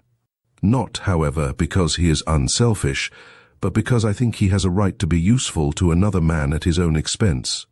In short, the question is always who he is and who the other is. For instance, in a person created and destined for command, self-denial and modest retirement, instead of being virtues, would be the waste of virtues, so it seems to me. Every system of unegoistic morality which takes itself unconditionally and appeals to every one, not only sins against good taste, but is also an incentive to sins of omission, an additional seduction under the mask of philanthropy, and precisely a seduction and injury to the higher, rarer, and more privileged types of men. Moral systems must be compelled, first of all, to bow before the gradations of rank. Their presumption must be driven home to their conscience, until they thoroughly understand at last that it is immoral to say that what is right for one is proper for another. So said my moralistic pedant and bonhomme. Did he perhaps deserve to be laughed at when he thus exhorted systems of morals to practice morality? But one should not be too much in the right if one wishes to have the laughers on one's own side. A grain of wrong pertains even to good taste. 222. Wherever sympathy, fellow-suffering is preached nowadays, and if I gather rightly, no other religion is any longer preached, let the psychologist have his ears open through all the vanity. Through all the noise which is natural to these preachers, as to all preachers, he will hear a hoarse, groaning, genuine note of self-contempt. It belongs to the overshadowing and uglifying of Europe, which has been on the increase for a century, the first symptoms of which are already specified documentarily in a thoughtful letter of Galliani to Madame d'Epinay, if it is not really the cause thereof. The man of modern ideas, the conceited ape, is excessively dissatisfied with himself. This is perfectly certain. He suffers, and his vanity wants him only to suffer with his fellows. 223. The hybrid European, a tolerably ugly plebeian, taken all in all, absolutely requires a costume. He needs history as a storeroom of costumes. To be sure, he notices that none of the costumes fit him properly. He changes and changes. Let us look at the 19th century with respect to these hasty preferences and changes in its masquerades of style, and also with respect to its moments of desperation on account of nothing suiting us. It is in vain to get ourselves up as romantic, or classical, or Christian, or Florentine, or Barocco, or national in moribus et artibus. It does not clothe us. But the spirit, especially the historical spirit, profits even by this desperation. Once and again a new sample of the past or of the foreign is tested, put on, taken off, packed up, and above all studied. We are the first studious age in puncto of costumes. I mean as concerns morals, articles of belief, artistic tastes, and religions. We are prepared as no other age has ever been for a carnival in the grand style, for the most spiritual festival laughter and arrogance, for the transcendental height of supreme folly and Aristophanic ridicule of the world. Perhaps we are still discovering the domain of our invention just here, the domain where even we can still be original, probably as parodists of the world's history and as God's Merry Andrews. Perhaps. Though nothing else of the present have a future, our laughter itself may have a future.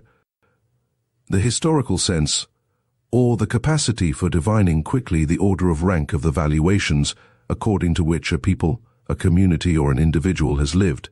The divining instinct for the relationships of these valuations, for the relation of the authority of the valuations to the authority of the operating forces, this historical sense, which we Europeans claim as our specialty, has come to us in the train of the enchanting and mad semi-barbarity into which Europe has been plunged by the democratic mingling of classes and races. It is only the 19th century that has recognized this faculty as its sixth sense.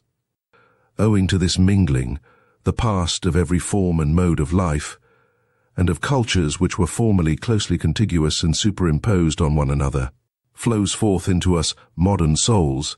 Our instincts now run back in all directions. We ourselves are a kind of chaos. In the end, as we have said, the spirit perceives its advantage therein. By means of our semi-barbarity in body and in desire, we have secret access everywhere, such as a noble age never had. We have access above all to the labyrinth of imperfect civilizations, and to every form of semi-barbarity that has at any time existed on earth. And in so far as the most considerable part of human civilization hitherto has just been semi-barbarity, the historical sense implies almost the sense and instinct for everything, the taste and tongue for everything, whereby it immediately proves itself to be an ignoble sense. For instance, we enjoy Homer once more. It is perhaps our happiest acquisition that we know how to appreciate Homer, whom men of distinguished culture, as the French of the 17th century, like Saint Evremond, who reproached him for his esprit vaste, and even Voltaire, the last echo of the century, cannot and could not so easily appropriate, whom they scarcely permitted themselves to enjoy. The very decided yea and nay of their palate, their promptly ready disgust, their hesitating reluctance with regard to everything strange, their horror, the bad taste even of lively curiosity, and in general the averseness of every distinguished and self-sufficing culture to avow a new desire, a dissatisfaction with its own condition, or an admiration of what is strange, all this determines and disposes them unfavorably even towards the best things of the world which are not their property or could not become their prey, and no faculty is more unintelligible to such men than just this historical sense, with its truckling plebeian curiosity. The case is not different with Shakespeare, that marvelous Spanish, Moorish, Saxon synthesis of taste, over whom an ancient Athenian of the circle of Aeschylus would have half killed himself with laughter or irritation. But we accept precisely this wild mottliness, this medley of the most delicate, the most coarse, and the most artificial, with a secret confidence and cordiality. We enjoy it as a refinement of art reserved expressly for us, and allow ourselves to be as little disturbed by the repulsive fumes and the proximity of the English populace in which Shakespeare's art and taste lives, as perhaps on the Chioggia of Naples, where, with all our senses awake, we go our way, enchanted and voluntarily, in spite of the drain odor of the lower quarters of the town. That as men of the historical sense we have our virtues is not to be disputed. We are unpretentious, unselfish, modest, brave, habituated to self-control and self-renunciation, very grateful, very patient, very complaisant. But with all this we are perhaps not very tasteful. Let us finally confess it, that what is most difficult for us men of the historical sense, to grasp, feel, taste and love, what finds us fundamentally prejudiced and almost hostile, is precisely the perfection and ultimate maturity in every culture and art, the essentially noble in works and men, their moment of smooth sea and halcyon self-sufficiency, the goldenness and coldness which all things show that have perfected themselves. Perhaps our great virtue of the historical sense is in necessary contrast to good taste, at least to the very bad taste, and we can only evoke in ourselves imperfectly, hesitatingly, and with compulsion the small, short and happy godsends and glorifications of human life as they shine here and there. Those moments and marvelous experiences when a great power has voluntarily come to a halt before the boundless and infinite, when a superabundance of refined delight has been enjoyed by a sudden checking and petrifying, by standing firmly and planting oneself fixedly on still trembling ground. Proportionateness is strange to us. Let us confess it to ourselves. Our itching is really the itching for the infinite, the immeasurable. Like the rider on his forward panting horse, we let the reins fall before the infinite, we modern men, we semi-barbarians, and are only in our highest bliss when we are in most danger. 225. Whether it be hedonism, pessimism, utilitarianism, or eudaimonism, all those modes of thinking which measure the worth of things according to pleasure and pain, that is, according to accompanying circumstances and secondary considerations, are plausible modes of thought and naïvetés, which every one conscious of creative powers and an artist's conscience will look down upon with scorn, though not without sympathy. Sympathy for you. Be sure that is not sympathy as you understand it. It is not sympathy for social distress, for society with its sick and misfortuned, for the hereditarily vicious and defective who lie on the ground around us. Still less is it sympathy for the grumbling, vexed, revolutionary slave classes who strive after power. They call it freedom. Our sympathy is a loftier and further-sighted sympathy. We see how man dwarfs himself, how you dwarf him, and there are moments when we view your sympathy with an indescribable anguish, when we resist it, when we regard your seriousness as more dangerous than any kind of levity. You want, if possible, and there is not a more foolish, if possible, to do away with suffering, and it really seems that we would rather have it increased and made worse than it has ever been. Well-being, as you understand, it is certainly not a goal. It seems to us an end, a condition which at once renders man ludicrous and contemptible, and makes his destruction desirable. The discipline of suffering, of great suffering, know ye not that it is only this discipline that has produced all the elevations of humanity? Hitherto, the tension of soul in misfortune which communicates to it its energy, its shuddering in view of rack and ruin, its inventiveness and bravery in undergoing, enduring, interpreting and exploiting misfortune. And whatever depth, mystery, disguise, spirit, artifice, or greatness has been bestowed upon the soul, has it not been bestowed through suffering, through the discipline of great suffering? In man, creature and creator are united. In man there is not only matter, shred, excess, clay, mire, folly, chaos, but there is also the creator, the sculptor, the hardness of the hammer, the divinity of the spectator, and the seventh day. Do ye understand this contrast?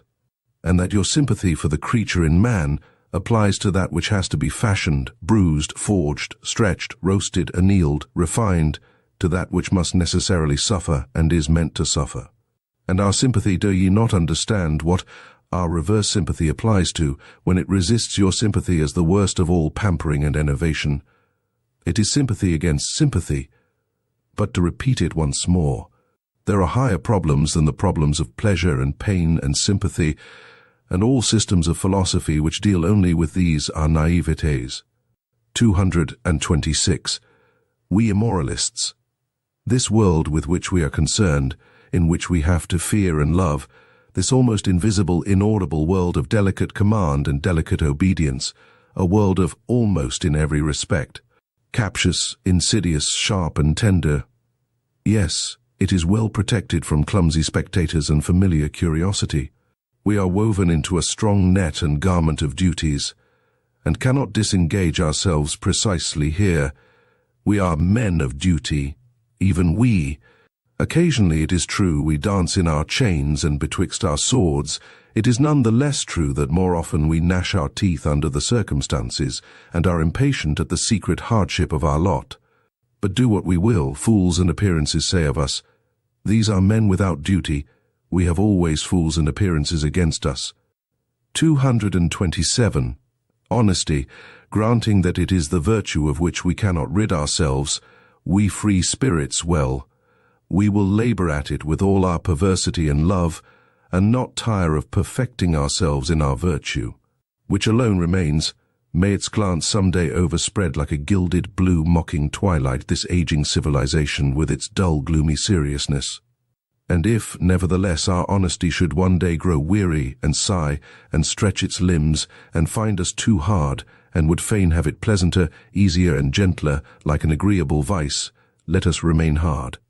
We latest Stoics, and let us send to its help whatever devilry we have in us, our disgust at the clumsy and undefined, our nitimur invetitum, our love of adventure, our sharpened and fastidious curiosity, our most subtle, disguised intellectual will to power and universal conquest, which rambles and roves avidiously around all the realms of the future.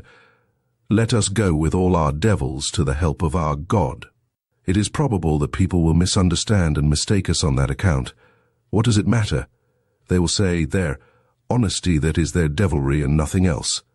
What does it matter? And even if they were right, have not all gods hitherto been such sanctified, re-baptized devils? And after all, what do we know of ourselves, and what the spirit that leads us wants to be called? It is a question of names, and how many spirits we harbor. Our honesty, we free spirits. Let us be careful, lest it become our vanity, our ornament and ostentation, our limitation, our stupidity. Every virtue inclines to stupidity, every stupidity to virtue. Stupid to the point of sanctity. They say in Russia, let us be careful lest out of pure honesty we eventually become saints and bores. Is not life 100 times too short for us to bore ourselves?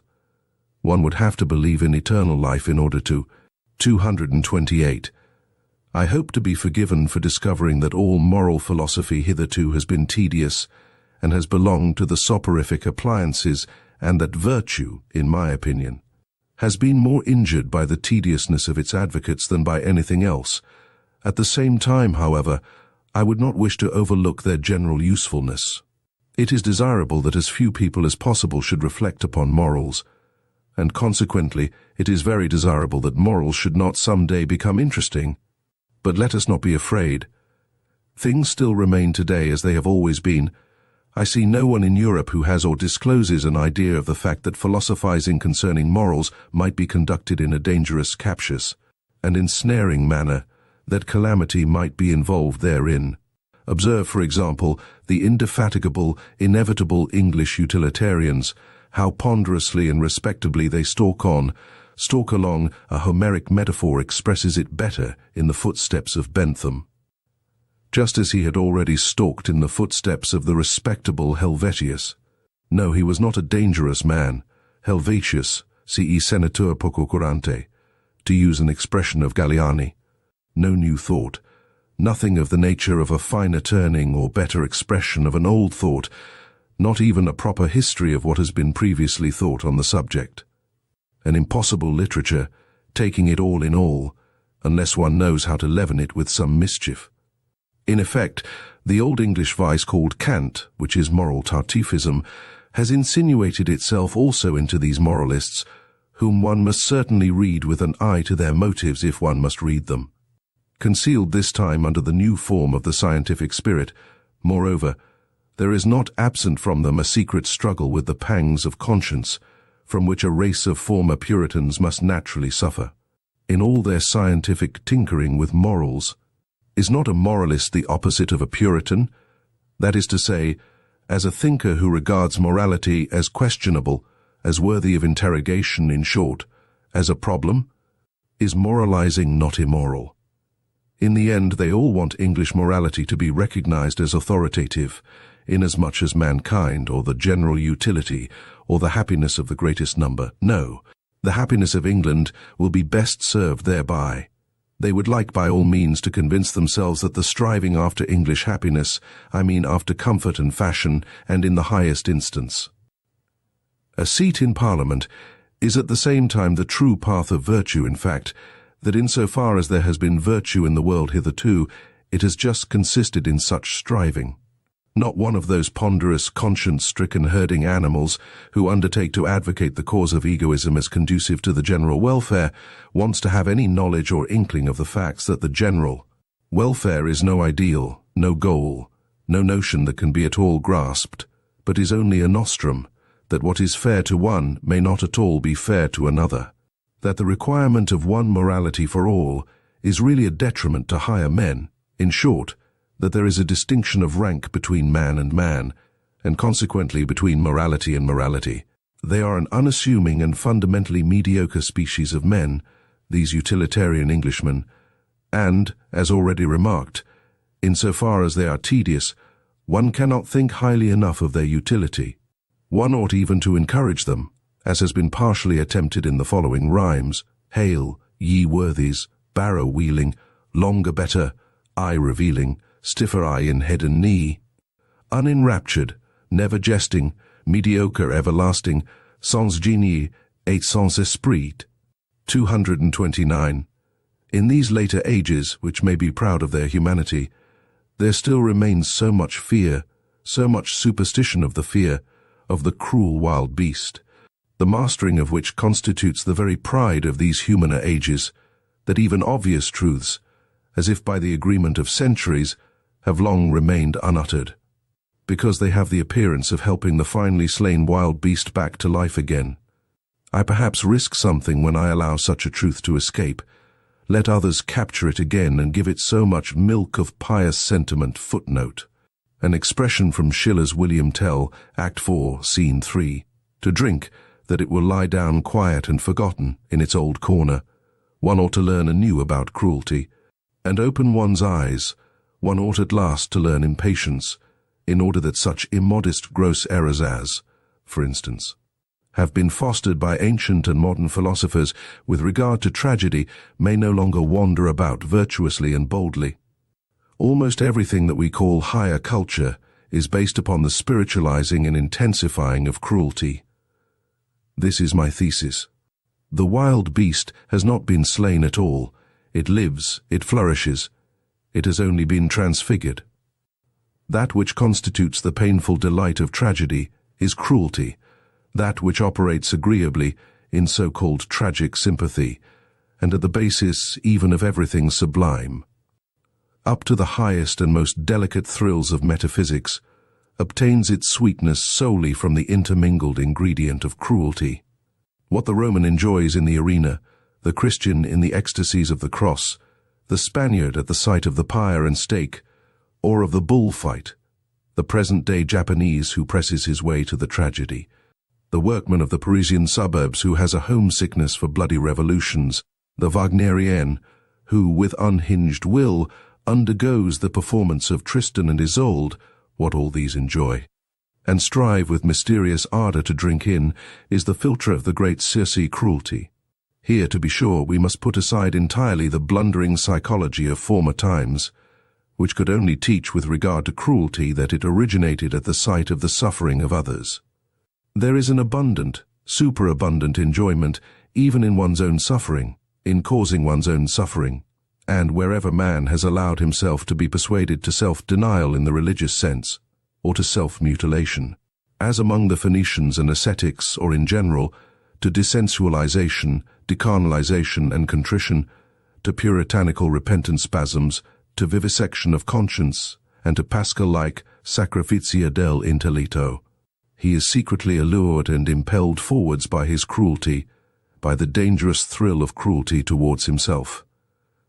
Finally, let us consider that even the seeker of knowledge operates as an artist and glorifier of cruelty, in that he compels his spirit to perceive against its own inclination, and often enough against the wishes of his heart. He forces it to say nay, where he would like to affirm, love, and adore. Indeed, every instance of taking a thing profoundly and fundamentally is a violation, an intentional injuring of the fundamental will of the spirit, which instinctively aims at appearance and superficiality. Even in every desire for knowledge there is a drop of cruelty. 230. Perhaps what I have said here about a fundamental will of the spirit may not be understood without further details. I may be allowed a word of explanation. That imperious something which is popularly called the spirit wishes to be master internally and externally, and to feel itself master, it has the will of a multiplicity for a simplicity, a binding, taming, imperious, and essentially ruling will. Its requirements and capacities here are the same as those assigned by physiologists to everything that lives, grows, and multiplies. The power of the spirit to appropriate foreign elements reveals itself in a strong tendency to assimilate the new to the old, to simplify the manifold, to overlook or repudiate the absolutely contradictory, just as it arbitrarily re-underlines, makes prominent, and falsifies for itself certain traits and lines in the foreign elements. In every portion of the outside world, its object thereby is the incorporation of new experiences, the assortment of new things in the old arrangements. In short, growth, or more properly, the feeling of growth, the feeling of increased power, is its object. This same will has at its service an apparently opposed impulse of the spirit, a suddenly adopted preference of ignorance, of arbitrary shutting out, a closing of windows, an inner denial of this or that, a prohibition to approach, a sort of defensive attitude against much that is knowable, a contentment with obscurity, with the shutting-in horizon, an acceptance and approval of ignorance as that which is all necessary according to the degree of its appropriating power, its digestive power. To speak figuratively, and in fact, the spirit resembles a stomach more than anything else. Here also belong an occasional propensity of the spirit to let itself be deceived, perhaps with a waggish suspicion that it is not so and so, but is only allowed to pass as such, a delight in uncertainty and ambiguity, an exulting enjoyment of arbitrary, out-of-the-way narrowness and mystery, of the too near, of the foreground, of the magnified, the diminished, the misshapen, the beautified, an enjoyment of the arbitrariness of all these manifestations of power. Finally, in this connection, there is the not unscrupulous readiness of the spirit to deceive other spirits and dissemble before them the constant pressing and straining of a creating, shaping, changeable power. The spirit enjoys therein its craftiness and its variety of disguises. It enjoys also its feeling of security therein. It is precisely by its protean arts that it is best protected and concealed counter. To this propensity for appearance, for simplification, for a disguise, for a cloak, in short, for an outside, for every outside is a cloak, there operates the sublime tendency of the man of knowledge, which takes, and insists on taking things profoundly, variously, and thoroughly, as a kind of cruelty of the intellectual conscience and taste, which every courageous thinker will acknowledge in himself, provided, as it ought to be, that he has sharpened and hardened his eye sufficiently long for introspection, and is accustomed to severe discipline and even severe words. He will say, "There is something cruel in the tendency of my spirit. Let the virtuous and amiable try to convince him that it is not so. In fact, it would sound nicer if, instead of our cruelty, perhaps our extravagant honesty were talked about, whispered about, and glorified we free, very free spirits. And someday perhaps such will actually be our posthumous glory. Meanwhile, for there is plenty of time until then, we should be least inclined to deck ourselves out in such florid and fringed moral verbiage. Our whole former work has just made us sick of this taste and its sprightly exuberance. They are beautiful, glistening, jingling, festive words, honesty, love of truth, love of wisdom, sacrifice for knowledge, heroism of the truthful. There is something in them that makes one's heart swell with pride. But we anchorites and marmots have long ago persuaded ourselves in all the secrecy of an anchorite's conscience that this worthy parade of verbiage also belongs to the old false adornment, frippery, and gold dust of unconscious human vanity, and that even under such flattering color and repainting, the terrible original text Homo Natura must again be recognized. In effect, to translate man back again into nature, to master the many vain and visionary interpretations and subordinate meanings which have hitherto been scratched and daubed over the eternal original text. Homo Natura, to bring it about that man shall henceforth stand before man as he now, hardened by the discipline of science, stands before the other forms of nature, with fearless Oedipus eyes and stopped Ulysses ears, deaf to the enticements of old metaphysical bird-catchers who have piped to him far too long, "Thou art more, thou art higher, thou hast a different origin." This may be a strange and foolish task, but that it is a task who can deny? Why did we choose it, this foolish task? Or to put the question differently, why knowledge at all? Everyone will ask us about this, and thus pressed, we who have asked ourselves the question 100 times have not found and cannot find any better answer. 231. Learning alters us. It does what all nourishment does, that does not merely conserve as the physiologist knows. But at the bottom of our souls, quite down below, there is certainly something unteachable, a granite of spiritual fate, of predetermined decision and answer to predetermined chosen questions. In each cardinal problem there speaks an unchangeable "I am this." A thinker cannot learn anew about man and woman, for instance, but can only learn fully. He can only follow to the end what is fixed about them in himself. Occasionally we find certain solutions of problems which make strong beliefs for us. Perhaps they are henceforth called convictions. Later on, one sees in them only footsteps to self-knowledge, guideposts to the problem which we ourselves are, or more correctly to the great stupidity which we embody, our spiritual fate, the unteachable in us. Quite down below, in view of this liberal compliment which I have just paid myself, permission will perhaps be more readily allowed me to utter some truths about woman as she is, provided that it is known at the outset how literally they are merely my truths. 232. Woman wishes to be independent, and therefore she begins to enlighten men about woman as she is. This is one of the worst developments of the general uglifying of Europe. For what must these clumsy attempts of feminine scientificality and self-exposure bring to light? Woman has so much cause for shame. In woman there is so much pedantry, superficiality, schoolmasterliness, petty presumption, unbridledness, and indiscretion concealed study only woman's behavior towards children, which has really been best restrained and dominated hitherto by the fear of man. Alas, if ever the eternally tedious in woman she has plenty of it is allowed to venture forth, if she begins radically and on principle to unlearn her wisdom and art of charming, of playing, of frightening away sorrow, of alleviating and taking easily, if she forgets her delicate aptitude for agreeable desires, female voices are already raised which, by St. Aristophanes, make one afraid with medical explicitness. It is stated in a threatening manner what woman first and last requires from man. Is it not in the very worst taste that woman thus sets herself up to be scientific? Enlightenment hitherto has fortunately been men's affair, men's gift. We remained therewith among ourselves, and in the end, in view of all that women write about woman, we may well have considerable doubt as to whether woman really desires enlightenment about herself and can desire it. If woman does not thereby seek a new ornament for herself, I believe ornamentation belongs to the eternally feminine.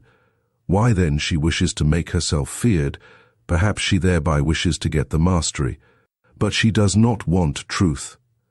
What does woman care for truth? From the very first, nothing is more foreign, more repugnant, or more hostile to woman than truth. Her great art is falsehood. Her chief concern is appearance and beauty. Let us confess it, we men. We honor and love this very art and this very instinct in woman, we who have the hard task, and for our recreation gladly seek the company of beings under whose hands glances and delicate follies. Our seriousness, our gravity and profundity appear almost like follies to us. Finally, I ask the question, did a woman herself ever acknowledge profundity in a woman's mind, or justice in a woman's heart? And is it not true that on the whole woman has hitherto been most despised by woman herself, and not at all by us?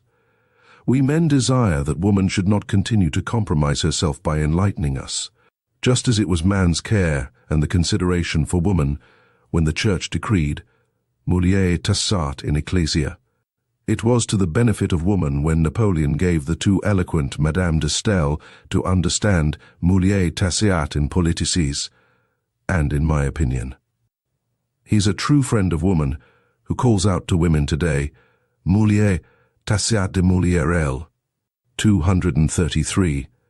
It betrays corruption of the instincts, apart from the fact that it betrays bad taste when a woman refers to Madame Roland or Madame de Staël or Monsieur George Sand, as though something were proved thereby in favor of woman as she is. Among men, these are the three comical women as they are, nothing more, and just the best involuntary counter-arguments against feminine emancipation and autonomy. 234. Stupidity in the kitchen, woman as cook, the terrible thoughtlessness with which the feeding of the family and the master of the house is managed. Woman does not understand what food means, and she insists on being cook. If woman had been a thinking creature, she should certainly, as cook for thousands of years, have discovered the most important physiological facts, and should likewise have got possession of the healing art. Through bad female cooks, through the entire lack of reason in the kitchen, the development of mankind has been longest retarded and most interfered with. Even today, matters are very little better. A word to high school girls. 235.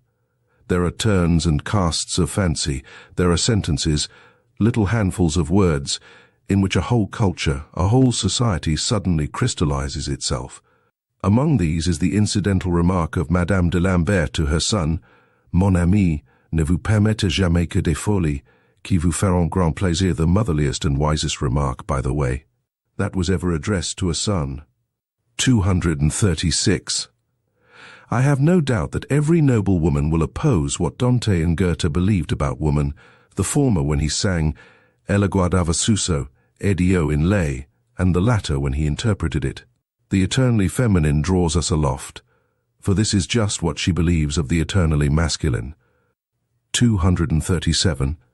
7 Apophthegms for women, how the longest ennui flees when a man comes to our knees.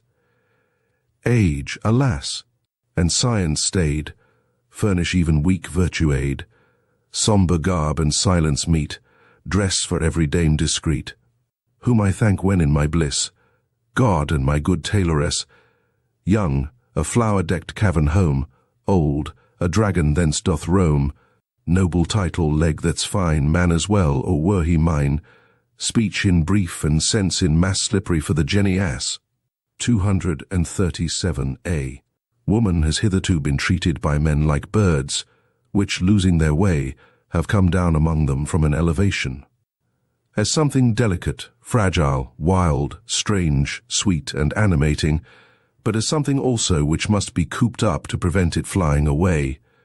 To be mistaken in the fundamental problem of man and woman, to deny here the profoundest antagonism and the necessity for an eternally hostile tension, to dream here perhaps of equal rights, equal training, equal claims and obligations, that is a typical sign of shallow-mindedness, and a thinker who has proved himself shallow at this dangerous spot, shallow in instinct, may generally be regarded as suspicious, nay more. As betrayed, as discovered, he will probably prove too short for all fundamental questions of life, future as well as present, and will be unable to descend into any of the depths.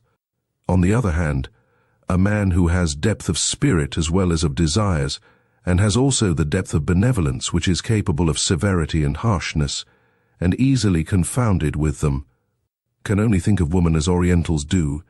He must conceive of her as a possession, as confinable property, as a being predestined for service and accomplishing her mission therein. He must take his stand in this matter upon the immense rationality of Asia, upon the superiority of the instinct of Asia. As the Greeks did formerly, those best heirs and scholars of Asia who, as is well known, with their increasing culture and amplitude of power, from Homer to the time of Pericles, became gradually stricter towards woman. In short, more Oriental. How necessary, how logical, even how humanely desirable this was, let us consider for ourselves. 239. The weaker sex has in no previous age been treated with so much respect by men as at present. This belongs to the tendency and fundamental taste of democracy. In the same way as disrespectfulness to old age, what wonder is it that abuse should be immediately made of this respect? They want more. They learn to make claims. The tribute of respect is at last felt to be well-nigh galling. Rivalry for rights, indeed actual strife itself, would be preferred. In a word, woman is losing modesty. And let us immediately add that she is also losing taste. She is unlearning to fear man, but the woman who unlearns to fear sacrifices her most womanly instincts. That woman should venture forward when the fear-inspiring quality in man, or, more definitely, the man in man, is no longer either desired or fully developed, is reasonable enough and also intelligible enough. What is more difficult to understand is that precisely thereby woman deteriorates. This is what is happening nowadays. Let us not deceive ourselves about it. Wherever the industrial spirit has triumphed over the military and aristocratic spirit, woman strives for the economic and legal independence of a clerk. Woman as clerkess is inscribed on the portal of the modern society which is in course of formation. While she thus appropriates new rights, aspires to be master, and inscribes progress of woman on her flags and banners, the very opposite realizes itself with terrible obviousness. Woman retrogrades. Since the French Revolution, the influence of woman in Europe has declined in proportion as she has increased her rights and claims. And the emancipation of woman, insofar as it is desired and demanded by women themselves, and not only by masculine shallow pates, thus proves to be a remarkable symptom of the increased weakening and deadening of the most womanly instincts. There is stupidity in this movement, an almost masculine stupidity, of which a well-reared woman, who is always a sensible woman, might be heartily ashamed.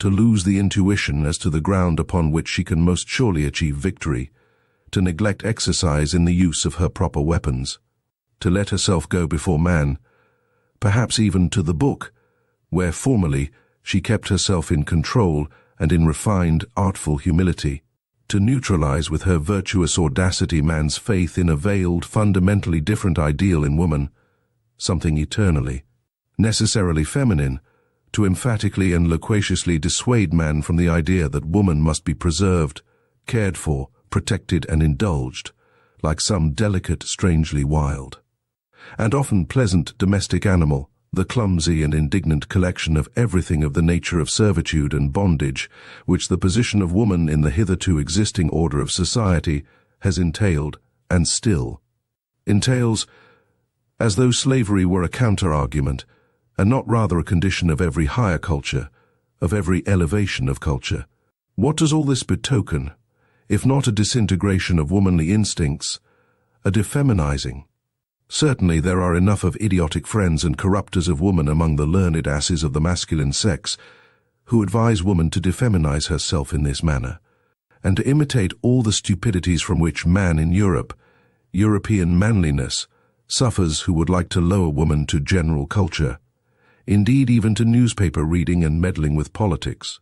Here and there they wish even to make women into free spirits and literary workers, as though a woman without piety would not be something perfectly obnoxious or ludicrous to a profound and godless man. Almost everywhere her nerves are being ruined by the most morbid and dangerous kind of music. Our latest German music. and she is daily being made more hysterical and more incapable of fulfilling her first and last function, that of bearing robust children. They wish to cultivate her in general still more, and intend, as they say, to make the weaker sex strong by culture. As if history did not teach in the most emphatic manner that the cultivating of mankind and his weakening, that is to say, the weakening, dissipating, and languishing of his force of will, have always kept pace with one another, and that the most powerful and influential women in the world, and lastly, the mother of Napoleon, had just to thank their force of will, and not their schoolmasters, for their power and ascendancy over men. That which inspires respect in woman, and often enough fear also, is her nature, which is more natural than that of man, her genuine carnivora-like, cunning flexibility, her tiger claws beneath the glove, her naivete in egoism, her untrainableness and innate wildness, the incomprehensibleness, extent, and deviation of her desires and virtues. That which, in spite of fear, excites one's sympathy for the dangerous and beautiful cat, woman, is that she seems more afflicted, more vulnerable, more necessitous of love, and more condemned to disillusionment than any other creature. Fear and sympathy it is, with these feelings that man has hitherto stood in the presence of woman, always with one foot already in tragedy, which rends while it delights, what? And all that is now to be at an end, and the disenchantment of woman is in progress. The tediousness of woman is slowly evolving. Oh, Europe! Europe! We know the horned animal which was always most attractive to thee, from which danger is ever again threatening thee. Thy old fable might once more become, history and immense stupidity might once again overmaster thee and carry thee away, and no God concealed beneath it, no. Only an idea, a modern idea.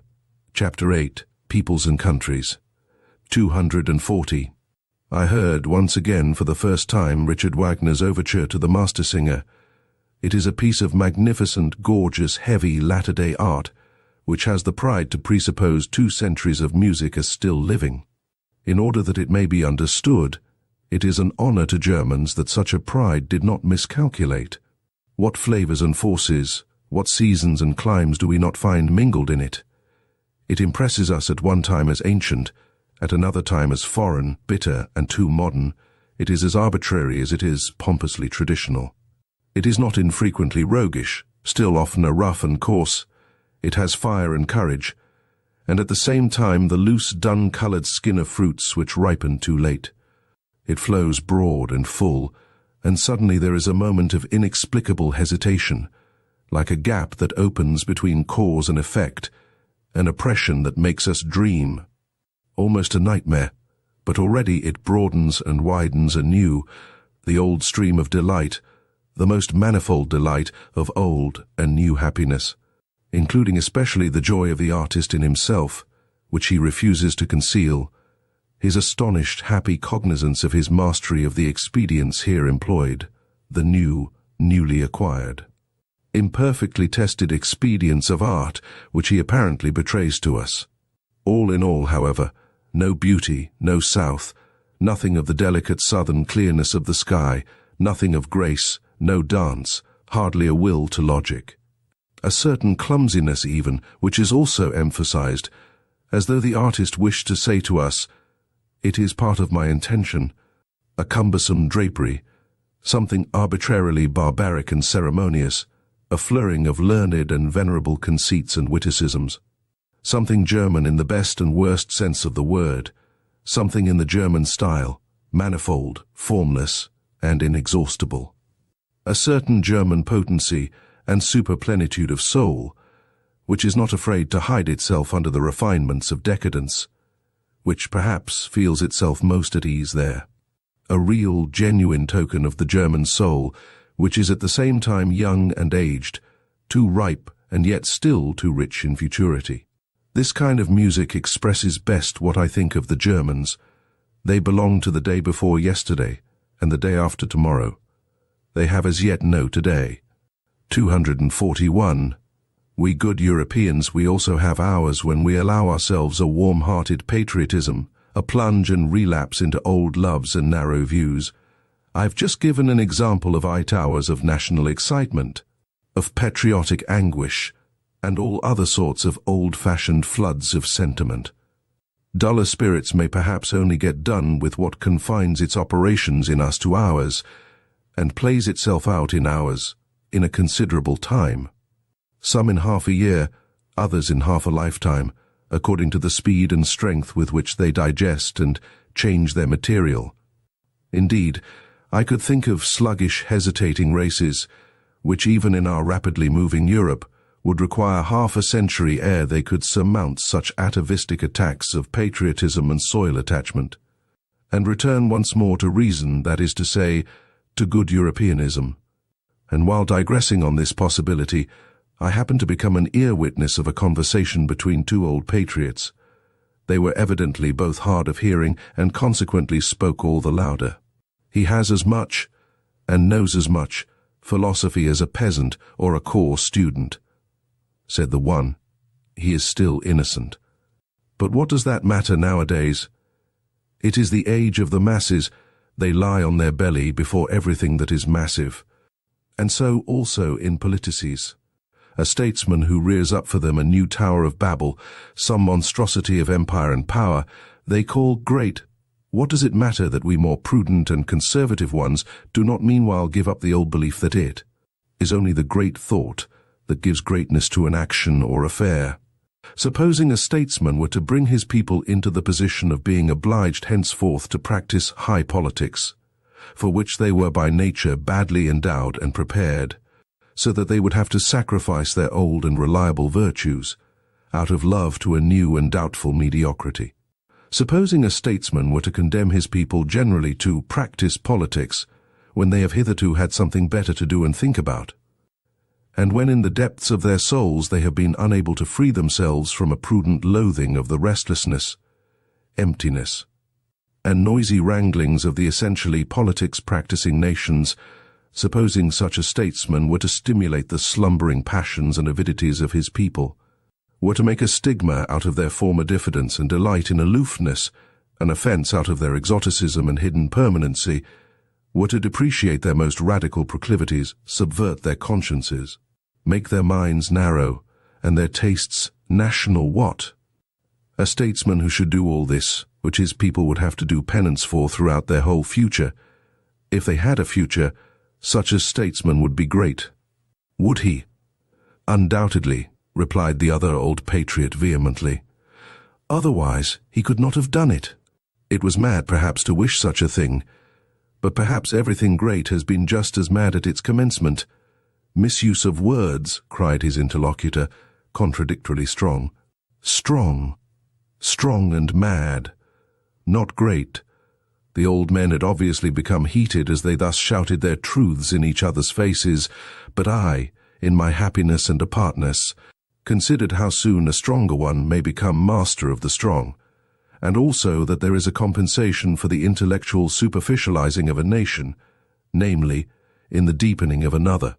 242. Whether we call it civilization, or humanizing, or progress, which now distinguishes the European, whether we call it simply without praise or blame. By the political formula, the democratic movement in Europe, behind all the moral and political foregrounds pointed to by such formulas, an immense physiological process goes on, which is ever extending the process of the assimilation of Europeans, their increasing detachment from the conditions under which, climatically and hereditarily, united races originate, their increasing independence of every definite milieu that for centuries would fain inscribe itself with equal demands on soul and body, that is to say, the slow emergence of an essentially supranational and nomadic species of man, who possesses, physiologically speaking, a maximum of the art and power of adaptation as his typical distinction. This process of the evolving European, which can be retarded in its tempo by great relapses, but will perhaps just gain and grow thereby in vehemence and depth the still raging storm and stress of national sentiment, pertains to it, and also the anarchism which is appearing at present, This process will probably arrive at results on which its naive propagators and panegyrists, the apostles of modern ideas, would least care to reckon. The same new conditions under which, on an average, a leveling and mediocrizing of man will take place, a useful, industrious, variously serviceable, and clever gregarious man, are in the highest degree suitable to give rise to exceptional men of the most dangerous and attractive qualities. For while the capacity for adaptation, which is every day trying changing conditions, and begins a new work with every generation, almost with every decade, makes the powerfulness of the type impossible, while the collective impression of such future Europeans will probably be that of numerous, talkative, weak-willed, and very handy workmen who require a master, a commander. As they require their daily bread, while therefore the democratizing of Europe will tend to the production of a type prepared for slavery in the most subtle sense of the term. The strong man will necessarily, in individual and exceptional cases, become stronger and richer than he has perhaps ever been before, owing to the unprejudicedness of his schooling, owing to the immense variety of practice, art, and disguise. I meant to say that the democratizing of Europe is at the same time an involuntary arrangement for the rearing of tyrants, taking the word in all its meanings, even in its most spiritual sense. 243. I hear with pleasure that our sun is moving rapidly towards the constellation Hercules, and I hope that the men on this earth will do like the sun, and we foremost, we good Europeans. 244. There was a time when it was customary to call Germans deep by way of distinction. But now that the most successful type of new Germanism is covetous of quite other honors, and perhaps misses smartness in all that has depth, it is almost opportune and patriotic to doubt whether we did not formerly deceive ourselves with that commendation. In short, whether German depth is not at bottom something different and worse, and something from which, thank God, we are on the point of successfully ridding ourselves. Let us try, then, to relearn with regard to German depth. The only thing necessary for the purpose is a little vivisection of the German soul. The German soul is above all manifold, varied in its source. Aggregated and superimposed, rather than actually built, this is owing to its origin. A German who would embolden himself to assert 2 souls, alas, dwell in my breast, would make a bad guess at the truth, or more correctly, he would come far short of the truth about the number of souls. As a people made up of the most extraordinary mixing and mingling of races, perhaps even with a preponderance of the pre-Aryan element as the people of the center in every sense of the term, the Germans are more intangible, more ample, more contradictory, more unknown, more incalculable, more surprising, and even more terrifying than other peoples are to themselves. They escape definition, and are thereby alone the despair of the French. It is characteristic of the Germans that the question, "What is German?" never dies out among them. Kotzebue certainly knew his Germans well enough. "We are known," they cried jubilantly to him. But Sand also thought he knew them. Jean-Paul knew what he was doing when he declared himself incensed at Fichte's lying but patriotic flatteries and exaggerations, but it is probable that Goethe thought differently about Germans from Jean-Paul, even though he acknowledged him to be right with regard to Fichte. It is a question what Goethe really thought about the Germans. But about many things around him he never spoke explicitly, and all his life he knew how to keep an astute silence. Probably he had good reason for it. It is certain that it was not the wars of independence that made him look up more joyfully, any more than it was the French Revolution, the event on account of which he reconstructed his Faust, and indeed the whole problem of man was the appearance of Napoleon. There are words of Goethe in which he condemns with impatient severity, as from a foreign land, that which Germans take a pride in. He once defined the famous German turn of mind as indulgence towards its own and others' weaknesses. Was he wrong? It is characteristic of Germans that one is seldom entirely wrong about them. The German soul has passages and galleries in it. There are caves, hiding places, and dungeons therein. Its disorder has much of the charm of the mysterious. The German is well acquainted with the bypaths to chaos. And as everything loves its symbol, so the German loves the clouds and all that is obscure, evolving, crepuscular, damp and shrouded. It seems to him that everything uncertain, undeveloped, self-displacing, and growing is deep. The German himself does not exist. He is becoming, he is developing himself. Development is therefore the essentially German discovery and hit in the great domain of philosophical formulas, a ruling idea, which, together with German beer and German music, is laboring to Germanize all Europe. Foreigners are astonished and attracted by the riddles which the conflicting nature at the basis of the German soul propounds to them, riddles which Hegel systematized and Richard Wagner has in the end set to music. Good-natured and spiteful, such a juxtaposition, preposterous in the case of every other people, is unfortunately only too often justified in Germany. One has only to live for a while among Swabians to know this. The clumsiness of the German scholar and his social distastefulness agree alarmingly well with his physical rope dancing and nimble boldness, of which all the gods have learnt to be afraid. If anyone wishes to see the German soul demonstrated ad oculos, let him only look at German taste, at German arts and manners. What boorish indifference to taste! How the noblest and the commonest stand there in juxtaposition! How disorderly and how rich is the whole constitution of this soul! The German drags at his soul, he drags at everything he experiences. He digests his events badly, he never gets done with them, and German depth is often only a difficult, hesitating digestion. And just as all chronic invalids, all dyspeptics like what is convenient, so the German loves frankness and honesty. It is so convenient to be frank and honest. This confidingness, this complacence, this showing the cards of German honesty, is probably the most dangerous and most successful disguise which the German is up to nowadays. It is his proper Mephistophelian art. With this he can still achieve much.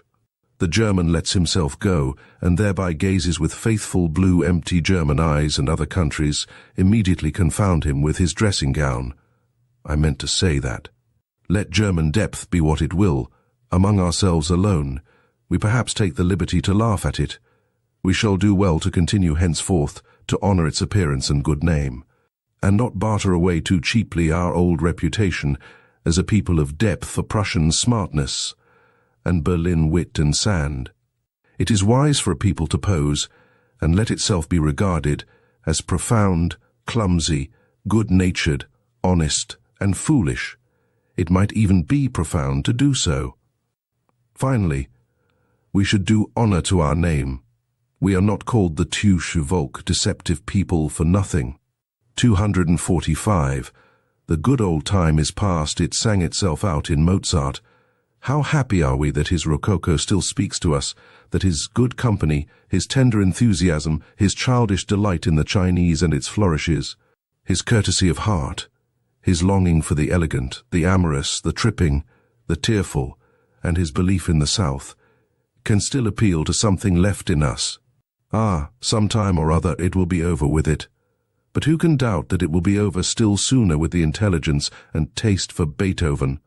For he was only the last echo of a break and transition in style, and not, like Mozart, the last echo of a great European taste which had existed for centuries. Beethoven is the intermediate event between an old mellow soul that is constantly breaking down and a future over-young soul that is always coming. There is spread over his music the twilight of eternal loss and eternal extravagant hope, the same light in which Europe was bathed when it dreamed with Rousseau, when it danced round the tree of liberty of the Revolution, and finally almost fell down in adoration before Napoleon. But how rapidly does this very sentiment now pale? How difficult nowadays is even the apprehension of this sentiment? How strangely does the language of Rousseau, Schiller, Shelley, and Byron sound to our ear, in whom collectively the same fate of Europe was able to speak, which knew how to sing in Beethoven. Whatever German music came afterwards belongs to Romanticism, that is to say, to a movement which, historically considered, was still shorter, more fleeting, and more superficial than that great interlude, the transition of Europe from Rousseau to Napoleon, and to the rise of democracy. Weber. But what do we care nowadays for Freischütz and Oberon, or Marschner's Hans Heiling and Vampire, or even Wagner's Tannhauser, that is extinct, although not yet forgotten music. This whole music of Romanticism, besides, was not noble enough, was not musical enough, to maintain its position anywhere but in the theatre before the masses. From the beginning it was second-rate music, which was little thought of by genuine musicians. It was different with Felix Mendelssohn, that halcyon master who, on account of his lighter, purer, happier soul, quickly acquired admiration and was equally quickly forgotten as the beautiful episode of German music. But with regard to Robert Schumann, who took things seriously, and has been taken seriously from the first, he was the last that founded a school, do we not now regard it as a satisfaction, a relief, a deliverance, that this very romanticism of Schumann's has been surmounted?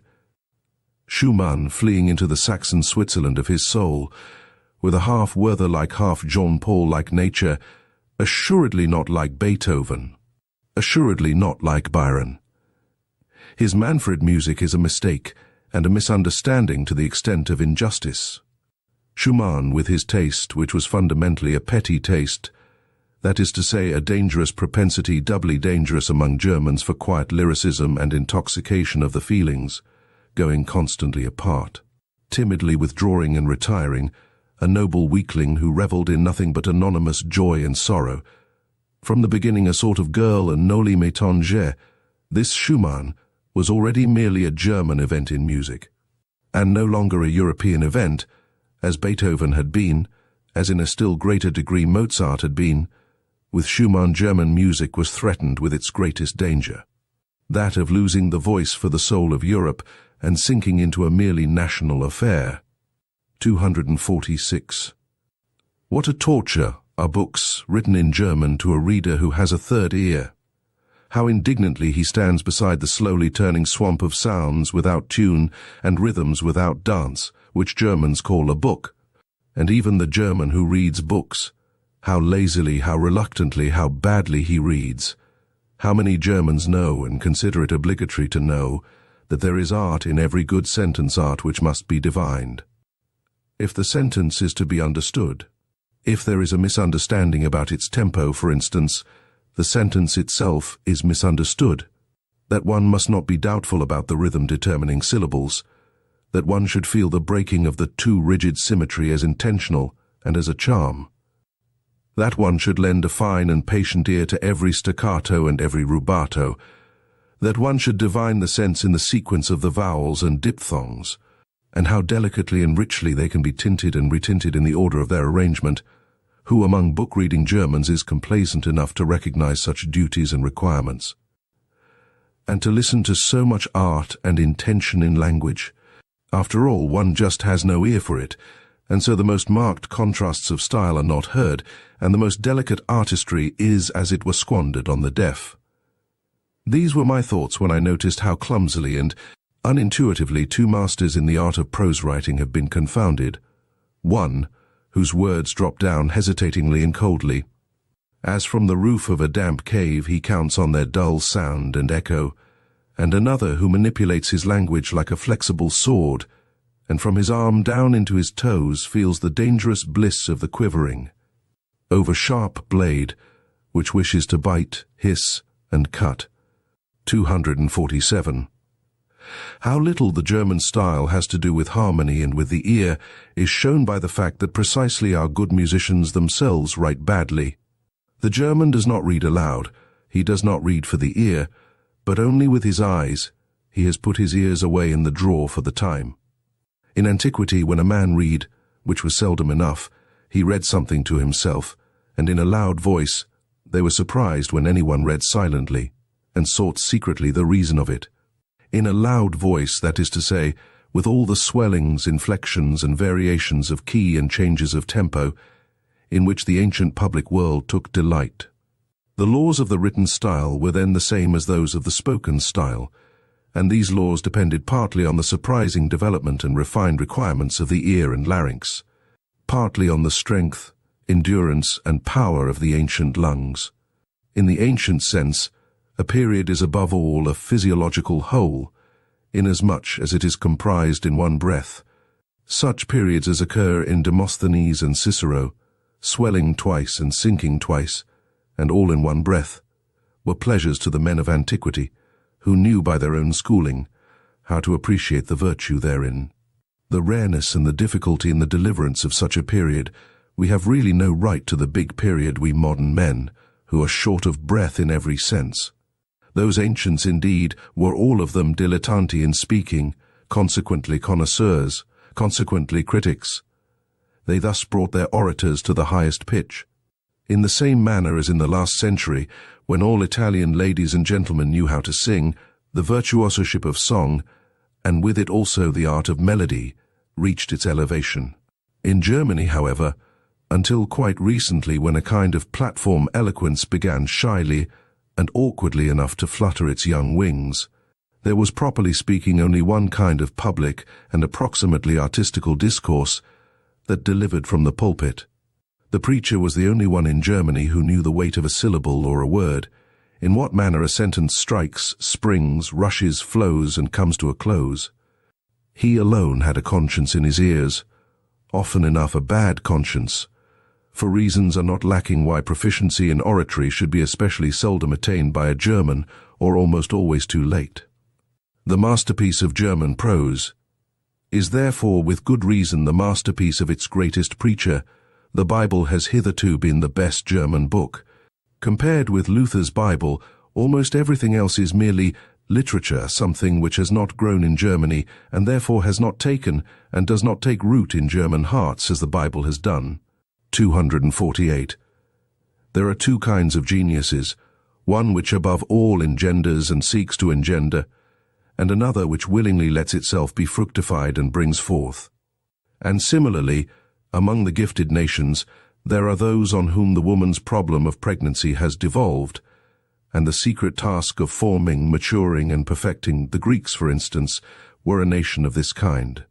And so are the French, and others which have to fructify and become the cause of new modes of life, like the Jews, the Romans, and, in all modesty be it asked, like the Germans, nations tortured and enraptured by unknown fevers, and irresistibly forced out of themselves, amorous and longing for foreign races, for such as let themselves be fructified, and withal imperious, like everything conscious of being full of generative force, and consequently empowered by the grace of God.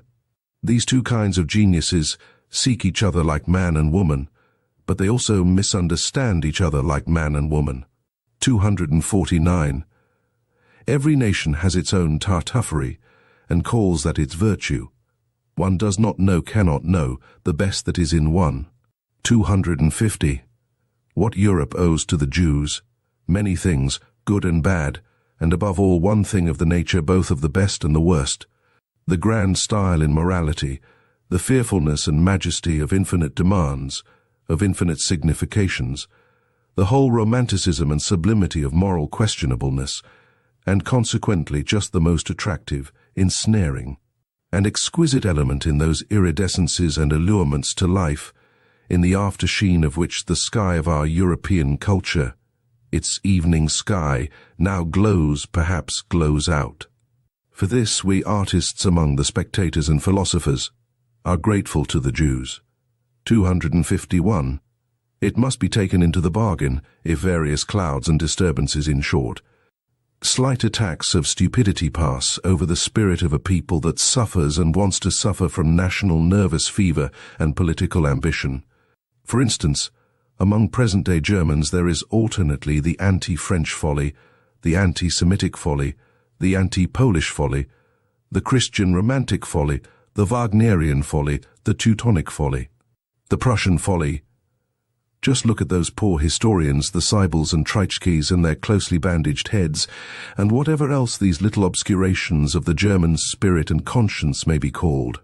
May it be forgiven me that I too, when on a short daring sojourn on very infected ground, did not remain wholly exempt from the disease, but like everyone else, began to entertain thoughts about matters which did not concern me, the first symptom of political infection. About the Jews, for instance, listen to the following. I have never yet met a German who was favorably inclined to the Jews.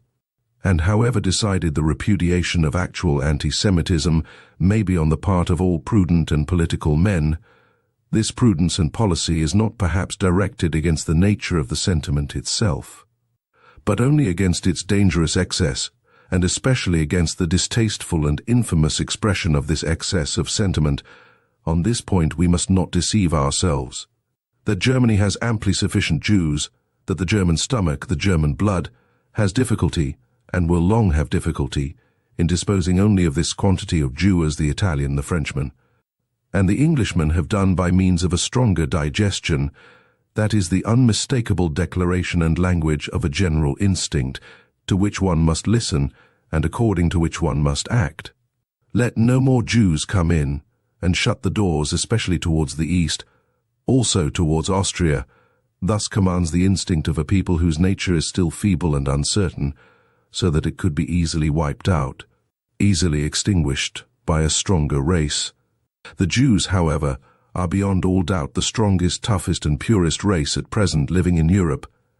They know how to succeed even under the worst conditions, in fact better than under favorable ones, by means of virtues of some sort, which one would like nowadays to label as vices, owing above all to a resolute faith which does not need to be ashamed before modern ideas. They alter only when they do alter. In the same way that the Russian Empire makes its conquest as an empire that has plenty of time and is not of yesterday, namely, according to the principle, as slowly as possible. A thinker who has the future of Europe at heart will, in all his perspectives concerning the future, calculate upon the Jews, as he will calculate upon the Russians, as above all the surest and likeliest factors in the great play and battle of forces. That which is at present called a nation in Europe, and is really rather a res factor than nata, indeed, sometimes confusingly similar to a res ficta et picta, is in every case something evolving, young, easily displaced, and not yet a race, much less such a res aer perennis. As the Jews are such nations, should most carefully avoid all hot-headed rivalry and hostility. It is certain that the Jews, if they desired, or if they were driven to it, as the anti-Semites seem to wish, could now have the ascendancy, nay, literally the supremacy, over Europe. That they are not working and planning for that end is equally certain.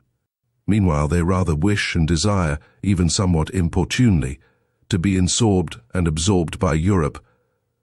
They long to be finally settled, authorized and respected somewhere, and wish to put an end to the nomadic life, to the wandering Jew, and one should certainly take account of this impulse and tendency, and make advances to it. It possibly betokens a mitigation of the Jewish instincts, for which purpose it would perhaps be useful, and fair to banish the anti-Semitic bawlers out of the country. One should make advances with all prudence, and with selection, pretty much as the English nobility do it. Stands to reason that the more powerful and strongly marked types of New Germanism could enter into relation with the Jews with the least hesitation, for instance, the nobleman officer from the Prussian border.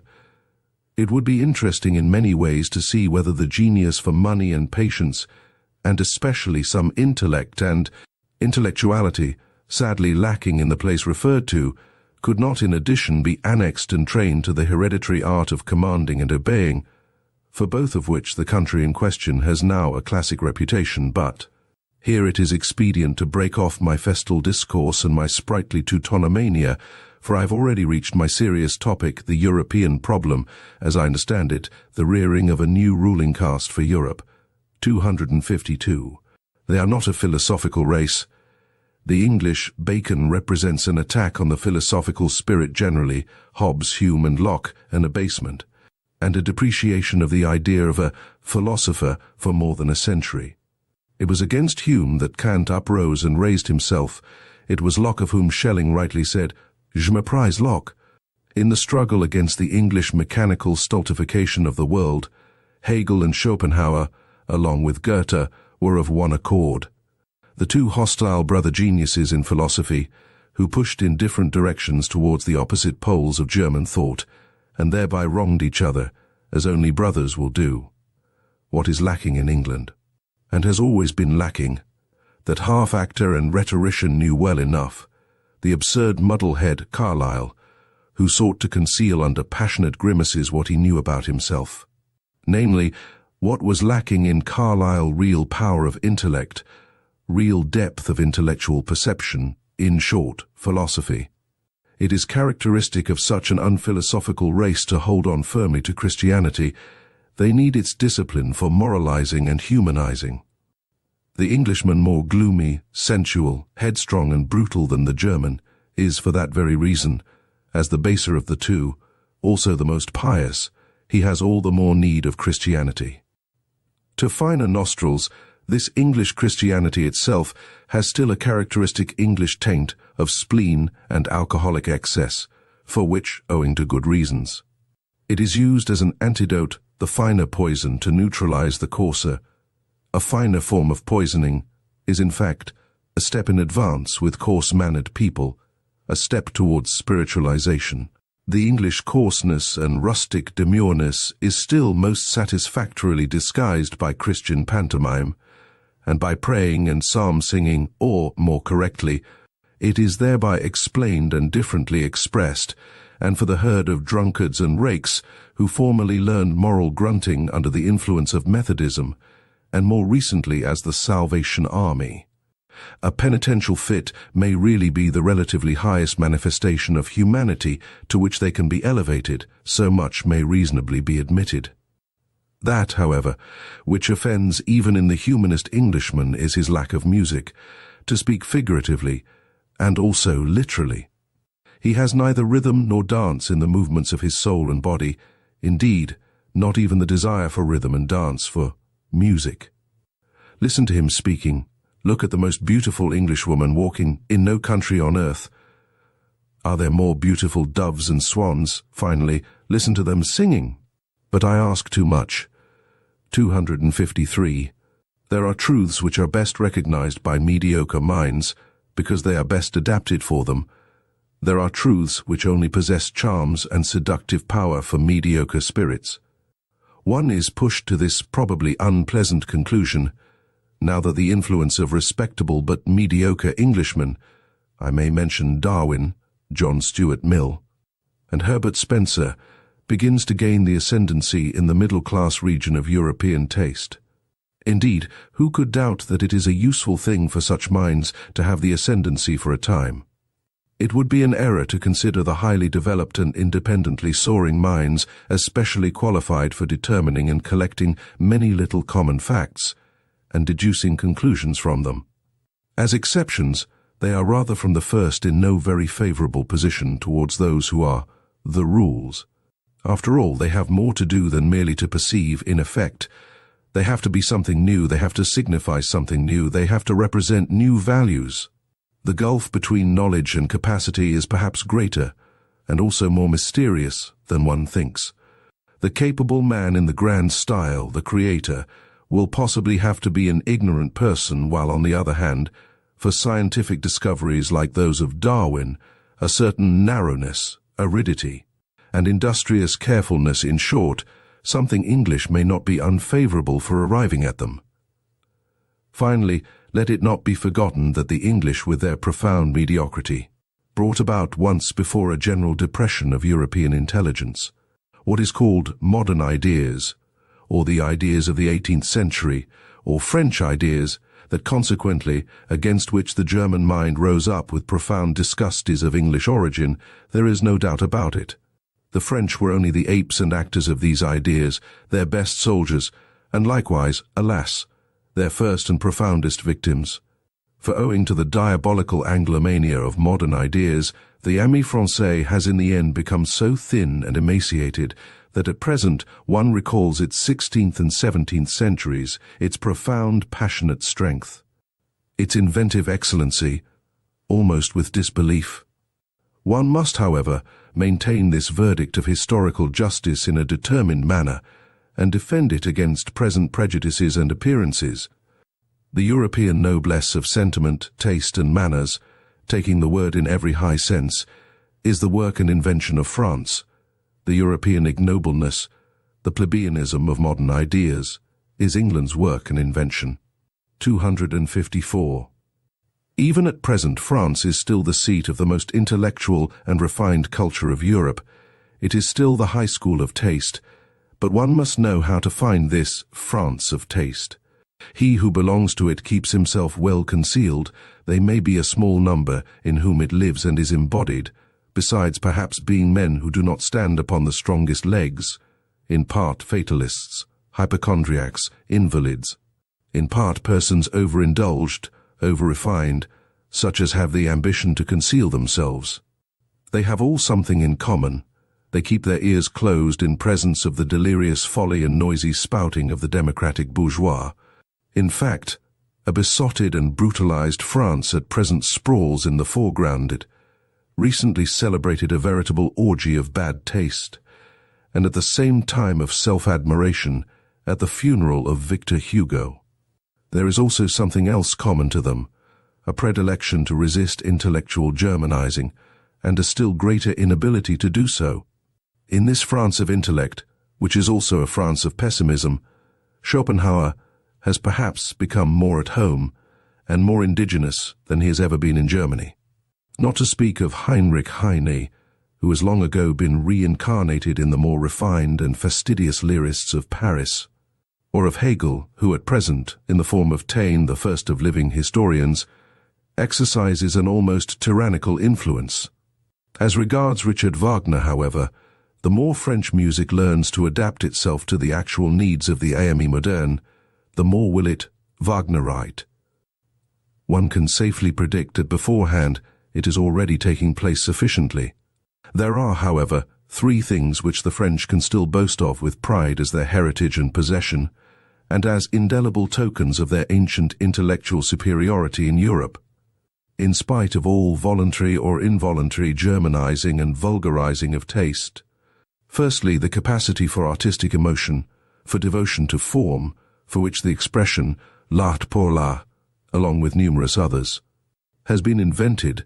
Such capacity has not been lacking in France for 3 centuries, and owing to its reverence for the small number, it has again and again made a sort of chamber music of literature possible, which is sought for in vain elsewhere in Europe.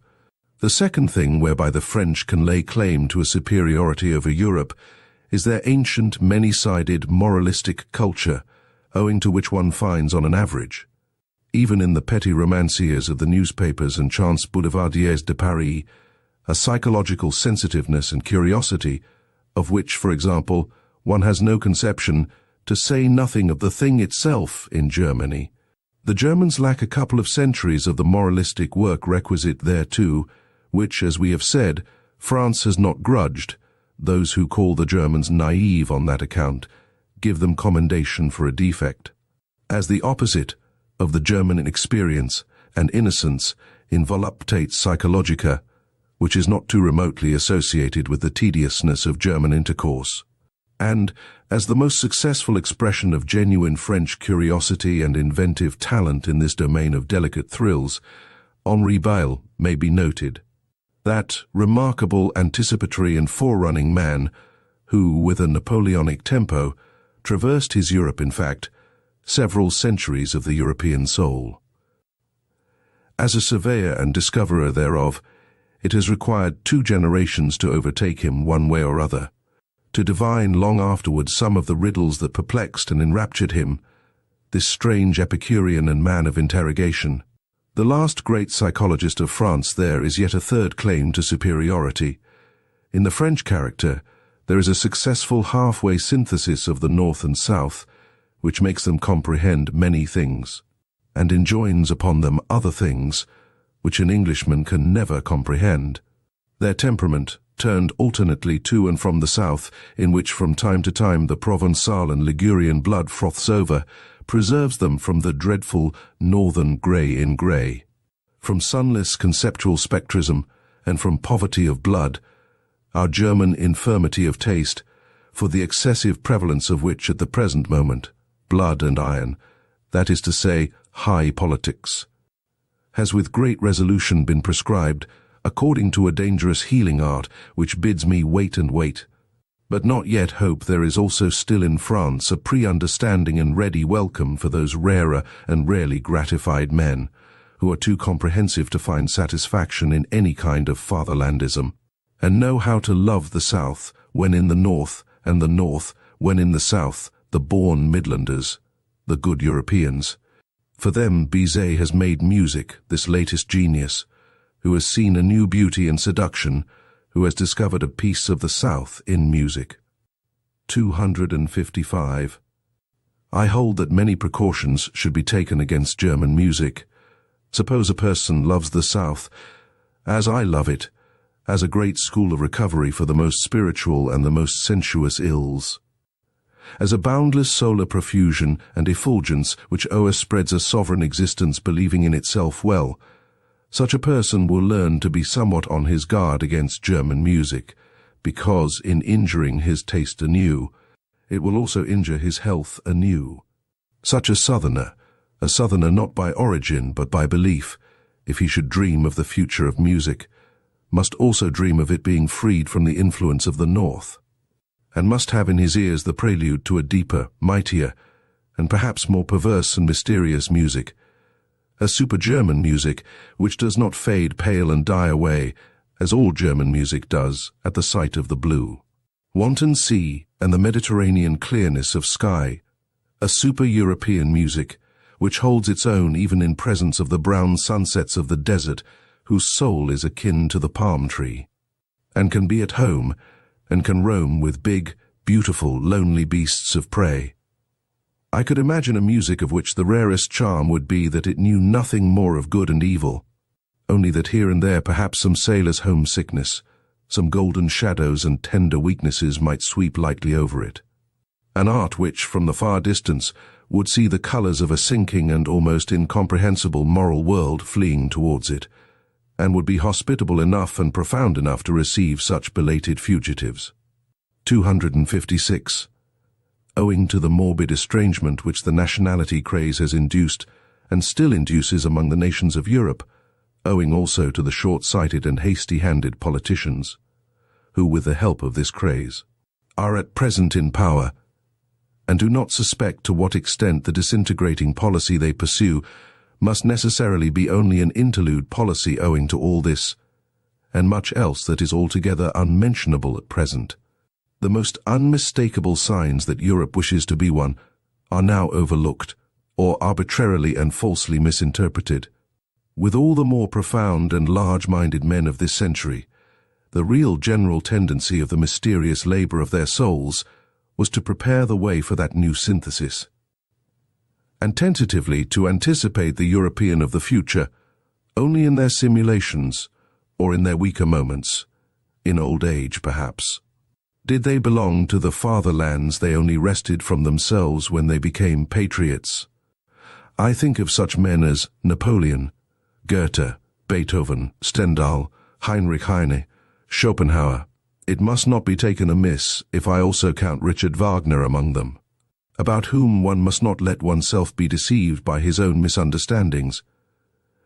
Geniuses like him have seldom the right to understand themselves, still less, of course, by the unseemly noise with which he is now resisted and opposed in France. The fact remains, nevertheless, that Richard Wagner and the later French Romanticism of the 40s are most closely and intimately related to one another. They are akin, fundamentally akin, in all the heights and depths of their requirements. It is Europe, the one Europe whose soul presses urgently and longingly, outwards and upwards, in their multifarious and boisterous art whither? Into a new light, towards a new sun. But who would attempt to express accurately what all these masters of new modes of speech could not express distinctly? It is certain that the same storm and stress tormented them, that they sought in the same manner these last great seekers, all of them steeped in literature to their eyes and ears, the first artists of universal literary culture, for the most part, even themselves writers, poets, intermediaries and blenders of the arts and the senses.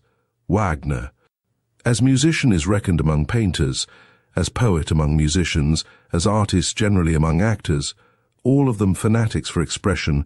At any cost I specially mention Delacroix, the nearest related to Wagner, all of them great discoverers in the realm of the sublime, also of the loathsome and dreadful, still greater discoverers in effect, in display.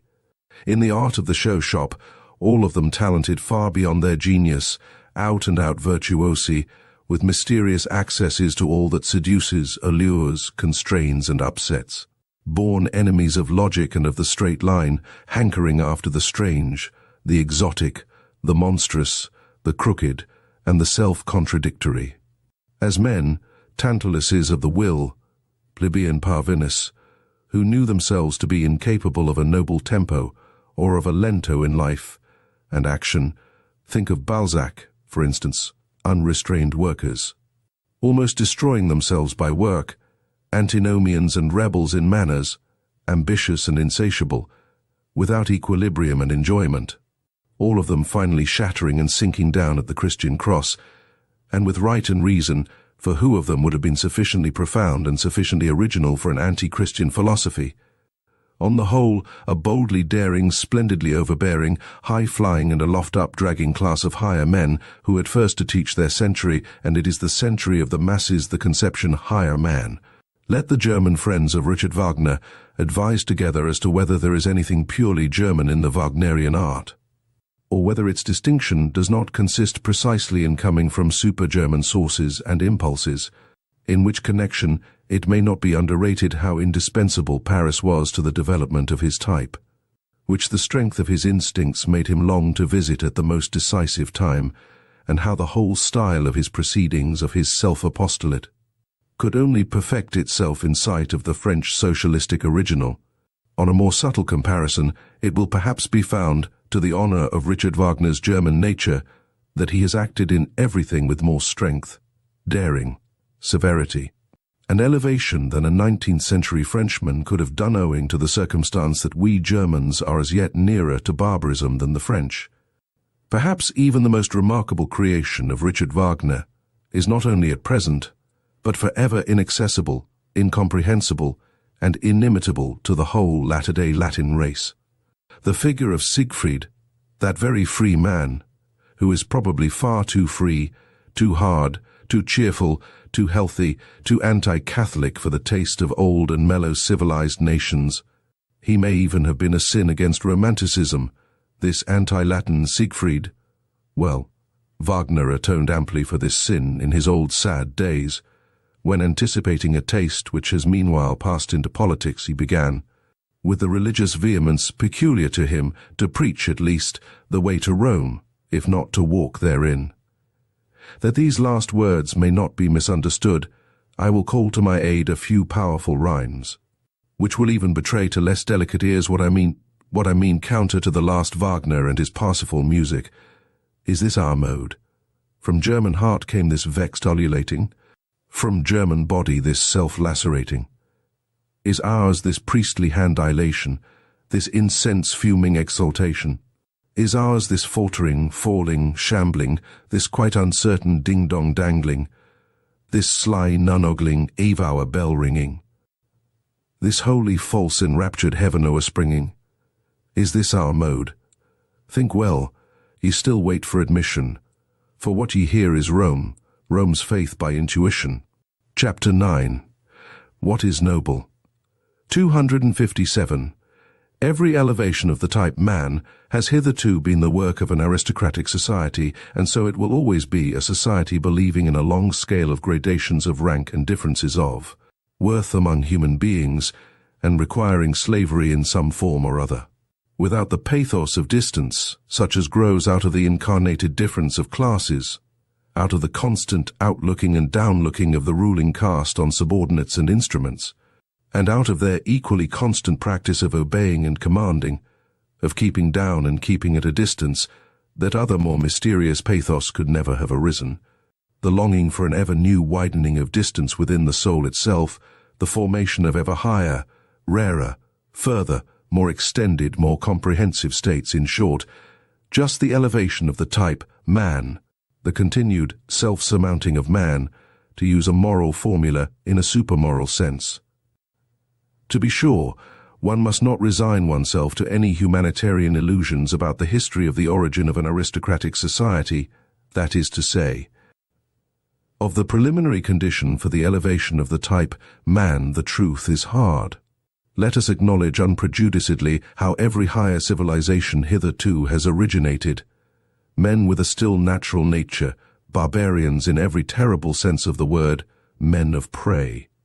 Still in possession of unbroken strength of will and desire for power, threw themselves upon weaker, more moral, more peaceful races, perhaps trading or cattle-rearing communities, or upon old mellow civilizations in which the final vital force was flickering out in brilliant fireworks of wit and depravity. At the commencement, the noble caste was always the barbarian caste. Their superiority did not consist first of all in their physical, but in their psychical power. They were more complete men, which at every point also implies the same as more complete beasts. 258. Corruption. As the indication that anarchy threatens to break out among the instincts, and that the foundation of the emotions, called life, is convulsed, is something radically different according to the organization in which it manifests itself. When, for instance, an aristocracy like that of France at the beginning of the Revolution flung away its privileges with sublime disgust and sacrificed itself to an excess of its moral sentiments, it was corruption. It was really only the closing act of the corruption which had existed for centuries, by virtue of which that aristocracy had abdicated step by step its lordly prerogatives and lowered itself to a function of royalty, in the end even to its decoration and parade dress. The essential thing, however, in a good and healthy aristocracy is that it should not regard itself as a function either of the kingship or the commonwealth, but as the significance and highest justification thereof, that it should therefore accept with a good conscience the sacrifice of a legion of individuals who, for its sake, must be suppressed and reduced to imperfect men, to slaves and instruments. Its fundamental belief must be precisely that society is not allowed to exist for its own sake, but only as a foundation and scaffolding, by means of which a select class of beings may be able to elevate themselves to their higher duties and in general to a higher existence.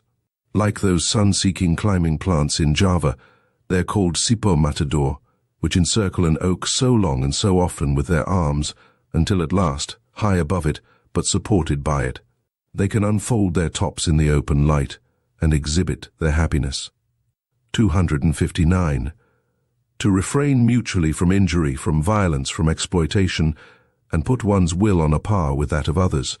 This may result in a certain rough sense in good conduct among individuals when the necessary conditions are given, namely the actual similarity of the individuals in amount of force and degree of worth, and their co-relation within one organization.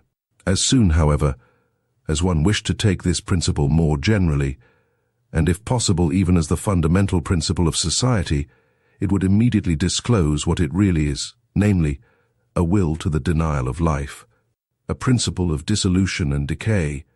Here one must think profoundly to the very basis and resist all sentimental weakness. Life itself is essentially appropriation, injury, conquest of the strange and weak, suppression, severity, obtrusion of peculiar forms, incorporation, and at the least, putting it mildest, exploitation. But why should one forever use precisely these words on which for ages a disparaging purpose has been stamped? Even the organization within which, as was previously supposed, the individuals treat each other as equal, it takes place in every healthy aristocracy must itself, if it be a living and not a dying organization, do all that towards other bodies, which the individuals within it refrain from doing to each other. It will have to be the incarnated will to power. It will endeavor to grow, to gain ground, attract to itself, and acquire ascendancy, not owing to any morality or immorality, but because it lives, and because life is precisely will to power. On no point, however, is the ordinary consciousness of Europeans more unwilling to be corrected than on this matter. People now rave everywhere, even under the guise of science, about coming conditions of society in which the exploiting character is to be absent. That sounds to my ears as if they promise to invent a mode of life which should refrain from all organic functions. Exploitation does not belong to a depraved or imperfect and primitive society. It belongs to the nature of the living being. As a primary organic function, it is a consequence of the intrinsic will to power, which is precisely the will to life-granting, that as a theory, this is a novelty. As a reality, it is the fundamental fact of all history. Let us be so far honest towards ourselves. 260. In a tour through the many finer and coarser moralities which have hitherto prevailed or still prevail on the earth, I found certain traits recurring regularly together and connected with one another, until finally two primary types revealed themselves to me, and a radical distinction was brought to light. There is master morality and slave morality. I would at once add, however, that in all higher and mixed civilizations, there are also attempts at the reconciliation of the two moralities. But one finds still oftener the confusion and mutual misunderstanding of them. Indeed, sometimes their close juxtaposition, even in the same man, within one soul. The distinctions of moral values have either originated in a ruling caste, pleasantly conscious of being different from the ruled, or among the ruled class, the slaves and dependents of all sorts. In the first case, when it is the rulers who determine the conception good, it is the exalted, proud disposition which is regarded as the distinguishing feature and that which determines the order of rank. The noble type of man separates from himself the beings in whom the opposite of this exalted, proud disposition displays itself. He despises them. Let it at once be noted that in this first kind of morality, the antithesis good and bad means practically the same as noble and despicable. The antithesis good and evil is of a different origin. The cowardly, the timid, the insignificant, and those thinking merely of narrow utility are despised, moreover, also the distrustful, with their constrained glances, the self-abasing. The dog-like kind of men who let themselves be abused, the mendicant flatterers, and above all the liars. It is a fundamental belief of all aristocrats that the common people are untruthful.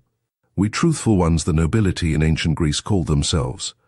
It is obvious that everywhere the designations of moral value were at first applied to men, and were only derivatively and at a later period applied to actions. It is a gross mistake, therefore, when historians of morals start with questions like, why have sympathetic actions been praised? The noble type of man regards himself as a determiner of values. He does not require to be approved of. He passes the judgment. What is injurious to me is injurious in itself. He knows that it is he himself only who confers honor on things. He is a creator of values. He honors whatever he recognizes in himself. Such morality equals self-glorification. In the foreground there is the feeling of plenitude, of power, which seeks to overflow, the happiness of high tension, the consciousness of a wealth which would fain give and bestow. The noble man also helps the unfortunate, but not, or scarcely, out of pity, but rather from an impulse generated by the superabundance of power. The noble man honors in himself the powerful one, him also who has power over himself, who knows how to speak and how to keep silence, who takes pleasure in subjecting himself to severity and hardness, and has reverence for all that is severe and hard. Wotan placed a hard heart in my breast, says an old Scandinavian saga. It is thus rightly expressed from the soul of a proud Viking. Such a type of man is even proud of not being made for sympathy. The hero of the saga therefore adds warningly, he who has not a hard heart when young will never have one. The noble and brave who think thus are the furthest removed from the morality which sees precisely in sympathy, or in acting for the good of others, or in disinterestment, the characteristic of the moral. Faith in oneself, pride in oneself, a radical enmity and irony towards selflessness, belong as definitely to noble morality, as do a careless scorn and precaution in presence of sympathy and the warm heart. It is the powerful who know how to honor. It is their art, their domain for invention. The profound reverence for age and for tradition, all law, rests on this double reverence. The belief and prejudice in favor of ancestors and unfavorable to newcomers is typical in the morality of the powerful. And if, reversely, men of modern ideas, believe almost instinctively in progress and the future, and are more and more lacking in respect for old age. The ignoble origin of these ideas has complacently betrayed itself thereby. A morality of the ruling class, however, is more especially foreign and irritating to present-day taste in the sternness of its principle that one has duties only to one's equals, that one may act towards beings of a lower rank, towards all that is foreign, just as seems good to one, or as the heart desires.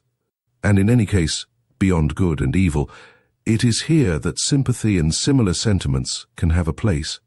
The ability and obligation to exercise prolonged gratitude and prolonged revenge, both only within the circle of equals, artfulness in retaliation, refinement of the idea in friendship, a certain necessity to have enemies as outlets for the emotions of envy, quarrelsomeness, arrogance, in fact, in order to be a good friend. All these are typical characteristics of the noble morality, which, as has been pointed out, is not the morality of modern ideas, and is therefore at present difficult to realize, and also to unearth and disclose. It is otherwise with the second type of morality, slave morality, supposing that the abused, the oppressed, the suffering, the unemancipated, the weary, and those uncertain of themselves should moralize. What will be the common element in their moral estimates? Probably a pessimistic suspicion with regard to the entire situation of man will find expression, perhaps a condemnation of man, together with his situation. The slave has an unfavorable eye for the virtues of the powerful. He has a skepticism and distrust, a refinement of distrust of everything good that is there honored. He would fain persuade himself that the very happiness there is not genuine. On the other hand, those qualities which serve to alleviate the existence of sufferers are brought into prominence and flooded with light. It is here that sympathy, the kind, helping hand, the warm heart, patience, diligence, humility, and friendliness attain to honor. For here these are the most useful qualities, and almost the only means of supporting the burden of existence. Slave morality is essentially the morality of utility. Here is the seat of the origin of the famous antithesis, good and evil. Power and dangerousness are assumed to reside in the evil, a certain dreadfulness, subtlety, and strength, which do not admit of being despised. According to slave morality, therefore, the evil man arouses fear. According to master morality, it is precisely the good man who arouses fear and seeks to arouse it, while the bad man is regarded as the despicable being.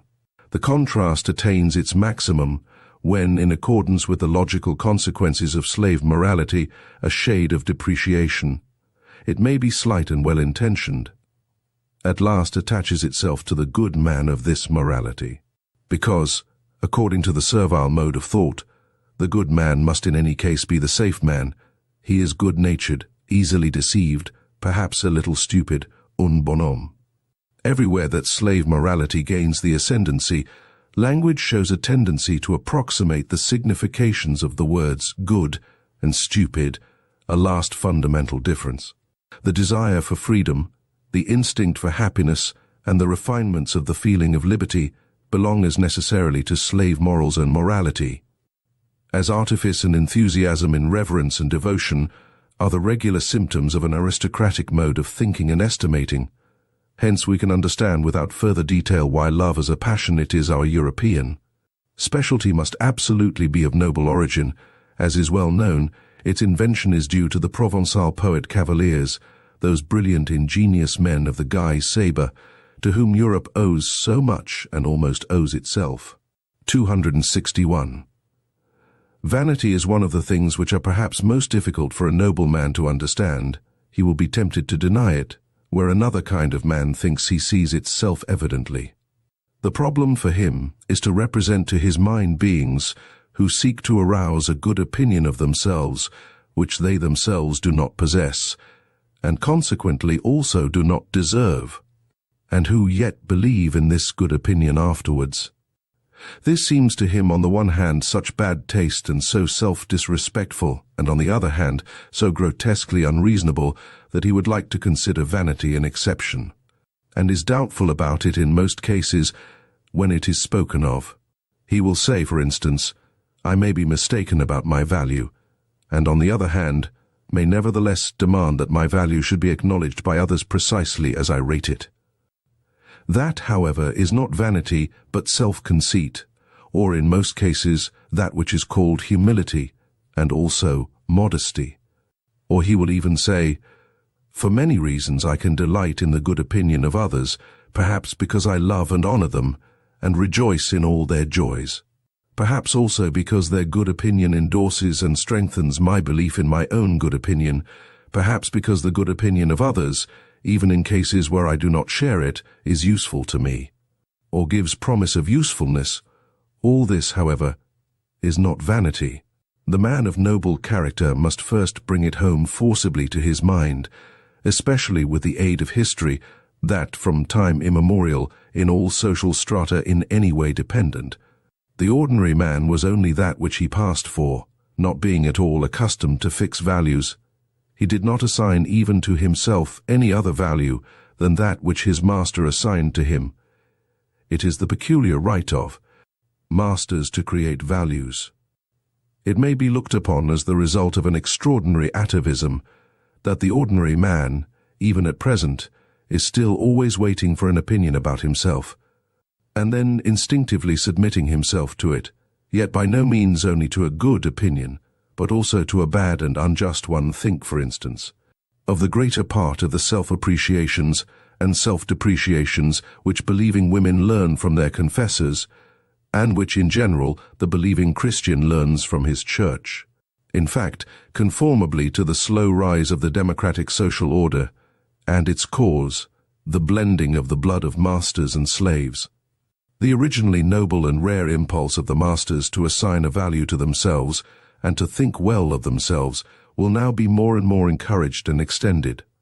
But it has at all times an older, ampler, and more radically ingrained propensity opposed to it, and in the phenomenon of vanity, this older propensity overmasters the younger. The vain person rejoices over every good opinion which he hears about himself, quite apart from the point of view of its usefulness, and equally regardless of its truth or falsehood. Just as he suffers from every bad opinion, for he subjects himself to both, he feels himself subjected to both by that oldest instinct of subjection which breaks forth in him. It is the slave in the vain man's blood, the remains of the slave's craftiness, and how much of the slave is still left in woman, for instance, which seeks to seduce to good opinions of itself.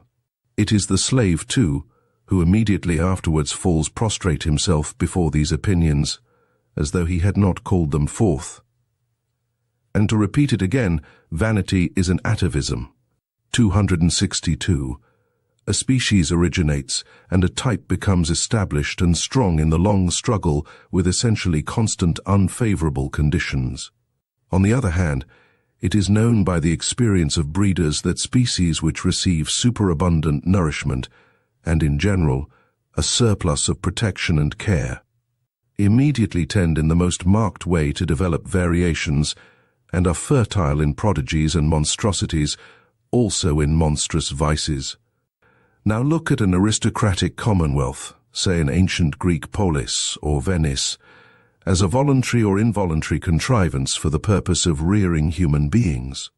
There are there men beside one another, thrown upon their own resources, who want to make their species prevail, chiefly because they must prevail, or else run the terrible danger of being exterminated.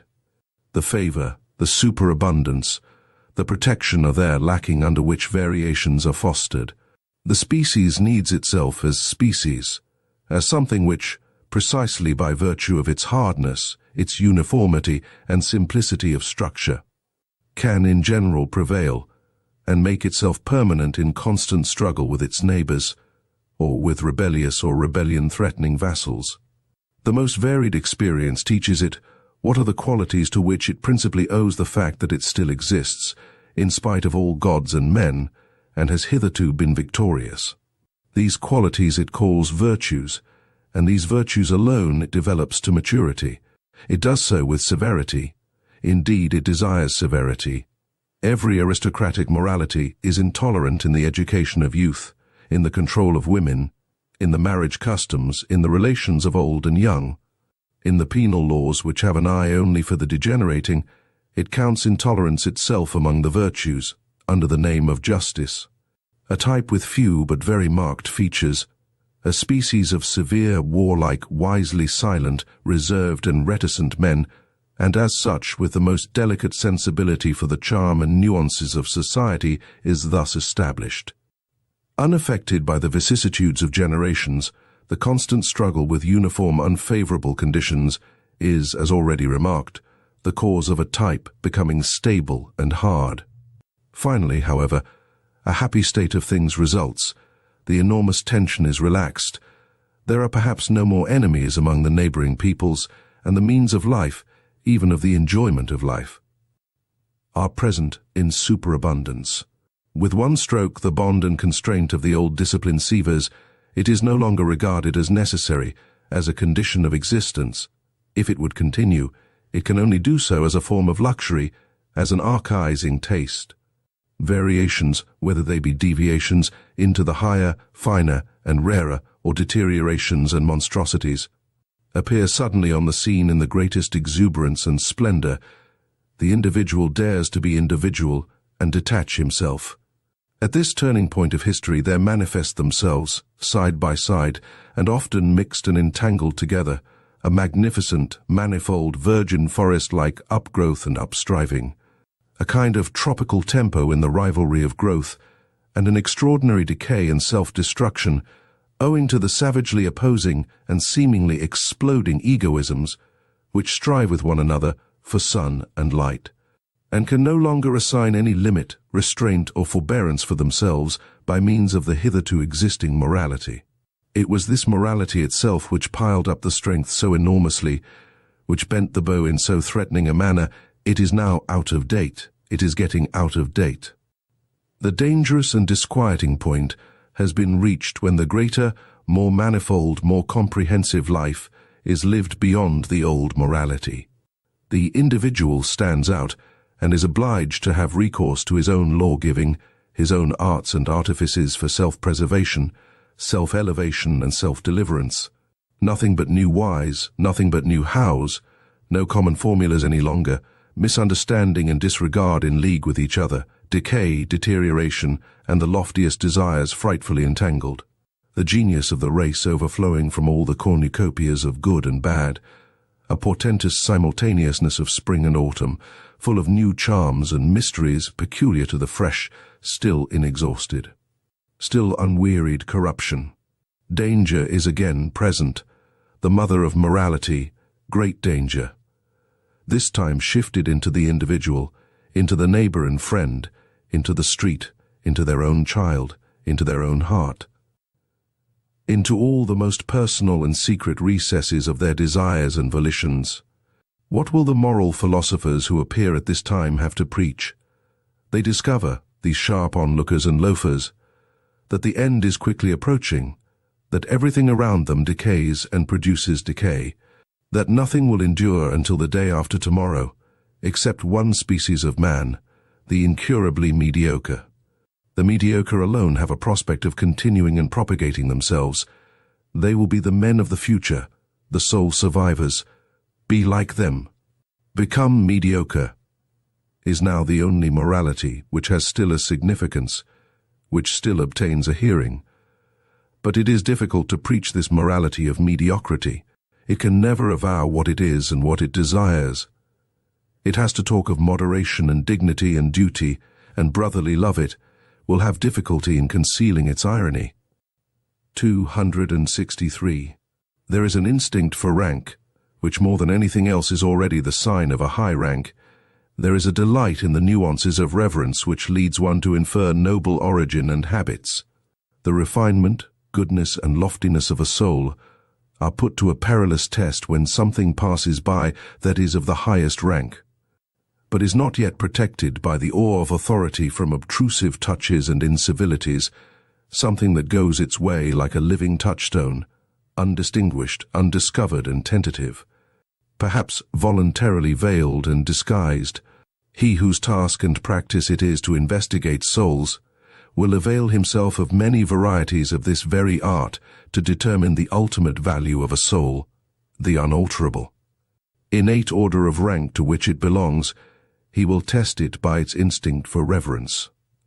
Difference in genre hain, the vulgarity of many a nature, spurts up suddenly like dirty water, when any holy vessel, any jewel from closed shrines, any book bearing the marks of great destiny, is brought before it, while on the other hand there is an involuntary silence, a hesitation of the eye, a cessation of all gestures, by which it is indicated that a soul feels the nearness of what is worthiest of respect.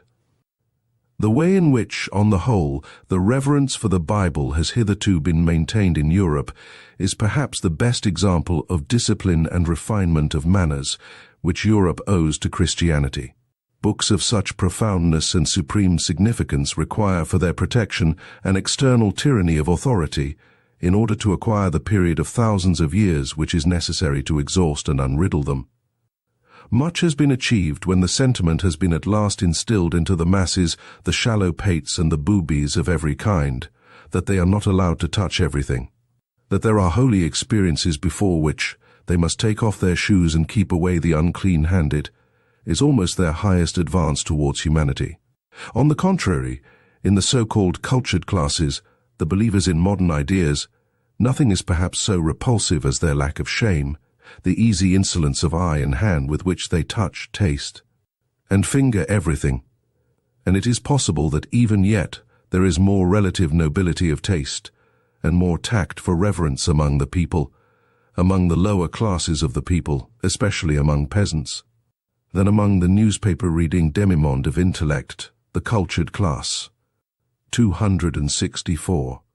It cannot be effaced from a man's soul what his ancestors have preferably and most constantly done, whether they were perhaps diligent economizers attached to a desk and a cash-box, modest and citizen-like in their desires, modest also in their virtues, or whether they were accustomed to commanding from morning till night, fond of rude pleasures, and probably of still ruder duties and responsibilities, or whether finally, at one time or another, they have sacrificed old privileges of birth and possession in order to live wholly for their faith, for their God, as men of an inexorable and sensitive conscience, which blushes at every compromise.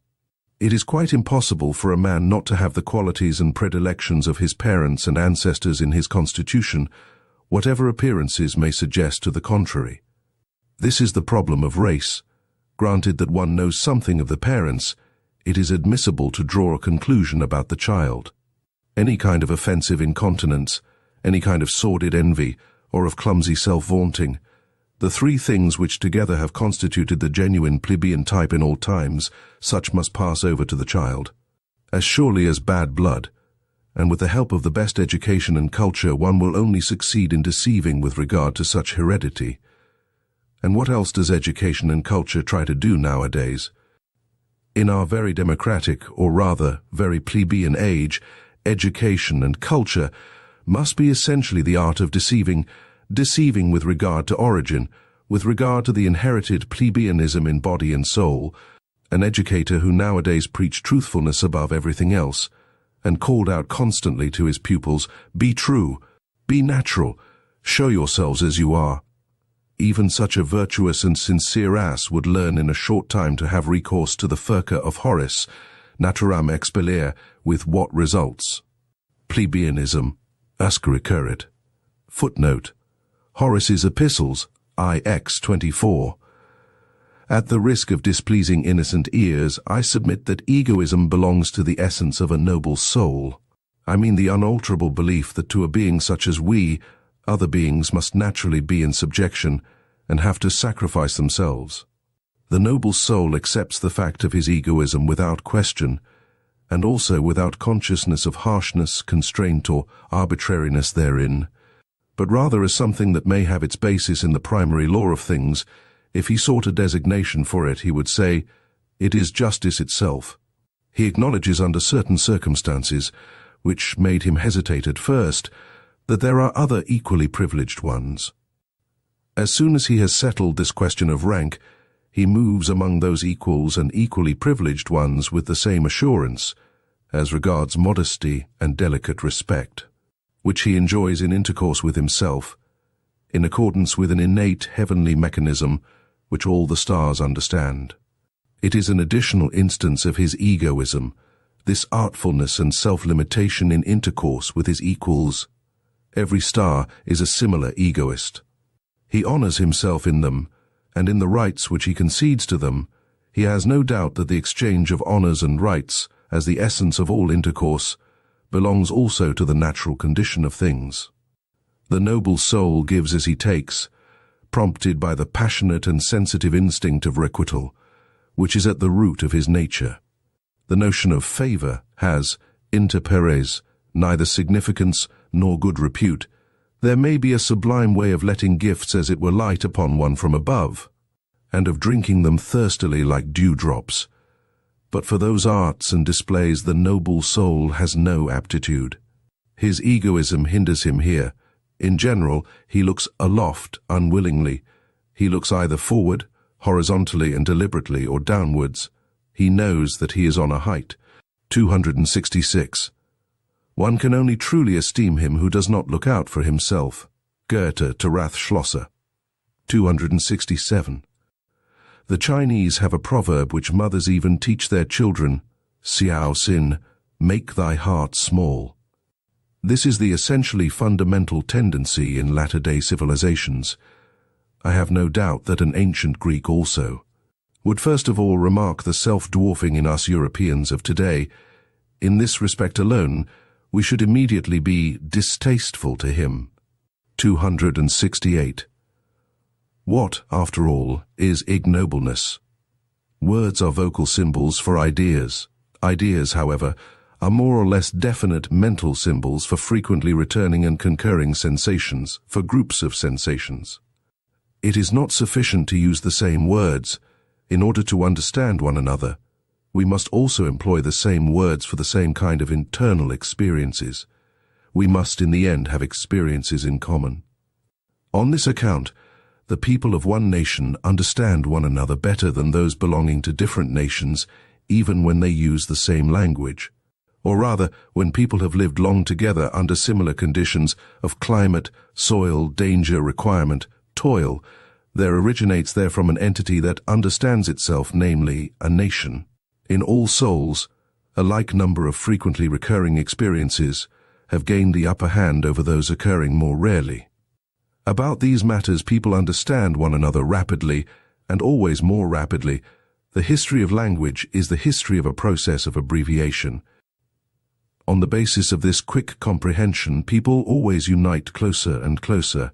The greater the danger, the greater is the need of agreeing quickly and readily about what is necessary, not to misunderstand one another in danger. That is what cannot at all be dispensed with in intercourse. Also in all loves and friendships, one has the experience that nothing of the kind continues when the discovery has been made that in using the same words, one of the two parties has feelings, thoughts, intuitions, wishes, or fears different from those of the other. The fear of the eternal misunderstanding, that is the good genius, which so often keeps persons of different sexes from too hasty attachments, to which sense and heart prompt them, and not some Schopenhauerian genius of the species, whichever groups of sensations within a soul awaken most readily begin to speak. And give the word of command, these decide as to the general order of rank of its values, and determine ultimately its list of desirable things. A man's estimates of value betray something of the structure of his soul, and wherein it sees its conditions of life, its intrinsic needs. Supposing now that necessity has from all time drawn together only such men as could express similar requirements and similar experiences by similar symbols, it results on the whole that the easy communicability of need, which implies ultimately the undergoing only of average and common experiences, must have been the most potent of all the forces which have hitherto operated upon mankind. The more similar, the more ordinary people have always had and are still having the advantage, the more select, more refined, more unique, and difficultly comprehensible, are liable to stand alone. They succumb to accidents in their isolation, and seldom propagate themselves. One must appeal to immense opposing forces in order to thwart this natural, all too natural progresses in simile, the evolution of man to the similar, the ordinary, the average, the gregarious to the ignoble. 269. The more a psychologist are born, an unavoidable psychologist and soul diviner turns his attention to the more select cases and individuals. The greater is his danger of being suffocated by sympathy. He needs sternness and cheerfulness more than any other man. For the corruption, the ruination of higher men, of the more unusually constituted souls, is in fact the rule. It is dreadful to have such a rule always before one's eyes. The manifold torment of the psychologist who has discovered this ruination, who discovers once and then discovers almost repeatedly throughout all history, this universal inner desperateness of higher men. This eternal too late in every sense may perhaps one day be the cause of his turning with bitterness against his own lot, and of his making an attempt at self-destruction, of his going to ruin himself. One may perceive in almost every psychologist a telltale inclination for delightful intercourse with commonplace and well-ordered men. The fact is thereby disclosed that he always requires healing, that he needs a sort of flight and forgetfulness, away from what his insight and incisiveness, from what his business has laid upon his conscience. The fear of his memory is peculiar to him. He is easily silenced by the judgment of others. He hears with unmoved countenance how people honor, admire, love, and glorify. Where he has perceived, or he even conceals his silence by expressly assenting to some plausible opinion.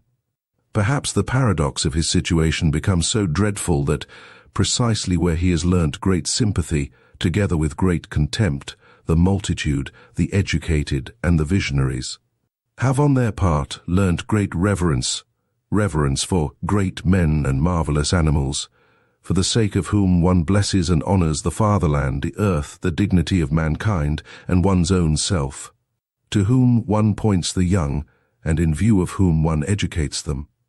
And who knows, but in all great instances hitherto just the same happened, that the multitude worshipped a god, and that the god was only a poor sacrificial animal. Success has always been the greatest liar, and the work itself is a success. The great statesman, the conqueror, the discoverer, are disguised in their creations until they are unrecognizable. The work of the artist, of the philosopher, only invents him who has created it, is reputed to have created it. The great men, as they are reverenced, are poor little fictions composed afterwards. In the world of historical values, spurious coinage prevails. Those great poets, for example, such as Byron, Musset, Poe, Leopardi, Kleist, Gogol. I do not venture to mention much greater names, but I have them in my mind, as they now appear, and were perhaps obliged to be, men of the moment, enthusiastic, sensuous, and childish, light-minded and impulsive in their trust and distrust, with souls in which usually some flaw has to be concealed, often taking revenge with their works for an internal defilement, often seeking forgetfulness in their soaring from a too true memory, often lost in the mud and almost in love with it, until they become like the will-o'-the-wisps around the swamps and pretend to be stars. The people then call them idealists, often struggling with protracted disgust, with an ever-reappearing phantom of disbelief, which makes them cold and obliges them to languish for gloria and devour faith as it is out of the hands of intoxicated adulators. What a torment these great artists are, and the so-called higher men in general, to him who has once found them out. It is thus conceivable that it is just from woman, who is clairvoyant in the world of suffering, and also unfortunately eager to help and save to an extent far beyond her powers, that they have learnt so readily those outbreaks of boundless devoted sympathy, which the multitude, above all the reverent multitude, do not understand, and overwhelm with prying and self-gratifying interpretations. This sympathizing invariably deceives itself as to its power. Woman would like to believe that love can do everything. It is the superstition peculiar to her. Alas, he who knows the heart finds out how poor, helpless, pretentious, and blundering even the best and deepest love is. He finds that it rather destroys than saves. It is possible that under the holy fable and travesty of the life of Jesus there is hidden one of the most painful cases of the martyrdom of knowledge about love, the martyrdom of the most innocent and most craving heart that never had enough of any human love, that demanded inexorably and frantically to be loved and nothing else, with terrible outbursts against those who refused him their love, the story of a poor soul insatiated and insatiable in love, that had to invent hell to send thither those who would not love him, and that at last, enlightened about human love, had to invent a God who is entire love, entire capacity for love, who takes pity on human love, because it is so paltry, so ignorant. He who has such sentiments, he who has such knowledge about love seeks for death. But why should one deal with such painful matters? Provided, of course, that one is not obliged to do so. 270. The intellectual haughtiness and loathing of every man who has suffered deeply. It almost determines the order of rank how deeply men can suffer, the chilling certainty with which he is thoroughly imbued and colored, that by virtue of his suffering he knows more than the shrewdest and wisest can ever know, that he has been familiar with, and at home in many distant, dreadful worlds of which you know nothing. This silent intellectual haughtiness of the sufferer, this pride of the elect of knowledge, of the initiated, of the almost sacrificed, finds all forms of disguise necessary to protect itself from contact with officious and sympathizing hands, and in general from all that is not its equal in suffering. Profound suffering makes noble, it separates. One of the most refined forms of disguise is Epicurism, along with a certain ostentatious boldness of taste, which takes suffering lightly, and puts itself on the defensive against all that is sorrowful and profound. They are gay men who make use of gaiety. Because they are misunderstood on account of it, they wish to be misunderstood. There are scientific minds who make use of science because it gives a gay appearance, and because scientificness leads to the conclusion that a person is superficial, they wish to mislead to a false conclusion. There are free, insolent minds which would fain conceal and deny that they are broken, proud, incurable hearts, the cynicism of Hamlet, the case of Galliani, and occasionally folly itself is the mask of an unfortunate, overassured knowledge, from which it follows that it is the part of a more refined humanity to have reverence for the mask, and not to make use of psychology and curiosity in the wrong place. 271. That which separates two men most profoundly is a different sense and grade of purity. What does it matter about all their honesty and reciprocal usefulness? What does it matter about all their mutual goodwill? The fact still remains they cannot smell each other. The highest instinct for purity places him who is affected with it in the most extraordinary and dangerous isolation as a saint, for it is just holiness, the highest spiritualization of the instinct in question. Any kind of cognizance of an indescribable excess in the joy of the bath, any kind of ardor or thirst which perpetually impels the soul out of night into the morning, and out of gloom, out of affliction into clearness, brightness, depth, and refinement. Just as much as such a tendency distinguishes, it is a noble tendency, it also separates. The pity of the saint is pity for the filth of the human, all too human, and there are grades and heights where pity itself is regarded by him as impurity, as filth.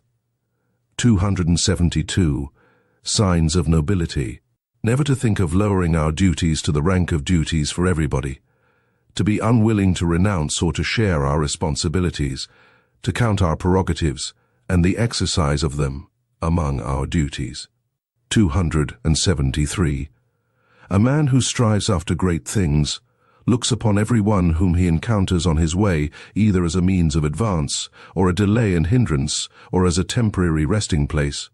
His peculiar lofty bounty to his fellow men is only possible when he attains his elevation and dominates. Impatience and the consciousness of being always condemned to comedy up to that time, for even strife is a comedy, and conceals the end. As every means does spoil all intercourse for him, this kind of man is acquainted with solitude, and what is most poisonous in it. 274. The problem of those who wait. Happy chances are necessary, and many incalculable elements, in order that a higher man in whom the solution of a problem is dormant may yet take action, or break forth, as one might say, at the right moment. On an average it does not happen, and in all corners of the earth there are waiting ones sitting, who hardly know to what extent they are waiting, and still less that they wait in vain. Occasionally, too, the waking call comes too late, the chance which gives permission to take action when their best youth and strength for action have been used up in sitting still. And how many a one, just as he sprang up, has found with horror that his limbs are benumbed and his spirits are now too heavy. It is too late, he has said to himself, and has become self-distrustful and henceforth forever useless. In the domain of genius, may not the Raphael without hands, taking the expression in its widest sense, perhaps not be the exception, but the rule? Perhaps genius is by no means so rare, but rather the 500 hands which it requires in order to tyrannize over the Greek inserted here, the right time in order to take chance by the forelock. 275. He who does not wish to see the height of a man looks all the more sharply at what is low in him and in the foreground, and thereby betrays himself. 276. In all kinds of injury and loss, the lower and coarser soul is better off than the nobler soul. The dangers of the latter must be greater. The probability that it will come to grief and perish is in fact immense. Considering the multiplicity of the conditions of its existence, in a lizard a finger grows again which has been lost, not so in man. 277. It is too bad. Always the old story. When a man has finished building his house, he finds that he has learnt unawares something which he ought absolutely to have known before he began to build. The eternal, fatal, too late. The melancholia of everything completed. Wanderer, who art thou? I see thee follow thy path without scorn, without love, with unfathomable eyes, wet and sad as a plummet which has returned to the light insatiated out of every depth. What did it seek down there? With a bosom that never, sighs with lips that conceal their loathing, with a hand which only slowly grasps. Who art thou? What hast thou done? Rest thee here. This place has hospitality for every one. Refresh thyself. And whoever thou art, what is it that now pleases thee? What will serve to refresh thee? Only name it. Whatever I have I offer thee. To refresh me? To refresh me? O thou prying one, what sayest thou? But give me, I pray thee, what? What? Speak out. Another mask. A second mask. 279. Men of profound sadness betray themselves when they are happy. They have a mode of seizing upon happiness as though they would choke and strangle it. Out of jealousy they know only too well that it will flee from them. 280. Bad. Bad. What? Does he not go back? Yes. But you misunderstand him when you complain about it. He goes back like every one who is about to make a great spring. Will people believe it of me? But I insist that they believe it of me. I have always thought very unsatisfactorily of myself and about myself, only in very rare cases, only compulsorily, always without delight in the subject, ready to digress from myself, and always without faith in the result, owing to an unconquerable distrust of the possibility of self-knowledge, which has led me so far as to feel a contradictio in ejecto, even in the idea of direct knowledge which theorists allow themselves. This matter of fact is almost the most certain thing I know about myself. There must be a sort of repugnance in me to believe anything definite about myself. Is there perhaps some enigma therein? Probably, but fortunately nothing for my own teeth. Perhaps it betrays the species to which I belong, but not to myself, as is sufficiently agreeable to me. But what has happened to you? I do not know, he said hesitatingly. Perhaps the harpies have flown over my table. It sometimes happens nowadays that a gentle, sober, retiring man becomes suddenly mad, breaks the plates, upsets the table, shrieks, raves, and shocks everybody, and finally withdraws ashamed and raging at himself. Whither? For what purpose? To famish apart, to suffocate with his memories. To him who has the desires of a lofty and dainty soul, and only seldom finds his table laid and his food prepared, the danger will always be great nowadays. However, it is extraordinarily so.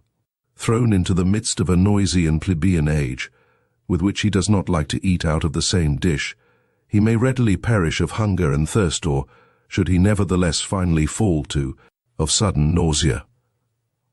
We have probably all sat at tables to which we did not belong, and precisely the most spiritual of us, who are most difficult to nourish, know the dangerous dyspepsia which originates from a sudden insight and disillusionment about our food and our messmates, the after-dinner nausea. 283. If one wishes to praise at all, it is a delicate and at the same time a noble self-control to praise only where one does not agree. Otherwise, in fact, one would praise oneself, which is contrary to good taste. A self-control, to be sure, which offers excellent opportunity and provocation to constant misunderstanding. To be able to allow oneself this veritable luxury of taste and morality, one must not live among intellectual imbeciles, but rather among men whose misunderstandings and mistakes amuse by their refinement, or one will have to pay dearly for it. He praises me. Therefore he acknowledges me to be right. Asinine method of inference spoils half of the life of us recluses, for it brings the asses into our neighborhood and friendship. 284. To live in a vast and proud tranquility, always beyond.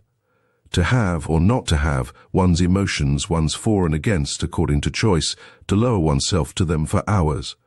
To seat oneself on them as upon horses, and often as upon asses, for one must know how to make use of their stupidity as well as of their fire. To conserve one's 300 foregrounds, also one's black spectacles, for there are circumstances when nobody must look into our eyes, still less into our motives.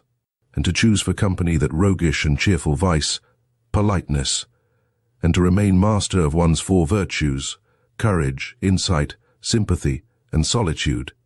For solitude is a virtue with us, as a sublime bent and bias to purity, which divines that in the contact of man and man in society it must be unavoidably impure. All society makes one somehow, somewhere, or sometime commonplace. 285. The greatest events and thoughts, the greatest thoughts, however, are the greatest events, are longest in being comprehended. The generations which are contemporary with them do not experience such events, they live past them. Something happens there as in the realm of stars. The light of the furthest stars is longest in reaching man, and before it has arrived, man denies that there are stars there. How many centuries does a mind require to be understood? That is also a standard. One also makes a gradation of rank and an etiquette therewith, such as is necessary for mind and for star. 286. Here is the prospect free, the mind exalted. Footnote, Goethe's Faust, Part 2, Act 5th, the words of Dr. Marianus. But there is a reverse kind of man, and has also a free prospect, but looks downwards. 287. What is noble? What does the word noble still mean for us nowadays? How does the noble man betray himself? How is he recognized under this heavy overcast sky of the commencing plebeianism, by which everything is rendered opaque and leaden? It is not his actions which establish his claim. Actions are always ambiguous, always inscrutable, neither is it his works. One finds nowadays among artists and scholars plenty of those who betray by their works that a profound longing for nobleness impels them. But this very need of nobleness is radically different from the needs of the noble soul itself, and is in fact the eloquent and dangerous sign of the lack thereof. It is not the works, but the belief which is here decisive, and determines the order of rank, to employ once more an old religious formula with a new and deeper meaning. It is some fundamental certainty which a noble soul has about itself, something which is not to be sought, is not to be found, and perhaps also is not to be lost. The noble soul has reverence for itself. 288. There are men who are unavoidably intellectual. Let them turn and twist themselves as they will, and hold their hands before their treacherous eyes, as though the hand were not a betrayer. it always comes out at last that they have something which they hide, namely, intellect. One of the subtlest means of deceiving, at least as long as possible, and of successfully representing oneself to be stupider than one really is, which in everyday life is often as desirable as an umbrella, is called enthusiasm, including what belongs to it, for instance, virtue. For as Galliani said, who was obliged to know it, virtu est enthusiasme. 289th. In the writings of a recluse, one always hears something of the echo of the wilderness, something of the murmuring tones and timid vigilance of solitude. In his strongest words, even in his cry itself, there sounds a new and more dangerous kind of silence, of concealment. He who has sat day and night, from year's end to year's end, alone with his soul in familiar discord and discourse, he who has become a cave-bear or a treasure-seeker, or a treasure-guardian and dragon in his cave, it may be a labyrinth, but can also be a gold mine. His ideas themselves eventually acquire a twilight color of their own, and an odor as much of the depth as of the mold, something uncommunicative and repulsive, which blows chilly upon every passer-by. The recluse does not believe that a philosopher, supposing that a philosopher has always in the first place been a recluse, ever expressed his actual and ultimate opinions in books. Are not books written precisely to hide what is in us? Indeed, he will doubt whether a philosopher can have ultimate and actual opinions at all, whether behind every cave in him there is not, and must necessarily be, a still deeper cave, an ampler, stranger, richer world beyond the surface, an abyss behind every bottom, beneath every foundation. Every philosophy is a foreground philosophy. This is a recluse's verdict. There is something arbitrary in the fact that the philosopher came to a stand here, took a retrospect, and looked around, that he here laid his spade aside and did not dig any deeper. There is also something suspicious in it. Every philosophy also conceals a philosophy. Every opinion is also a lurking place. Every word is also a mask. 290. Every deep thinker is more afraid of being understood than of being misunderstood. The latter perhaps wounds his vanity, but the former wounds his heart, his sympathy, which always says, "Ah, why would you also have as hard a time of it as I have?" 291. Man, a complex, mendacious, artful, and inscrutable animal, uncanny to the other animals by his artifice and sagacity rather than by his strength, has invented the good conscience in order finally to enjoy his soul as something simple, and the whole of morality is a long, audacious falsification, by virtue of which generally enjoyment at the sight of the soul becomes possible. From this point of view, there is perhaps much more in the conception of art than is generally believed. 292. A philosopher, that is a man who constantly experiences, sees, hears, suspects, hopes and dreams extraordinary things, who is struck by his own thoughts as if they came from the outside, from above and below, as a species of events and lightning flashes peculiar to him, who is perhaps himself a storm pregnant with new lightnings, a portentous man, around whom there is always rumbling and mumbling and gaping and something uncanny going on. A philosopher, alas, a being who often runs away from himself, is often afraid of himself, but whose curiosity always makes him come to himself again. 293. A man who says, "I like that, I take it for my own," and mean to guard and protect it from every one. A man who can conduct a case, carry out a resolution, remain true to an opinion, keep hold of a woman, punish and overthrow insolence, a man who has his indignation and his sword, and to whom the weak, the suffering, the oppressed, and even the animals willingly submit and naturally belong. In short, a man who is a master by nature, when such a man has sympathy, well, that sympathy has value, but of what account is the sympathy of those who suffer, or of those even who preach sympathy? There is nowadays, throughout almost the whole of Europe, sickly irritability and sensitiveness towards pain, and also a repulsive irrestrainableness in complaining, an effeminizing, which, with the aid of religion and philosophical nonsense, seeks to deck itself out as something superior. There is a regular cult of suffering, the unmanliness of that which is called sympathy by such groups of visionaries is always, I believe, the first thing that strikes the eye, must resolutely and radically taboo this latest form of bad taste. And finally, I wish people to put the good amulet, Guy Saber gay science in ordinary language, on heart and neck as a protection against it. 294. The Olympian vice. Despite the philosopher who, as a genuine Englishman, tried to bring laughter into bad repute in all thinking minds, laughing is a bad infirmity of human nature, which every thinking mind will strive to overcome. Hobbes, I would even allow myself to rank philosophers according to the quality of their laughing up to those who are capable of golden laughter, and supposing that gods also philosophize, which I am strongly inclined to believe, owing to many reasons, I have no doubt that they also know how to laugh thereby in an overman-like and new fashion and at the expense of all serious things. Gods are fond of ridicule. It seems that they cannot refrain from laughter even in holy matters. 295.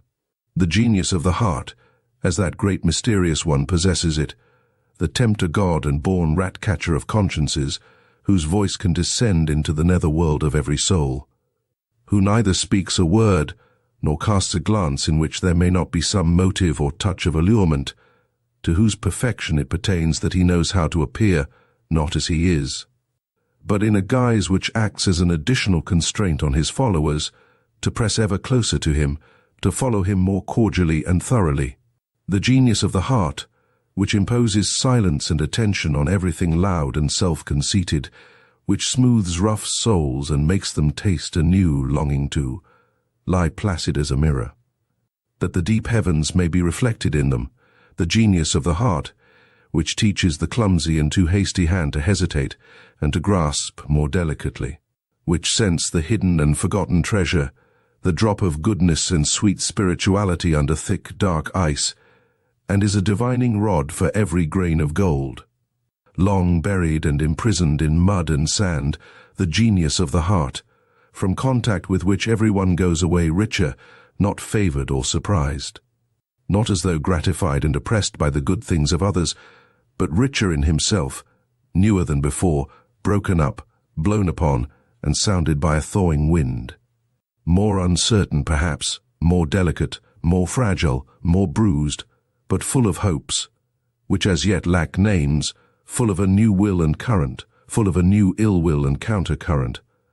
But what am I doing, my friends? Of whom am I talking to you? Have I forgotten myself so far that I have not even told you his name? Unless it be that you have already divined of your own accord who this questionable God and Spirit is that wishes to be praised in such a manner. For, as it happens to every one who from childhood onward has always been on his legs, and in foreign lands, I have also encountered on my path many strange and dangerous spirits. Above all, however, and again, the one of whom I have just spoken, in fact, no less a personage than the god Dionysus, the great equivocator and tempter, to whom, as you know, I once offered in all secrecy and reverence my first fruits, the last, as it seems to me, who has offered a sacrifice to him, for I have found no one who could understand what I was then doing. In the meantime, however, I have learned much, far too much, about the philosophy of this god, and as I said, from mouth to mouth the last disciple and initiate of the god Dionysus, and perhaps I might at last begin to give you, my friends, as far as I am allowed, a little taste of this philosophy, in a hushed voice, as is but seemly, for it has to do with much that is secret, new, strange, wonderful, and uncanny. The very fact that Dionysus is a philosopher, and that therefore gods also philosophize, seems to me a novelty which is not unensnaring, and might perhaps arouse suspicion precisely among philosophers. Among you, my friends, there is less to be said against it, except that it comes too late and not at the right time, for, as it has been disclosed to me, you are loth nowadays to believe in God and gods. It may happen, too, that in the frankness of my story I must go further than is agreeable to the strict usages of your ears. Certainly the God in question went further, very much further in such dialogues, and was always many paces ahead of me. Indeed, if it were allowed, I should have to give him, according to human usage, fine ceremonious tides of lustre and merit. I should have to extol his courage as investigator and discoverer, his fearless honesty, truthfulness, and love of wisdom. But such a God does not know what to do with all that respectable trumpery and pomp. Keep that, he would say, for thyself and those like thee, and whoever else require it. I have no reason to cover my nakedness. One suspects that this kind of divinity and philosopher perhaps lacks shame, he once said. Under certain circumstances I love mankind, and referred thereby to Ariadne, who was present. In my opinion, man is an agreeable, brave, inventive animal that has not his equal upon earth. He makes his way even through all labyrinths. I like man, and often think how I can still further advance him and make him stronger, more evil, and more profound. Stronger, more evil, and more profound? I asked in horror. Yes, he said again, stronger, more evil, and more profound, also more beautiful, and thereby the tempter god smiled with his halcyon smile, as though he had just paid some charming compliment. One here sees at once that it is not only shame that this divinity lacks, and in general there are good grounds for supposing that in some things the gods could all of them come to us men for instruction. We men are more human. 296. Alas! What are you after all, my written and painted thoughts? Not long ago you were so variegated, young and malicious, so full of thorns and secret spices, that you made me sneeze and laugh, and now you have already doffed your novelty, and some of you, I fear, are ready to become truths. So immortal do they look, so pathetically honest, so tedious. And was it ever otherwise? What then do we write and paint, we mandarins with Chinese brush, we immortalizers of things which lend themselves to writing? What are we alone capable of painting? Alas, only that which is just about to fade and begins to lose its odor. Alas, only exhausted and departing storms and belated yellow sentiments. Alas, only birds strayed and fatigued by flight, which now let themselves be captured with the hand. With our hand. We immortalize what cannot live and fly much longer, things only which are exhausted and mellow, and it is only for your afternoon, you, my written and painted thoughts, for which alone I have colors, many colors perhaps, many variegated softenings, and 50 yellows and browns and greens and reds, but nobody will divine thereby how ye looked in your morning, you sudden sparks and marvels of my solitude, you, my old, beloved evil thoughts. From the Heights by F.W. Nietzsche, translated by Ella Magnus I. Midday of life, O season of delight, my summer's park, uneaseful joy to look, to lurk, to hark, I peer for friends, am ready day and night, where linger ye, my friends? The time is right. 2. Is not the glacier's grey today for you rose-garlanded? The brooklet seeks you, wind, cloud, with longing thread, and thrust themselves yet higher to the blue, to spy for you from farthest eagle's view. 3. My table was spread out for you on high, who dwelleth so near the grisly pit below? My realm, what realm hath wider boundary? My honey, who hath sipped its fragrancy? 4. Friends, ye are there. Woe me, yet I am not he whom ye seek. Ye stare and stop better your wrath could speak. I am not I, hand, gait, face changed, and what I am, to you my friends, now am I not. 5. Am I another? Strange am I to me, yet from me sprung, a wrestler by himself too oft self-wrung, hindering too oft my own self's potency, wounded and hampered by self-victory. 6. I sought where, so the wind blows keenest. There I learned to dwell where no man dwells, on lonesome ice-lawn fell, and unlearned man and God and curse and prayer became a ghost haunting the glaciers bare. 7. Ye, my old friends, look, Ye turned pale, filled o'er with love and fear. Go, yet not in wrath, ye could ne'er live here. Here in the farthest realm of ice and score, a huntsman must one be like chamois saw. 8. An evil huntsman was I, see how taut my bow was bent. Strongest was he by whom such bolt was sent. Woe now! That arrow is with peril fraught, perilous as none. Have yon safe home ye sought. 9. Ye go, thou didst endure enough. O heart, strong was thy hope, unto new friends thy portals widely ope. Let old ones be, bid memory depart. Wast thou young then, now better young thou art. 10. What linked us once together, one hope's tie, who now doth con those lines now fading love once wrote thereon, is like a parchment, which the hand is shy to touch like crackling leaves, all seared, all dry. 11. Oh, friends no more, they are, what name for those? Friends' phantom flight knocking at my heart's window pane at night, gazing on me that speaks we were, and goes, oh, withered words, once fragrant as the rose. 12. Pinings of youth that might not understand, for which I pined, which I deemed changed with me, kin of my kind, but they grew old, and thus were doomed and banned. None but new kith are native of my land. 13.